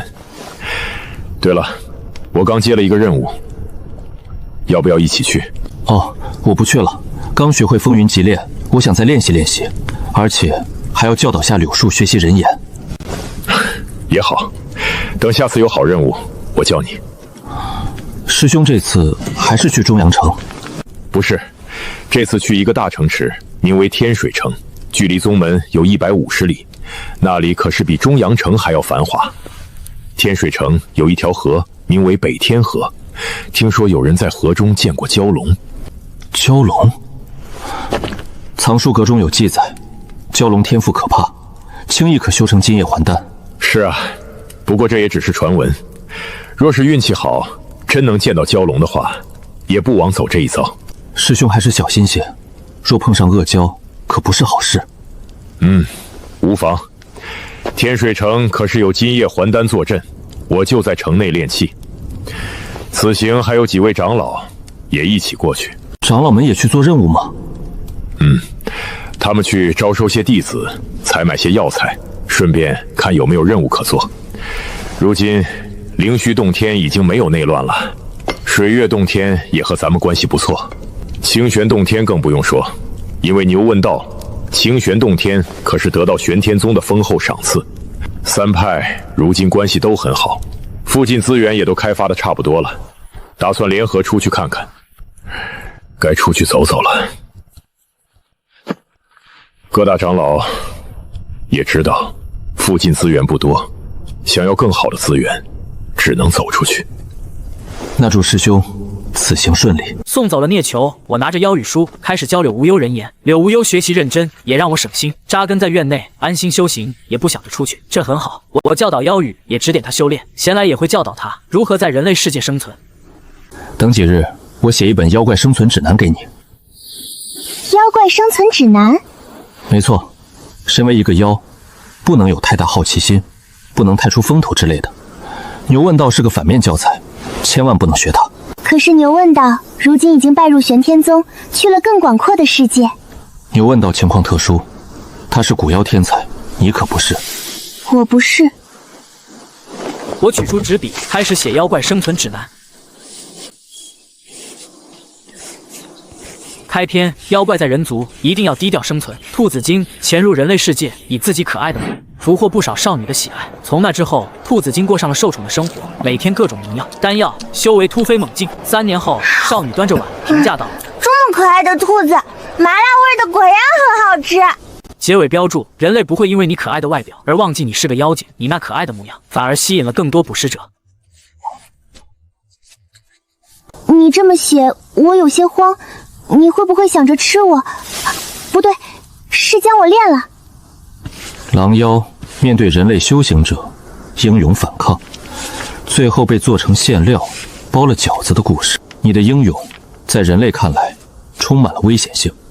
渗人的獠牙，锋利的利爪，只会让人类感到不安。我编造各种小故事，让柳无忧明白该如何在人类世界生存。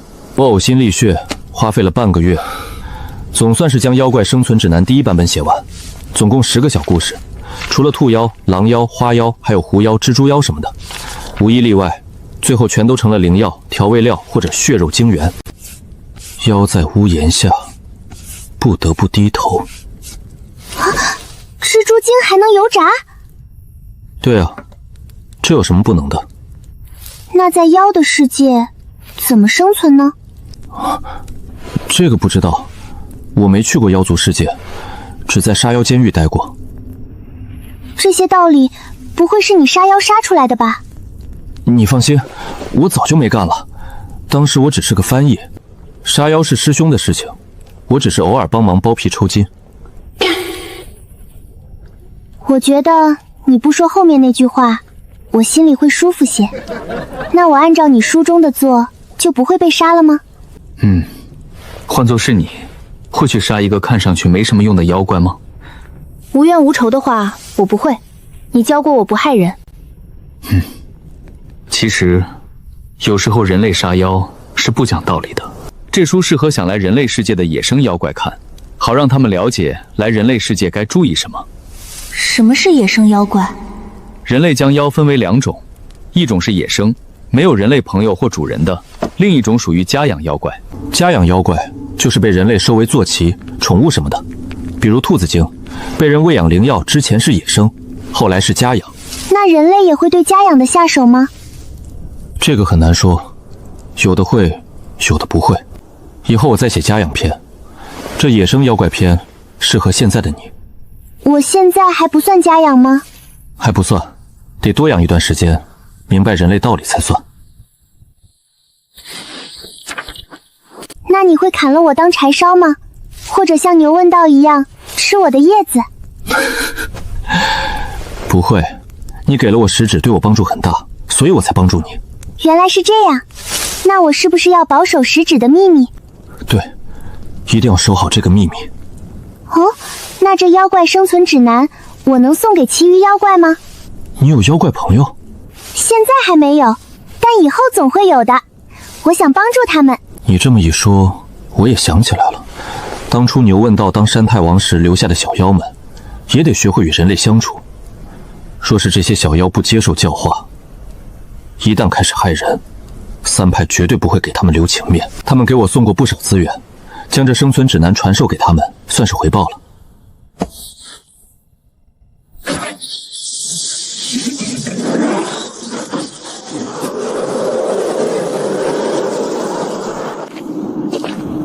来者止步！此乃黄袍大王山头，速速退去！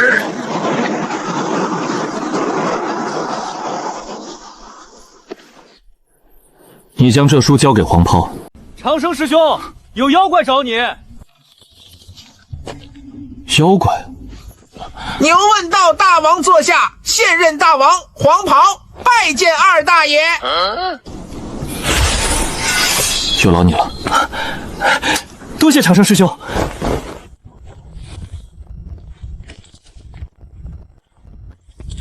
二大爷，您的书可真有用。我学着书上将自己裹得严实，人类看我的时候果然没有那种畏惧和防备的眼神了。有用就行。你这次来是为了书的事情。二大爷是小的疏忽，手下狼妖将书的内容念给狼群听了，请二大爷责罚。听了就听了，那书本来就是给你们的，又不是什么珍贵修行法，随意看便是。二大爷对于我们这群小妖真是胆碎精尽，苦了心脏。什么？你是不是想说殚精竭虑，煞费苦心？对，就是这个意思。二大爷真是博学慕才。那是博学多才。行了，除了书的事儿，还有什么事吗？有，大王当初走的时候告诉小的，以后要听从二大爷吩咐。小的们一直在山中修行，二大爷一直未曾吩咐，所以小的前来，不知二大爷可有上山为王、扩充领地的打算？没有，妖怪生存指南就是让你们收敛锋芒，安心修行。果然，只有小的才能领悟出二大爷的真谛，他们太差劲了。他们领悟了什么？那兔子精说什么只要他足够废物，人类就不需要他，险些差点放弃修行。幸好我及时悟出书中的真谛，训斥了他。好一个兔子精，这脑子跟牛问道完全是两个极端啊！你们安生修行，不要惹事端，但若是有人欺负你们的话，切记斩草除根。斩草除根？他们欺负我，我为什么要去斩草？你这脑子与兔子精也不相上下了。算了，你回去安排一下，明日来灵虚洞天寻我，我教你一些技艺道理。多谢二大爷，多谢二大爷。一定要将这黄袍好好改造一下。到了这里就卸下伪装吧。是二大爷。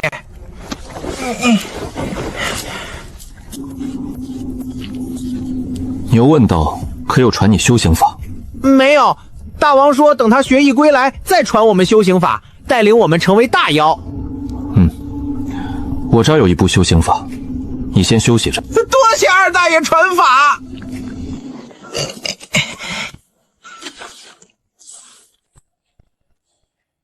第一天，先把殚精竭虑、斩草除根给我学会。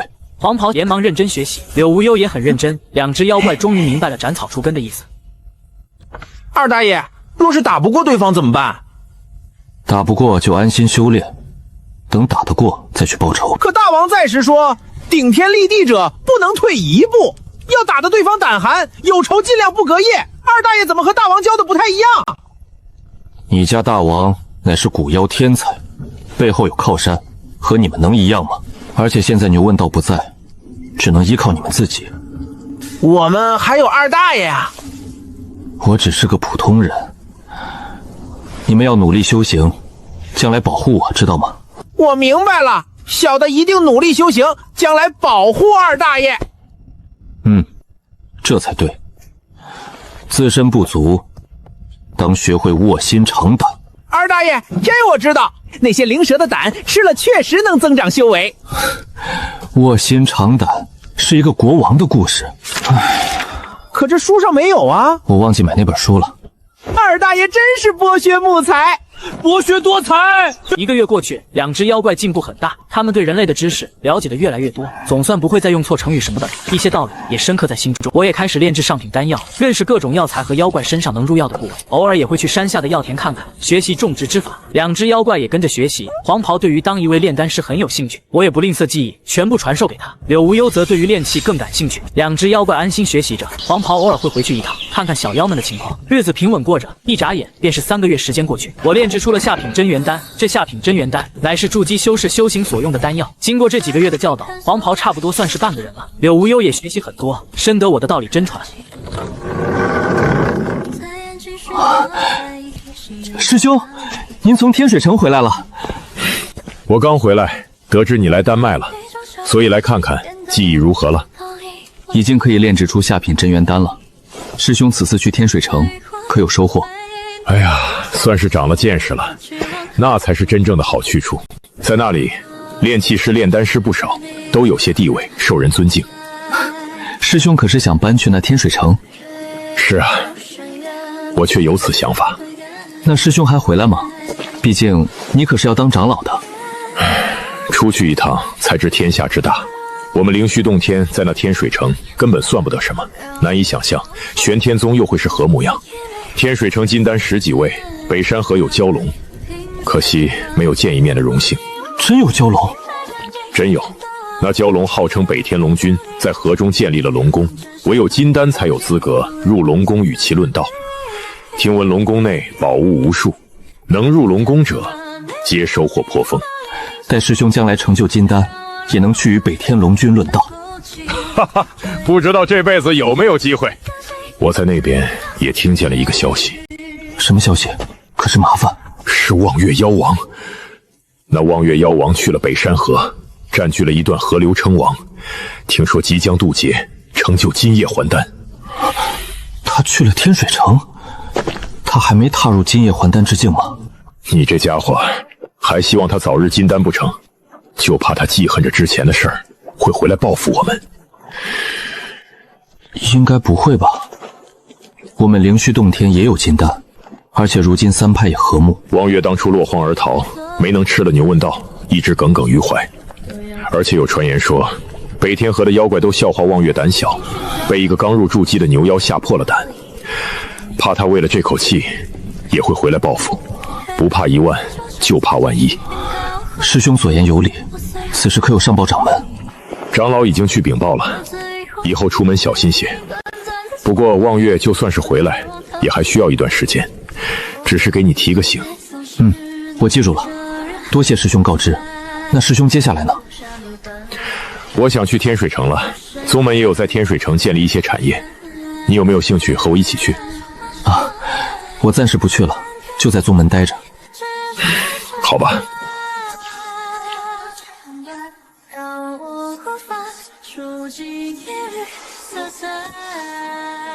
黄袍，该交的都交的差不多了，你也该回去了。是，二大爷。等你回去之后，也多多注意一下。若是发现望月妖王回来，一定要及时躲避。二大爷放心，若有消息，小的第一时间禀报二大爷。去吧。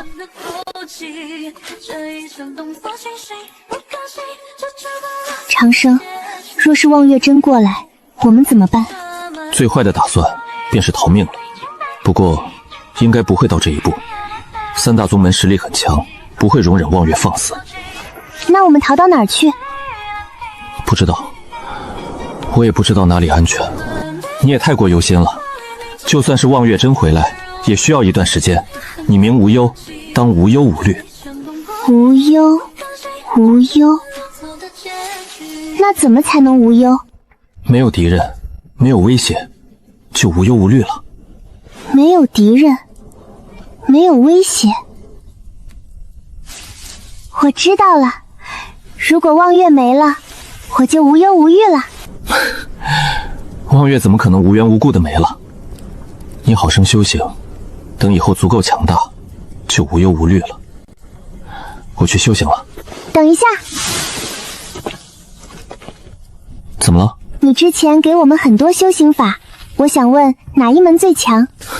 世间哪有最强法，只有最适合自己的法门。我的修行法就是参考其他修行之法改造出来的。我明白了，我也要创出最适合自己的法门。长生，我想闭关了，我要摸索出适合自己的法门。好，需要逃跑的时候，你要记得带上我。你放心，我不会丢下你。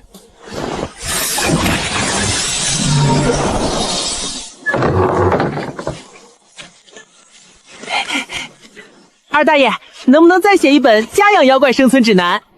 家养？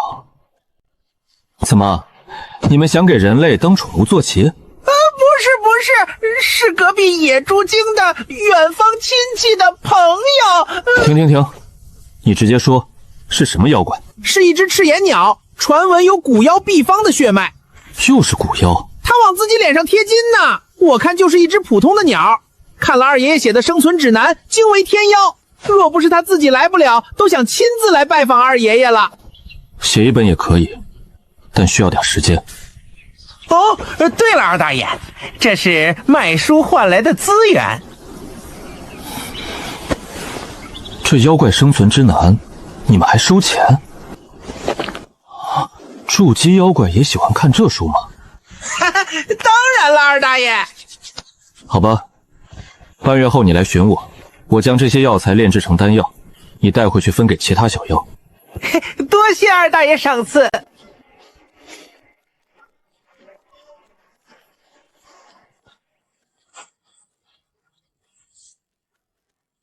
你没将我的身份传出去吧？没有，二大爷放心。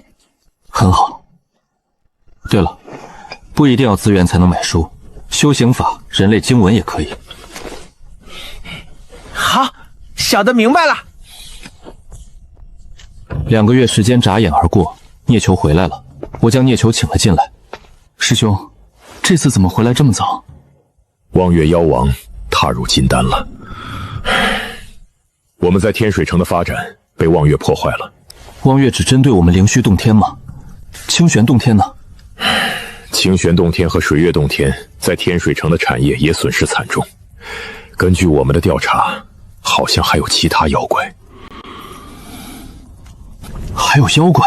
对，不只是望月，具体是什么妖还不清楚。清玄洞天正在探查。师兄，还是在宗门待着吧。没事，望月还不敢在天水城内胡来，那里还算安全。现在我不得不去天水城。为什么？因为我遇见了心爱的人，他还在天水城，我得回去。原来如此，恭喜师兄了。我的安全你暂时放心，我现在在天水城已经站稳了脚跟，他家老祖也是金丹真人。好，安全第一。师兄若有事，就去清玄洞天避难。清玄洞天背靠玄天宗，宗门内定有不少金丹。我明白，清玄洞天已经派出金丹，我们此次回来也是想请顾恒通元老前去坐镇。你也注意安全，等我到时宴请你喝喜酒。那我可期待着了。这是天水城独有的水晶堂，对于水属性的修行者帮助最大。多谢师兄，师兄万事小心。我走了。我送走了聂球，回到屋内，希望望月没有太多帮手，安心修行。到了傍晚，我察觉到阵法波动，是柳无忧醒了。我走到柳无忧跟前，柳无忧摇晃着肢体。闭关收获如何？有些收获，但我还没找出适合自己的法门。不急，慢慢来就是了。我知道了。聂球师兄回来了，这是他带回来的水晶糖，你尝尝。很奇特的糖果，你也吃？我吃过了，对我也没什么帮助，对你修行还有用，你留着吧。多谢你了。聂球师兄这次回来，有带回望月妖王的消息吗？望月妖王已踏入金丹，我们这边的金丹强者也去天水城跟他们斗法了。望月在那边有了帮手。那望月不回来，我们是不是就不用逃跑了？对，你先好生休息。好。二大爷，小的正要去见您。望月妖王入金丹了，你们多多注意，但凡有异样就来通知我。是。我先走了，7日后来灵虚洞天寻我拿丹药。多谢二大爷。我遁地回了丹脉，整理黄袍换来的修行法，炼气境的有33篇，筑基期有残缺的5篇，高僧讲经只有2张纸。我把这些修行法给了柳无忧，也算是给他参考了。约定之日到来，黄袍来拿丹药了，我将丹药给了他。长生，我想去妖的世界。为什么？这里不好吗？现在的你去妖的世界还很危险。我这几天一直在想牛问道的事情，我知道当初牛问道为什么没有急着走，而是先解决葛望仙再走了。为什么？因为他有忧虑，要先解决忧虑。解决忧虑？你说望月吗？可我们现在解决不了他呀。是啊，所以我要变得更强才行。长生，让我去吧。你也说等我们变强了才能保护你，我得去变强。行吧，各有各法，我不阻拦你。记得多听听黄袍他们的话，别惹上不该惹的麻烦。好，我记住了。黄袍，柳无忧去你山头，你可要照顾好他。二大爷放心，小的一定照顾好刘奶奶。你叫她柳无忧就行，叫什么奶奶？刘奶奶和二大爷同辈，就该叫奶奶。算了，由你吧。我会回来看你的。去吧，注意安全。长生，我会谨记。你为什么给我取名无忧的？刘奶奶，二大爷为什么给你取名无忧？因为有了忧虑，就解决忧虑，就能无忧。啥意思？意思就是谁让我感到忧虑，我就除掉谁。只有让我忧虑的东西全不在了，我才能真正的无忧。二大爷真是这个意思吗？你想想牛问道的事迹，他有了实力后，哪次放过长春？不过他还是不够狠，没有早些杀了长春。刘奶奶，你现在还真和大王有些像，难道是我领悟错了？从今天起，我要做不普通的妖怪，修最难的法，成为最强的妖。刘奶奶看起来比大王还霸气。你能不能帮我找修行法？还真是巧了，前2日二白说有一只猿猴手里有一部残缺的魔道经文，叫什么万灵归元诀。刘奶上太太觐见，何老奶奶。这位是刘奶奶，二大爷的师妹，以后加入我们了。以后见到刘奶奶就跟见到二大爷一样，不可逾越了礼数。见过刘奶奶。二白，那魔道经文送来了没有？送来了，送来了。刘奶奶，这就是万灵归元诀。能不能帮我找一安静之地？我要闭关。刘奶奶，去我洞府，我盖了木屋。好，谢谢。柳无忧点了点枝条，随着黄袍进了木屋。柳无忧思索着，如果自己能够修行这万灵归元诀，直接提炼修行者的血肉精元，那就能代替资源。而且自己身为树妖，本就有吸收血肉养料之法，这万灵归元诀正好可以与自己的吸收法门相辅佐。这天，我正在宗内花园散步，途中遇见一些弟子，都在谈论天水城斗法的事情。我走了过去，看向长玄。长玄师兄，你们可是在谈论天水城斗法？啊，原来是长生师弟。是啊，听说很激烈，轰动了整个天水城，中阳城都传开了。很激烈？那望月妖王这般厉害，3派联手都拿他不下。望月妖王倒还好，主要是有2位北天河的金丹妖王助阵，也不知那望月有何本事，竟是邀请了2位金丹妖王。那斗法结果如何？互有胜负。那2个金丹妖王，一个乃是蟒蛇妖王，一个是鲶鱼妖王，都有手段。那蟒蛇妖王传闻从北追和龙君手下习得呼风唤雨之法，手段非凡。那鲶鱼妖王滑不溜秋的防御极强，一般金丹伤他不得。如此听来，确实极胜。这望月妖王还真有本事，能拉拢2位金丹妖王。这般看来，顾恒通元老一时半会儿回不来了。我们得小心被偷袭。长生师弟多虑了，那望月可是最弱的一个，听说还受了伤，他还能从天水城跑过来不成？顾恒通元老可是一直盯着望月呢。那便好，我炉中尚有丹药，告辞。若不是牛问道，你算个什么东西？瞧那怂样！回到丹房，收拾完东西，遁地而去。来到青柳院，中阳城有不少人前往天水城做生意。三派在天水城斗法的事情早就传开了，3位妖王和三派打得更厉害，手下小妖都拉出来交战。三派弟子也纷纷赶往天水城参与战斗，事态越来越大了。黄袍也来过，将万灵归元诀还有新收集的修行法送来。我看了看储物袋，还有不少妖怪尸体。你们开始杀妖怪了？不是，这是赤眼鸟送来的。最近天水城不是大战吗？好多妖怪跑过去看热闹了。这些是他们捡来的。你们可是也去了？二大爷放心，我们没去。那就好。天水城最近打得激烈，你们低调些。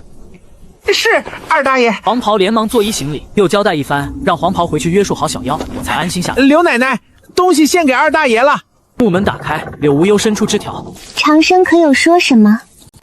二大爷让我们不要去天水城，怕我们出事。你没说漏嘴吧？没有，小的说是赤眼鸟送的尸体，我们没去。那就好。黄袍犹豫了下，道：刘奶奶，要不您别去了，这事儿太危险了。我有分寸，只是在边缘捡几具尸体而已。他们打扫战场没那么快，他们交战激烈，注意不到我。刘奶奶，不用劝了，这是我自己的选择，就算长生知道了也不会阻拦。刘奶奶，你执意要去，那能不能带上小的？你去做甚？小的也想多弄些尸体，快提升，等有实力了，给大王打下一片大大的领地。好，那你机灵点，可别拖我后腿。多谢刘奶奶，小的放屁之术可臭了。我开始研究万灵归元诀，强化自身消化血肉之法，沉浸在修行法中，再次体会到了玄天道经的神奇，哪怕是魔功也能容纳。几日后，步子经200来了。黄袍呢？回二大爷的话，黄袍大王最近一直在通知其他妖怪小心注意，让小的前来。哦，拿去吧。谢二大爷。我看了一眼院内柳无忧的老躯体，摇了摇头。时间流逝，眨眼间1个月时间过去，天水城战斗更加惨烈，不少弟子和小妖死亡。顾恒通和望月妖王战斗10余场，双重创。水月洞天和清玄洞天的金丹也没讨到好处，都受了伤。中阳城客栈内，再这么打下去，3大宗门讨不着什么便宜。谁说不是呢？那3大妖王可不是什么普通妖怪。最新消息，清玄洞天又出现一尊金丹。清玄洞天居然还有金丹！是啊，天水城都传开了，这清玄洞天真是深藏不露啊。不过那金丹本意是平息此事，可3大妖王不同意。不同意？那3位妖王疯了不成？他们3个如何敌得过4个金丹？这就不知道了。反正说和失败，又站了起来。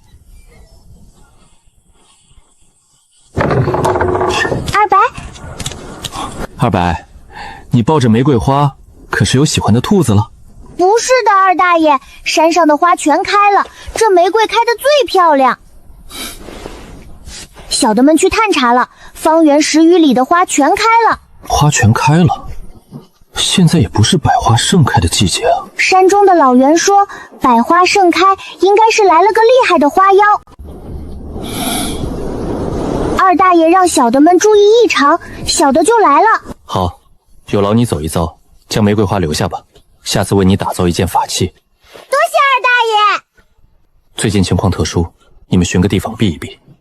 小的记住了。二白蹦蹦跳跳离开，出了门就遁地而走。而在另一边，天水城战场激烈，望月妖王带领无数小妖与3大宗门交战。战场边缘，一株柳树，一只黄皮子，迅速拖走2具妖怪尸体，消失无踪。过了一会儿，他们出现在战场另一边，继续偷取尸体，1具具尸体被他们运走了。刘奶奶，已经有2具筑基尸体了，走吗？不走再弄些，这战斗不知哪天就结束了。对了，那些妖怪信得过吗？刘奶奶放心，二大爷的名声在附近妖怪圈子里很有用，他们还不敢动我们东西。二大爷只是写了2本书，怎么还出名了？嘿，这2本书可不是一般妖怪能写出来的。那筑基妖怪看了那本荣作，你真多呀都没早吧？都说二大爷一定是潜伏在人类世界的老妖怪。那就好，快继续。我要筑基，还需要很多很多尸体。刘奶奶放心，小的一定多偷几具尸体出来。黄皮子甩了甩汗水，继续偷尸。夜幕下，3大宗门如常，弟子们休息的休息，修炼的修炼。一朵朵花朵在夜幕下悄然盛开，地底无数根须蔓延，构造成一个诡异沙阵。后半夜来临，一声声惊天巨响响彻，一朵巨大的玫瑰撕裂了黑夜，妖气滔天，花瓣漫天。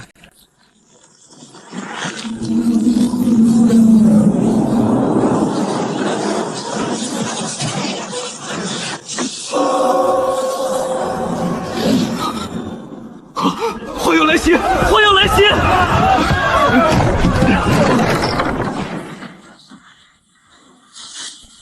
灵虚洞天，还我儿命来！灵虚、水月、清玄，你们都将为我而付出代价！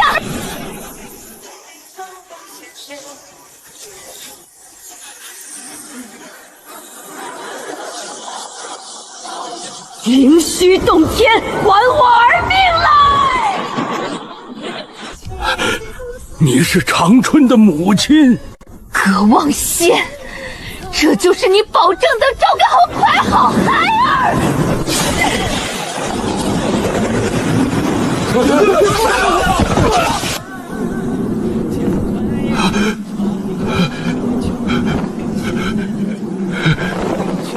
你是血莲魔教妖物。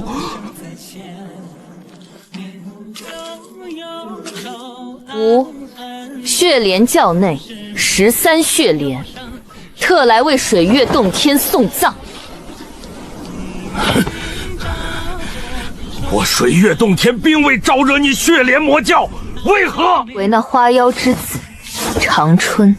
当年是长春不对，我水月洞天是被他所欺骗，是长春陷害牛问道不成？你要寻麻烦，也该去寻牛问道。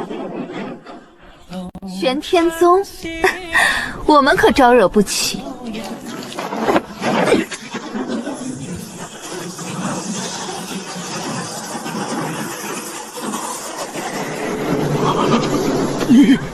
不要指望清玄洞天了，我既知玄天宗，岂会没有法子拦住他们？13血莲冷笑，清玄洞天这边同样有花海，但下一刻大阵启动，有2位金丹强者踏出密室。修炼中的我也被惊醒了。2白来了，吓得身子颤抖。二大爷真出事了！花妖？是的，花妖，很恐怖的花妖，3大派都变成花海沙阵了。这3大宗门很可能完了。真的吗，二大爷？二大爷，小的们现在该怎么办？立刻走，哪里安全去哪里。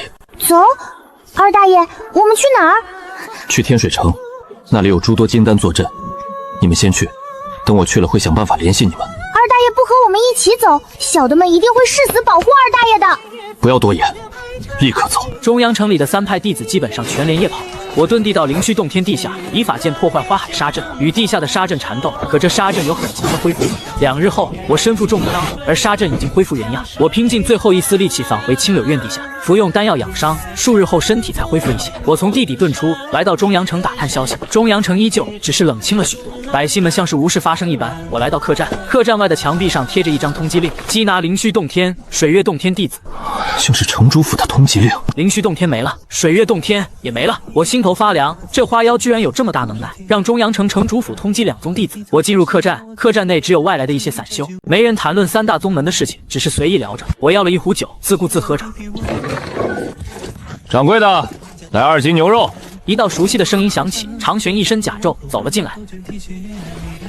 原来是长玄大人，快快请坐，牛肉马上送来。陆玄，这是不是灵虚洞府的长玄吗？长玄大口的吃着牛肉，喝着酒。长玄3两下吃完，连钱也没给，站起身来便走。我跟着出了客栈。长玄走出客栈，摇了摇头，酒劲还挺大。他面带笑容，昂头挺胸向前走去，殊不知已经走进了我的幻阵。虚空泛起涟漪，长玄只觉一阵头晕。我伸出一只手，将他拖入地底深处。长玄意识逐渐迷糊，再一睁眼，一个机灵，惊恐地道：“长明师兄，你还活着？”我平静地看着他，运气好，还活着。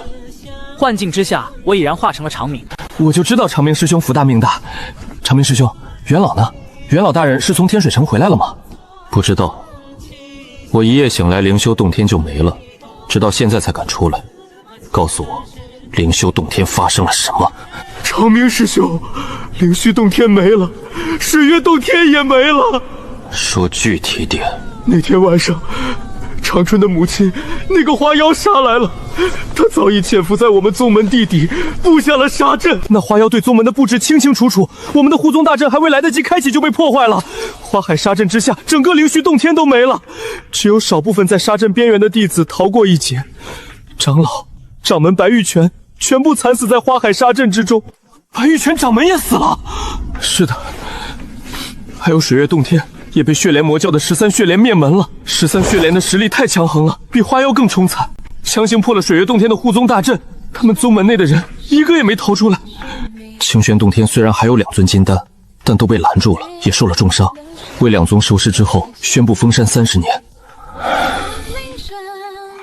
顾恒通元老和水月洞天的金丹还在天水城内，被血莲魔教压迫的无法回来。血莲魔教？对，就是血莲魔教，那是魔道宗门，传闻其门内有超越金丹的存在。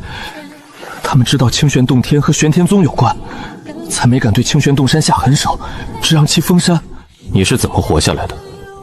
长玄沉默片刻，眼中寒光乍现。我现在就告诉你我怎么活下来的，你这个灵虚余孽！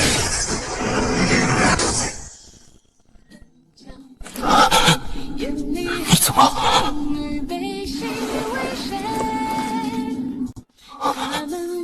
他怎会有如此实力？此时，一股恐怖的压迫感席卷而出，像是一尊古老的凶兽复苏，压迫的长玄身子都佝偻下来。长玄还未来得及反应，一柄法剑贯穿了他的右腿，凄厉的惨叫声在地底响彻。长玄还想挣扎，恐怖的道元入体，镇压他的修为。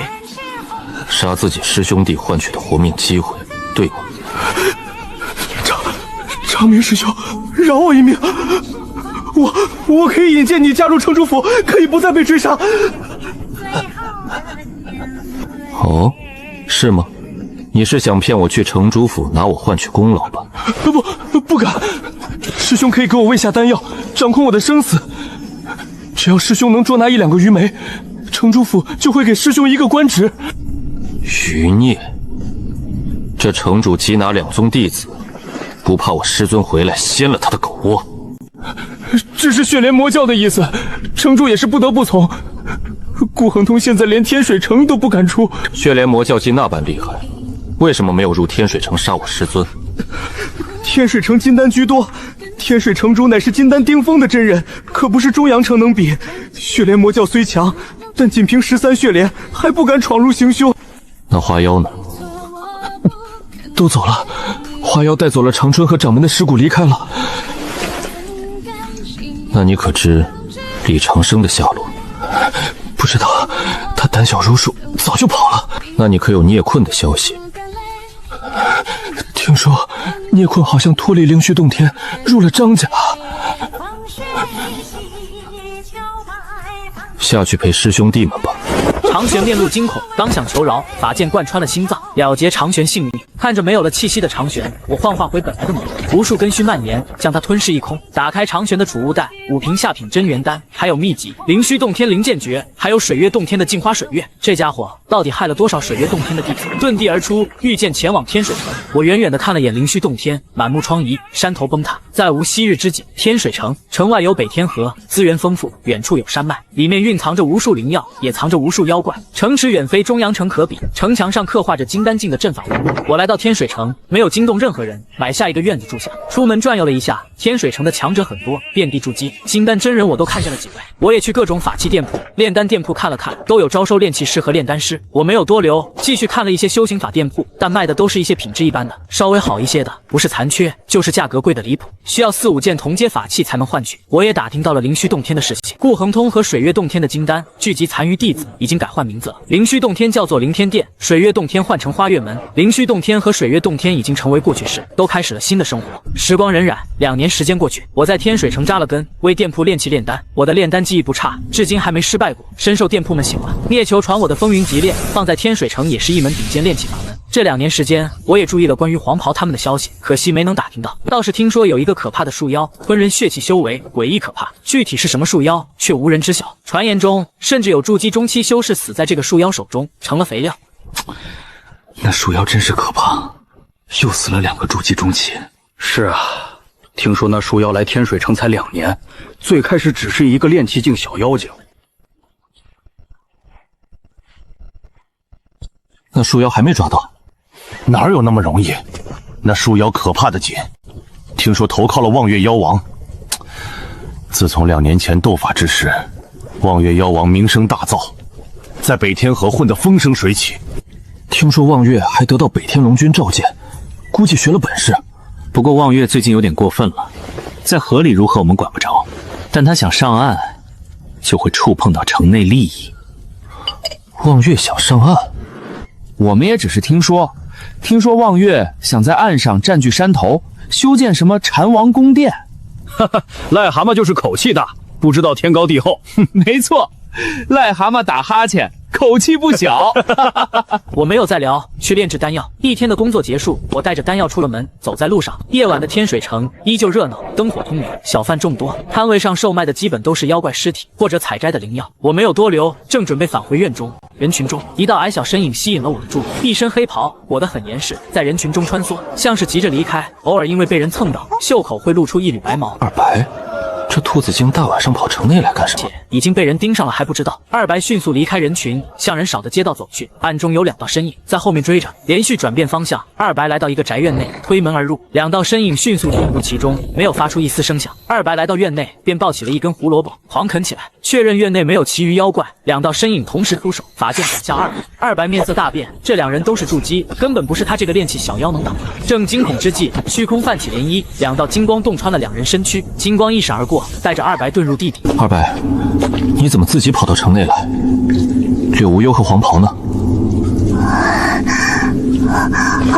二大爷，见到您真是太好了！黄袍大王和刘奶奶可想你了。我一直在天水城，只是不知道如何寻你们。无忧和黄袍都还好吧？都很好，刘奶奶更是潜伏到了望月身边，成为望月手下。现在我们都很好，只是刘奶奶很不好。柳无忧怎么了？刘奶奶修炼出了岔刺，受了伤，吸了好多妖怪才恢复一些。吸了好多妖怪？难道柳无忧就是刘全他们口中的树妖？二大爷，刘全是谁啊？没事，你说你们现在在望月妖王的手下？是啊，当初交战时他的手下死伤太多，后来他招募妖兵，我们试了一下，还真成了。刘奶奶十分厉害，凭借那万灵归元诀提升很快，只是他修炼什么世界法时，烙印符文出了问题。二白的烙装刚位，大王让我来买疗伤药。他现在在哪儿？刘奶奶带我们占了山头，整座山都是我们的，比之前的地盘还大。带我过去看看。太好了，那刘奶奶肯定没事了。带上二白，遁地前往山头。天水城10里外，山脉连绵，北天河贯穿了山脉，流入大海之中。一座小山，确实比之前的山头大一些。山下有小兵巡逻，山上草木精怪排列成阵，倒也有模有样。我随着二白进入山上，山上有2间木屋，黄袍在门口来回踱步，心情烦闷。见二白回来，黄袍连忙迎了上来。啊，二白，你可算回来了！这位是……黄袍一震，激动拜道：“二大爷，小的还以为再也见不着您了。”是啊，木屋房门被打开，一根枝条踏了出来。长生。柳无忧的声音响起，充满了惊喜。我走向木屋，枝条摩挲着我的面颊。二白说你受伤了，怎么回事？我本想烙印五行阵的，失败了。当初你为我烙印时的步骤我都记得，可这次却失败了。我帮你看看吧。我运转灵力，探查柳无忧身躯。柳无忧的伤势不算糟糕，休养一段时间便好。不过，我却发现柳无忧的躯干已经变得十分强横。这2年时间，柳无忧到底修了什么法？想成功烙印这阵法，必须要对自身十分了解。你对自身了解还不够，所以才会失败。原来是这样。你怎么会想到烙印五行阵？因为世界以五行根基，而我以自身为世界，就要烙印五行阵。长生，我已经找到了我的法，将来我一定会真正的无忧。恭喜你了。这2年你都是怎么提升的？我以化灵法吞了不少妖怪和人修，但都是那些人修先招惹我的，不能怪我。有人想害你，有能力就杀，没能力就躲。那你们怎么想着加入望月妖王麾下了？当时我们出来天水城无处可去，本来想安心修行，可刚开始还好，后来附近的妖怪和人修越来越容不下我们，一心想围剿我们，就被我们杀了。后来我们占下了这个山头，可这样依旧不安全，没有妖王在背后撑腰，其余妖怪会不断找我们麻烦，我们只能去拜妖王。望月妖王正好在征兵，我们就加入他的麾下了。我们这叫先潜伏在敌人身边，等有实力了再吞掉望月妖王。既然没有危险，那就安心在这儿待着。我也打听到关于花妖和红莲魔教的事情了，为此望月妖王还被北天龙君叫过去责罚了一顿。为何？北天龙君不愿和那红莲魔教打交道。龙君手下有10大妖王，之前出现的蟒蛇妖王和鲶鱼妖王只是排在末尾，望月妖王现在根本排不进去。等以后我实力强大了，一定要吞了望月妖王。我回到天水城，前往炼器店铺，一旁的交谈声引起了我的注意。我的张姑爷，可不是我们不让您来炼器，您是张家姑爷，您来我们小店炼器，这不是打张家脸吗？小的怕您张家人来拆了我们这小店啊！小兄弟，你通融，只要你们不说出去，没人知道我来。师兄。魁梧身影一怔，回头看去，面色一变。长生叫完之后，聂球转身便想离开，我连忙拦住他。师兄，见我何故躲藏？我哪还有脸面见师弟你啊？师兄这是遇见什么难处了？今日这法器任务我不做了，陪师兄喝酒。哎，好嘞，你可一定要陪好张姑爷。师兄，去我那儿喝一杯。师兄该不会嫌弃师弟吧？走吧。聂球犹豫了一下，随我离去。2人在院内喝酒，聂球一脸愁眉苦脸。师兄，这是遇上什么难事了？是我无能，本以为凭借一身技艺能够养家糊口，结果入不敷出。怎会如此？在那张家怎会入不敷出？我岳父半年前陨落了。陨落？这天水城还有人敢杀张家的人？非是天水城，是在衡阳城遇见了血莲魔教的人，遭其毒手。我岳父死后不到半年，家业便被那叔伯收了回去，只给我们留下城外2块废弃的药田。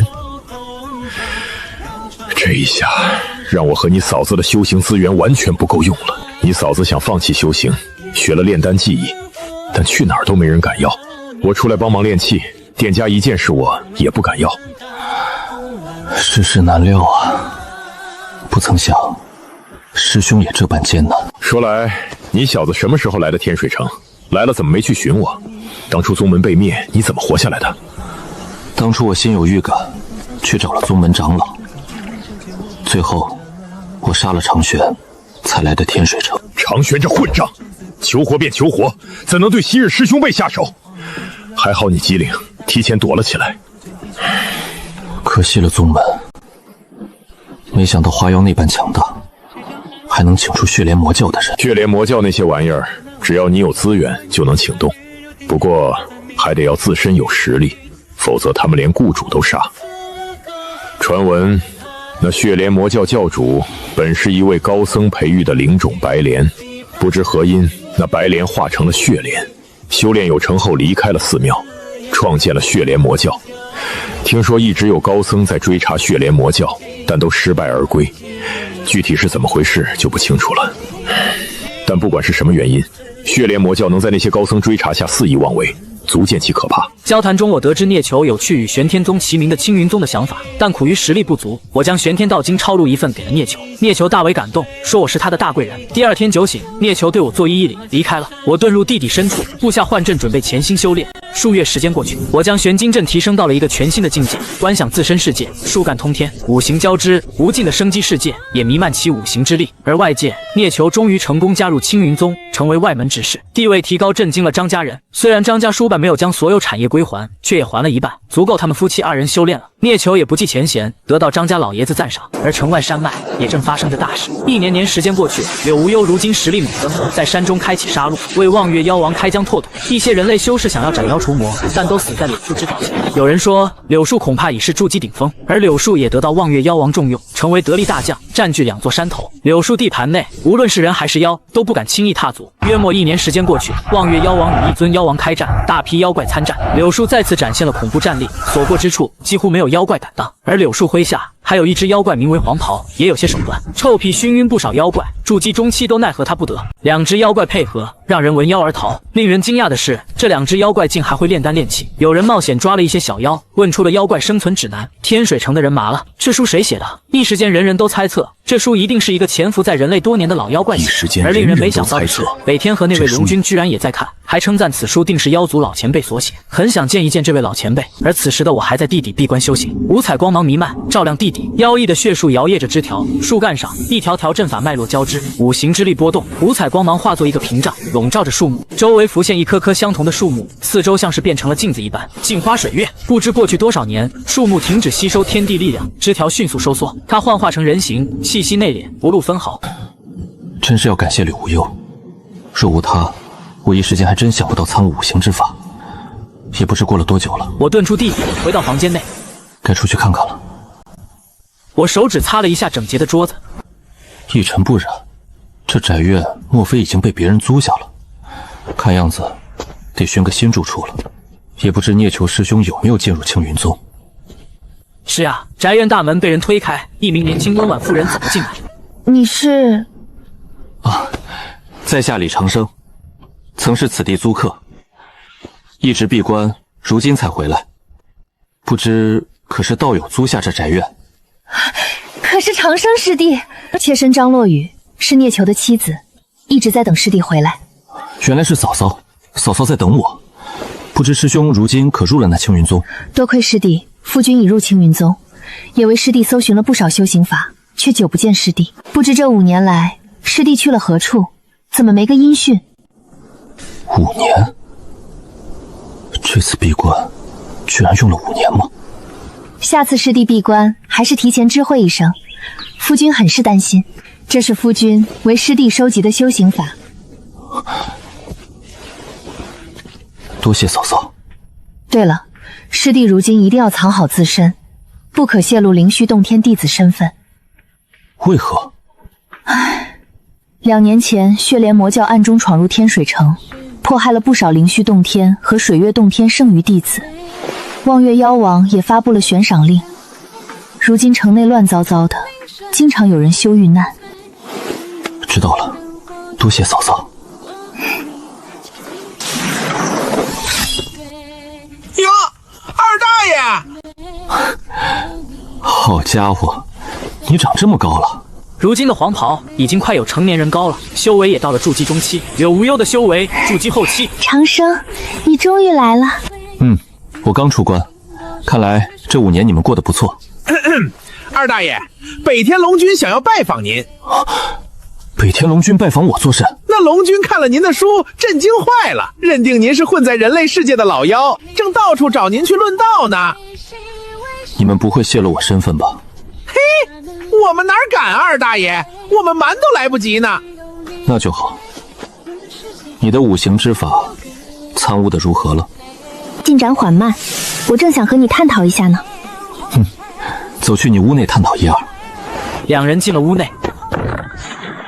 从柳无忧他们山头离开后，我来到青云宗内当差，因为天水城内血莲魔教肆虐，我便托聂球帮我寻了一个养龙鱼的闲差事，不耽误修炼。我这边闭关，天水城那边却站了起来。恒沙寺有僧人走出，与无尘道人联手对战血莲魔教。天水城的修士也参与了对血莲魔教的绞杀。面对战争，柳无忧可是兴奋极了，连忙带领山上小妖去战场捡尸体。柳无忧有了五行感悟，实力提升极快，加上他那令人惊奇的悟性，路子越走越野，整棵树也越来越邪门。我继续闭关，不到金丹绝不出关。时间如水，2年时间过去。这一日，5棵小树苗摇曳，释放出五行地气，交织成一株阴阳树苗。阴阳树苗居于5棵树苗中心，汲取五行之力，同样弥漫出帝皇之气。而在阴阳树苗形成的刹那，我也感觉到了金丹境界。我连忙遁走，远离北天河，远离天水城，准备渡劫。轰隆！天穹之上，劫云翻涌，雷霆之力在劫云之中穿梭，煌煌天威笼罩方圆千米。轰隆隆，10余道雷霆落下，每一道雷霆都有胳膊粗，恐怖的力量浩浩荡荡。我连忙运起5地道黄阵，防御自身。轰咔！第1道雷霆就逼出了自己的5地术。按照我的推测，应该是在第3道雷劫的时候才会这般厉害才对。可雷劫给了我一个惊喜。轰隆隆，天穹之上，第2道雷劫落下来，威力强横了数成。雷霆再度落下，虽然看似没什么变化，但每一道雷霆蕴藏的力量却是增强了很多。我催动5地道黄阵，施展5地道黄神通，刺目的五行光芒亮起，直接摄取了一部分雷霆之力，任由雷霆在体内游走破坏，像是要将我毁灭一般。而下一刻，那无尽的生机流转，滋润全身，淹没雷霆。这雷霆之力在被五行之力分解。不等我高兴，第3道雷劫来了。轰隆隆，第3道雷劫落下，我五行阴阳术齐出，五行道黄阵催到极致，一道道雷霆落在我身上，将我整棵树淹没在雷霆之中。道元催到极限，阵法纹路弥漫，化作5柄杀剑，绞杀雷霆之力。雷霆崩碎了杀剑，阴阳之气激荡，与雷霆之力互相崩灭。阴阳2气，五行为基础，抵挡着雷霆之力，双方力量一时僵持下来。雷霆破不了五行阴阳地气，我也灭不了雷霆之力。我一边抵挡雷霆，一边体悟着毁灭与造化。5地道黄术、阴阳地黄术此刻同时绽放火焰，五行真火、阴阳火焰配合雷霆之力，锻造圆球。在真火和雷霆的淬炼下，圆球急速旋转，忽大忽小。我的道元精液也越来越纯净凝练，无尽生机充斥全身。这雷霆已耗去大半，再无灭杀我的可能。我索性运转五行道黄阵，将雷霆全部纳入体内。雷霆炼体，长生树顿时布满雷霆，淬炼整棵树。无尽生机之下，迅速自愈伤势，一切稳定。天上劫云消散，天威也随之散去。我的体内变化速度也在加快，雷霆之力渐渐耗尽。一颗鹌鹑蛋般的金色丹丸，上有五行阵法，6棵树苗在其内，若隐若现。我的本体也在这一刻暴涨，有了3丈之高，枝叶茂密。之前在雷霆之下损毁的树叶也生长出来，每一根枝条，每一片树叶都比之前坚固了数倍。说来，不知道柳无忧过得如何了。我思索着，想到这里，遁地而去，前往柳无忧山头。黑夜下，密林之中，一只小妖潜伏其中，等待一声令下。蓦然，一声鸣叫响彻，像是某种信号。一只赤眼鸟飞过，火焰照亮夜空。黑夜之中，密林妖纷起，滚滚妖气惊天动地。杀！一个不留！一道清冷声音响彻，五色光华照亮夜空，10余根柳树枝条，欲使五行之力吞没黑夜中的妖怪。刹那间，地底有妖怪冲出，绝杀潜伏在密林中的小妖。柳树精，你欺妖太甚，笑月大王不会放过你的！哼，你见不到笑月了。我和你拼了！你竟能化掉我的道元，还能化了你！无数枝条交织，将狼妖包裹在内，凄厉的惨叫声响起，一根根枝条没入狼妖体内，吞噬着精血和修为。嗤嗤，破空声响起，一只狼爪瞬息而至，斩向柳树。柳无忧枝条摇曳，想要躲避已经来不及。虚空之中，金光瞬息而至，柳无忧心神恍惚，四周空间变换，已经来到一个五行空间。一道熟悉身影挡在身前，一条条五色丝线缠绕住一只巨大的银狼。长生，你金丹了！我一抬手，五色丝线化作利刃，将银狼斩成2段。你怎么惹上这金丹狼王了？唉，没办法，这只狼踏入金丹了，想自立为王，望月命我来除掉它。刚才那一下要是打你身上，不死也得惨。唉，我已筑基顶峰，望月担心我成就金丹，想让我和这笑月雄王两败俱伤。不过你可别小瞧我，我有五行泄力之法，金丹初期一击可杀不了我。看来你进步很大，我在你的山头等你。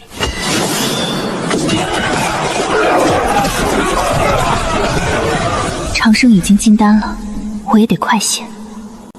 黄袍，这里交给你了。是，刘奶奶。我这些时日与太玄一脉的道人论道，得传一部高深的五行法诀。有了这些感悟，相信你很快就能金叶还丹。谢谢你，长生，这是我为你留的能量精粹和部分功力，我每次都会给你留一份，已经有这么多了，应该对你有帮助。你哪来这么多能量精华？这得顶我苦修好几年了。每次战争，我都会带领黄袍他们去偷尸体，只有这样，我才能获得足够的资源。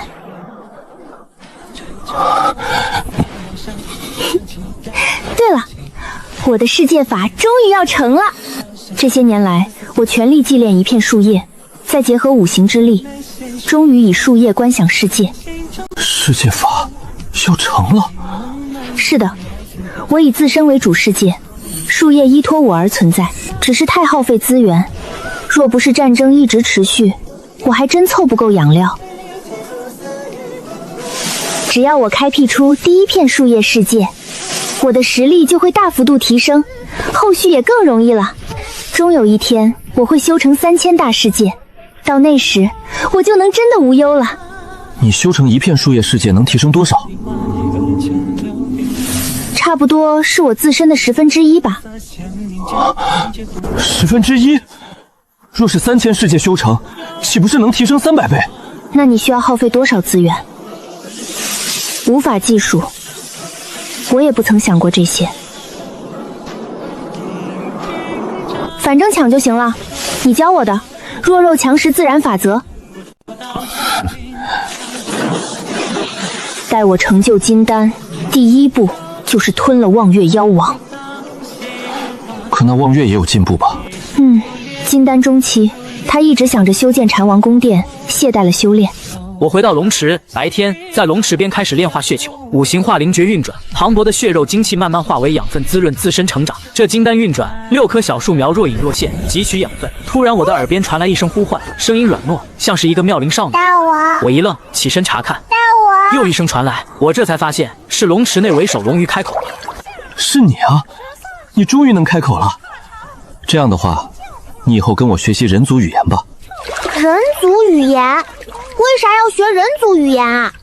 因为你以后要和人族打交道啊。你还没有名字吧？请大王赐名。还知道叫我大王，平日里的熏陶果然没白费。你声音软糯，软玉生香，就叫玉儿吧。至于你的姓，以后等龙君赐予。龙君？是北天河龙君吗？不错，这龙池乃是北天龙君托付青云宗所立。师兄，那条血脉特殊的龙鱼已入修行道。好，我稍后便至。你先休息片刻，待会儿青云宗有人来，可能会传你修行法。是，大王。师兄，师弟，这是鱼龙诀，乃是龙鱼修行之法。另外2本是妖怪生存指南。我面露尴尬，心道：这不是我写的书吗？聂球俯身过来，神秘兮兮地说：“这里面学问大着呢，一定要让龙鱼仔细研读，吃透。有劳师弟了。”我明白。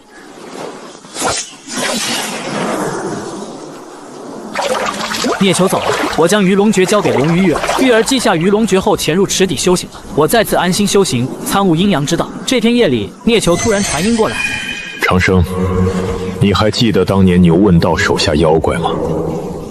记得。怎么了？他们找到你宅院了。我抓到个兔子精，说是叫二白，是杀还是留？放了吧，放了吧。好。聂球应了一声，不再传音。这二白去找我干啥？我略一沉思，遁地而去。来到山头木屋内，柳无忧正在屋内修行，黄袍在屋外来回踱步，很是焦急。我遁地而出道：“为何让二白入城寻我？发生了何事？”二大爷，您总算来了，刘奶奶寻您。木屋打开，我走了进去，却见柳无忧周身绽放五彩光芒，阴阳二气流转。长生，我今夜还丹了。我发现五行阴阳能让我的树叶世界更加稳定。吓死我了，我还以为什么大事。你让二白去也太冒险了，他又被抓了。又被抓了？他现在在哪儿？没事，幸好抓他的是聂球师兄，我已经让师兄把他放了。哦，那还好，主要是寻不到你，我有些着急。我想你帮我。帮你什么？吞了望月。只要吞了望月，我就能成为妖王，统领一方。这么突然吗？不能再等了。望月得到了一部佛经修行法，若是等他参悟了佛经内容，肯定会变得更强。那你打算何时动手？明天夜里，望月会在菩提石上吸纳月之精华，参悟佛经。我负责带兵防守。菩提石？对，传闻当初讲经的高僧在一块石头上盘坐49日，留下了佛韵，可帮人和妖领悟佛法。不过这菩提石只对佛经修行有用，其余妖王都没什么兴趣，就被望月占下了。那我明天在那附近寻一处藏着。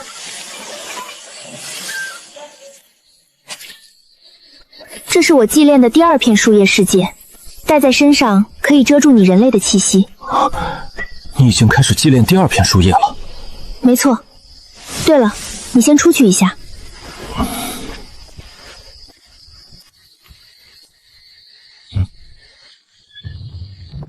我疑惑地看了他一眼，出了木屋。木屋关上，里面有五彩光芒亮起。下一刻，木屋房门打开，不见柳树，只有一名满头墨绿长发、碧绿长裙，肩上有金银丝带的少女赤足而立。